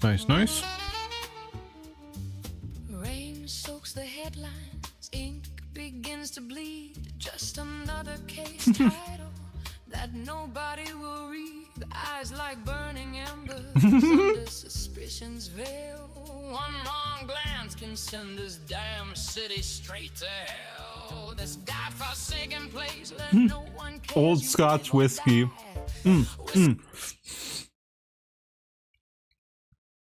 We've had this discussion before. Scotch whiskey is spelled without the E. Without the E. Come on, get it right. No, I'm just kidding. But I mean, I'm not kidding. But it doesn't matter. But yeah, no, it would be if it's Scotch, it would be without the E. Whiskey warms the huddle where the case files lie. They threw this one at me, hoping I stumble and flee. But you cannot the course. Dude, this is good. Shadows growl a warning through the cigarette haze. Silence slices darkness like a cold accusing gaze. Shadow vigil tearing through the pouring rain. Noir serenade dancing in the pain. Chase the fading echoes down these neon lights. City's cool rhythm where the truth slowly dies. Hips against the heartache, lips on the flask so cold. Noir's a dirty river dragging down the soul. Shadow vigil detective follow where the silence screams. Yeah, this is really nice. Velvet nightmare. Nothing's what it seems.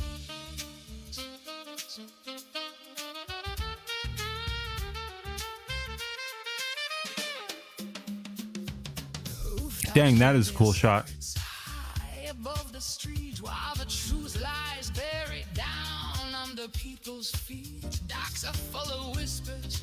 Hey. Their sin. Luckily, that's where I too get my supply of gin.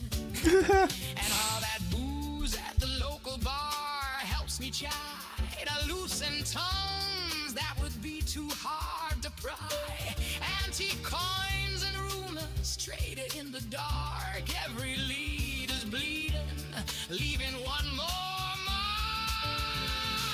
Shadows growl a warning through the cigarette haze. Silence slices darkness like a cold accusing gaze. Shadow vision Yeah, I'm liking this. tearing through the pouring rain. What? Noir serenade dancing in the pain. Chase the faded echoes down these neon lights. City's cruel rhythm where the truth slowly dies. Gets against the heartache, lips on the flask so cold. Noir's a dirty river dragging down. Damn. Shadow vigil detective follow where the silence screams in this velvet nightmare. Nothing's what it seems.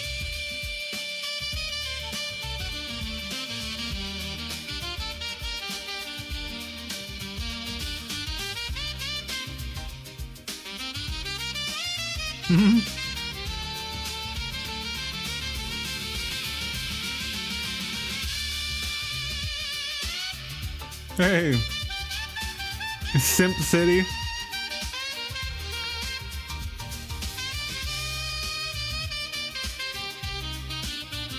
Last comes empty as the pieces Ooh. fall in place. One final confession under cold neon grace. Framed in ugly jealousy, the truth begins to Grumpy Arts, yeah, Grumpy Art style is great. breaking through these blood. Shadow vision, cage cracks in the morning light. Your serenade fading into white.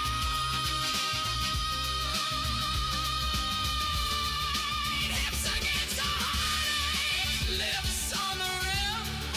Mars a dirty river, but I can still swim. Sleepless nights, pretty endless, maybe even bleak. But here in Sim City, it's just another week.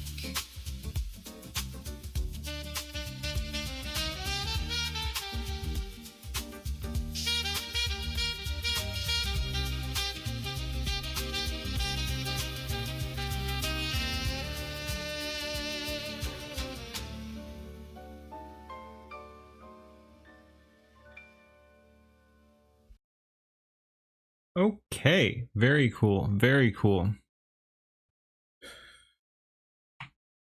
I'll go ahead and link that. Go ahead and like, comment, and subscribe over there. Like, comment, and subscribe on my stuff. I'll just hit him with another banger.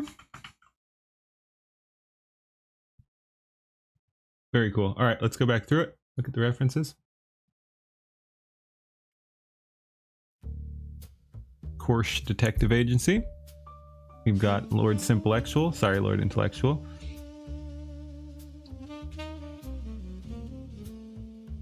Ember. And that's Goddess Nasky and Trucker Guy. And I just wonder, just in case we don't get anyone, is there a list here? Yes. Yeah, Goddess Nasky. One more drag in the dim. Kirsha, of course. Clock whispers like a sigh. While night's cradle. And based on colors, I'm wondering, map? Yeah, map look. The weary under the unyielding sky. Again, one of the things I like about Grumpy Whiskers is that he puts his own style on the characters. Usually that works. Sometimes you have to figure out a little bit who they are. I was gonna guess that was gonna be my guess anyway, Gaming Syndicate, but yeah, it wouldn't match Psychro's color scheme.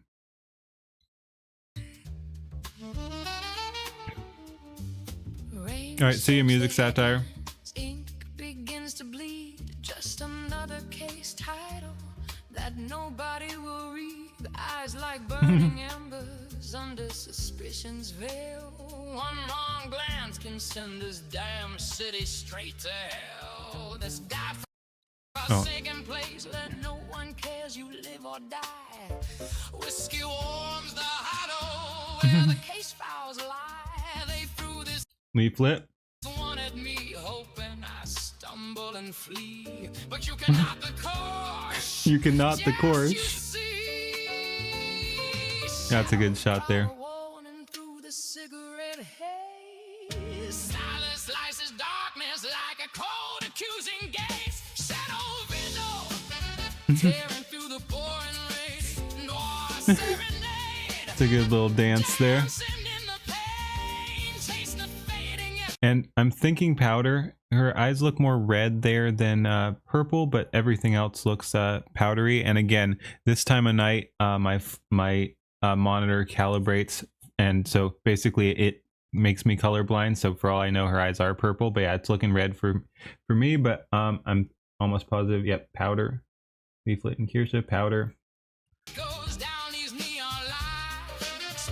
City's cool rhythm where the truth slowly dies. Hips against the heartache. Dude, it's so, just the song is good too. Again, his lyrics, or sorry, his like visual style is amazing, and then he also makes good songs. Like, again, I hope he takes off. I think he is. Like, didn't he already gain like 100 subscribers from a couple days ago or something? I could be wrong. I might not remember where he's at. But anyway, definitely a smaller creator, and hopefully he continues to blow up, because again, I think he's doing amazing work, for, especially for coming from like such a small account. But yeah, no, it's, again, I think he's doing amazing. Hopefully other people recognize that too, and he takes off. But yeah, it's always fun to see this at the ground floor. Like, who, like, if this is what he's putting out now with like his 4th video or something like this, if he keeps it up, what's he gonna be doing in like in 6 months or something like that? It's crazy.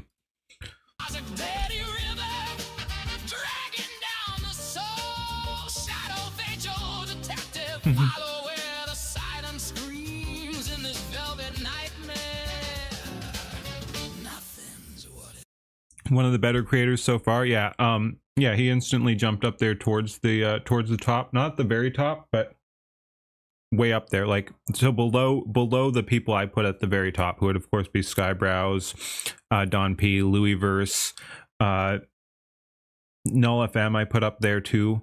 But yeah, Grumpy Whiskers immediately came right up to near those people. Very cool that he's doing his own thing, own style. His characters are unique but still recognizable, which again is what I really like about his style.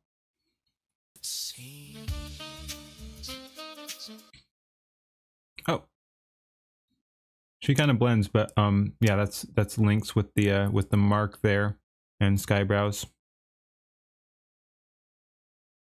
Yep. No, again, I really like your visual style, and you do good music too.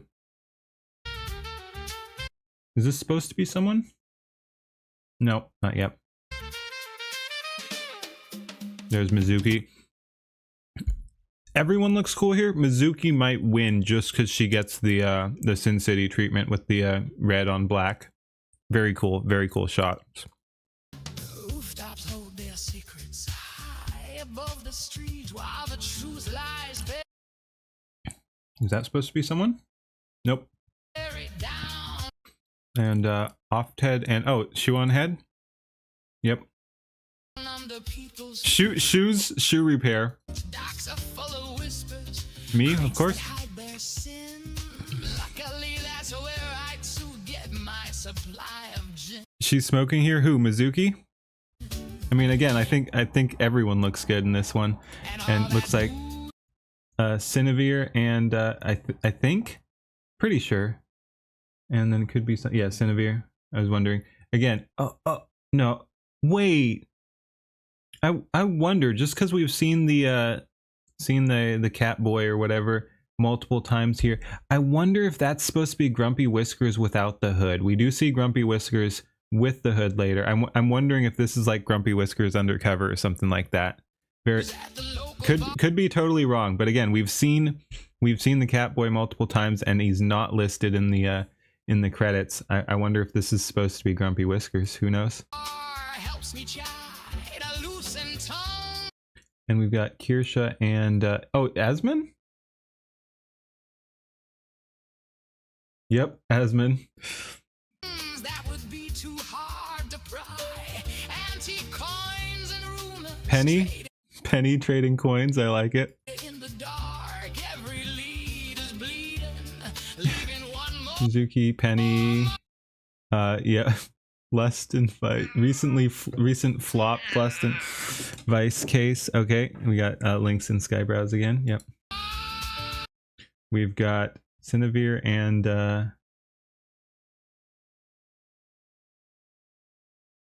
any Vesper. Oh, so I guess we're not. Who? I don't know. Those ones aren't listed. Is that? That doesn't look quite like Asmon, so I don't know who Cindy's with there. Shadows glide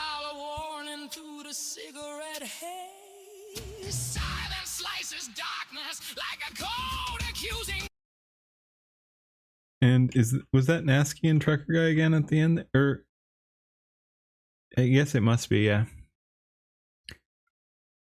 Losing gay shadow vigil, tearing through the pouring rain. Oh, serenade, dancing in the vein. Chase the faded echoes down these neon lights. City's cruel rhythm where the truth slowly dies. That was cool. That's Vesper. Lips on the flask so cold, noir. Delta Wolf. Dude, Delta Wolf picked such a cool style. Like, he always looks cool and recognizable because of the crazy arm thing. Like, yeah. And the blindfold. I mean, yeah, just absolutely cool. You never look at him and be like, hey, who's that? If you know at all who he is, you're just like, hey, it's Delta Wolf. Very cool. Griffin Knight looks badass here. He keeps getting some good cameos too. Like, they always make him look pretty sick. I think the beard carries it a lot. Everyone always talks about the beard. There's a few people with beards. I mean, I have facial hair, but he's got the thickest one probably, and it stands out. And especially in this kind of shot, like yeah, with the lighting effects and everything, looks pretty dang cool. Yeah, good character design. Yep.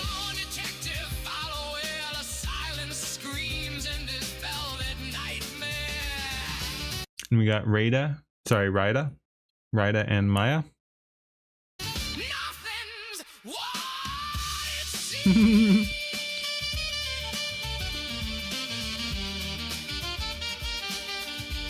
And see, here we've got a Grumpy Whiskers.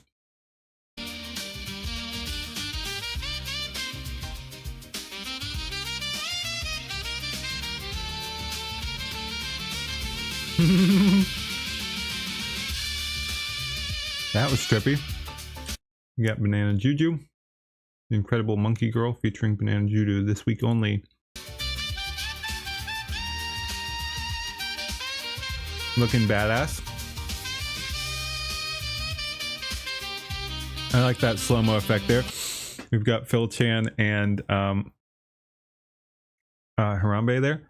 And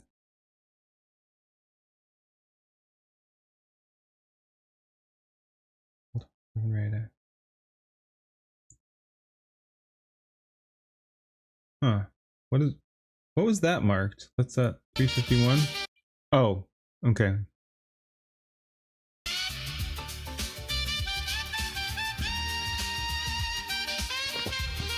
She looks so determined there too. Did it say Simp City? It did say Simp City, and the lyrics reference Simp City multiple times too. Like, this takes place in Simp City. But yeah, and again, that's interesting because the green shoes almost. I want to say Null FM with the green shoes. Like, this one just confuses me. Are Null FM and Grumpy Whiskers the same person? Oh, did we crack the code here? I don't know, man. He stole your shoes, right? Flask runs empty as the pieces fall in place. One final confession under cold neon grace. Framed in ugly jealousy, the truth begins to rise. Dawn is slowly breaking through these blood. Shadow vision, cage cracks in the morning light. More serenade fading into white. Hips against the heartache, lips on the rim. Was a dirty river. Trainer and his gorilla get tricked into helping kidnappers. Can still swim, sleepless nights, pretty endless, maybe even bleak, but here in Sim City, it's just Wait, who's the last one? I don't think it says, probably because we've already seen her, but here in Sim City, oh, Shuon Head, I think. it's just another week.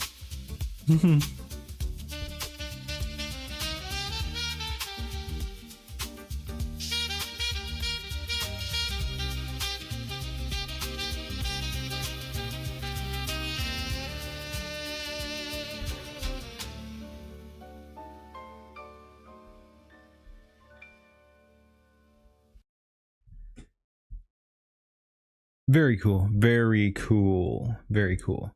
All right. It's getting late. I think I might call the stream. Is there anything else I want to watch? Well, of course there's stuff I want to watch, but yeah, we'll save that for later. Yeah. Yep. Everyone looked good there. Hey, Ribonami. Miss anything interesting? Don P was here again, so there was some leering going on. Let's see. We watched some good music, all that kind of stuff. Ooh, we need to catch up with that at some point too. But yeah. Nah. Again, there's stuff I want to watch, but at this point I'm pretty tired, and it's like, nah, we'll save it till for when I'm fresh. Working on your thing, cool. When will you fix my PC? I don't know, man. I don't know. Alrighty. But yeah, let's go ahead and call it a stream. Let's go ahead and raid Silas, because that's funny. I'll probably hang out over there for a little bit. Yep. Hopefully not too long. I don't know if there's anything he wants to talk about. Oh my man, it's dangerous to do that, because Don P is probably over there too.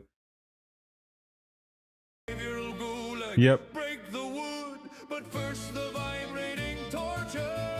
What the fuck? Anyway, yeah, I'll drop the link. You guys can go hang out over there if you want. I will see if they want to pull me in.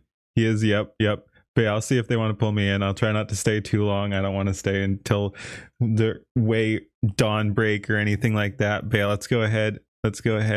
Great stream as always. Thank you. Again, it's a little scuffed sometimes, but I try. And I'm glad people seem to still be enjoying it despite the chaos. All right. But yeah, here is Silas's stream. Go say hi. And yeah, like I said, I'll hang out over there for a little bit too. But yeah, hopefully everyone had a good time. I will catch you guys later. Peace. Heave away, me hearties, heave and never bend. For the right road's bloody narrow, and it never seems to end. Through storm and steel and centuries, he carried a righteous flame. Black-hearted Jack the Deathless, but the heart still feels the pain.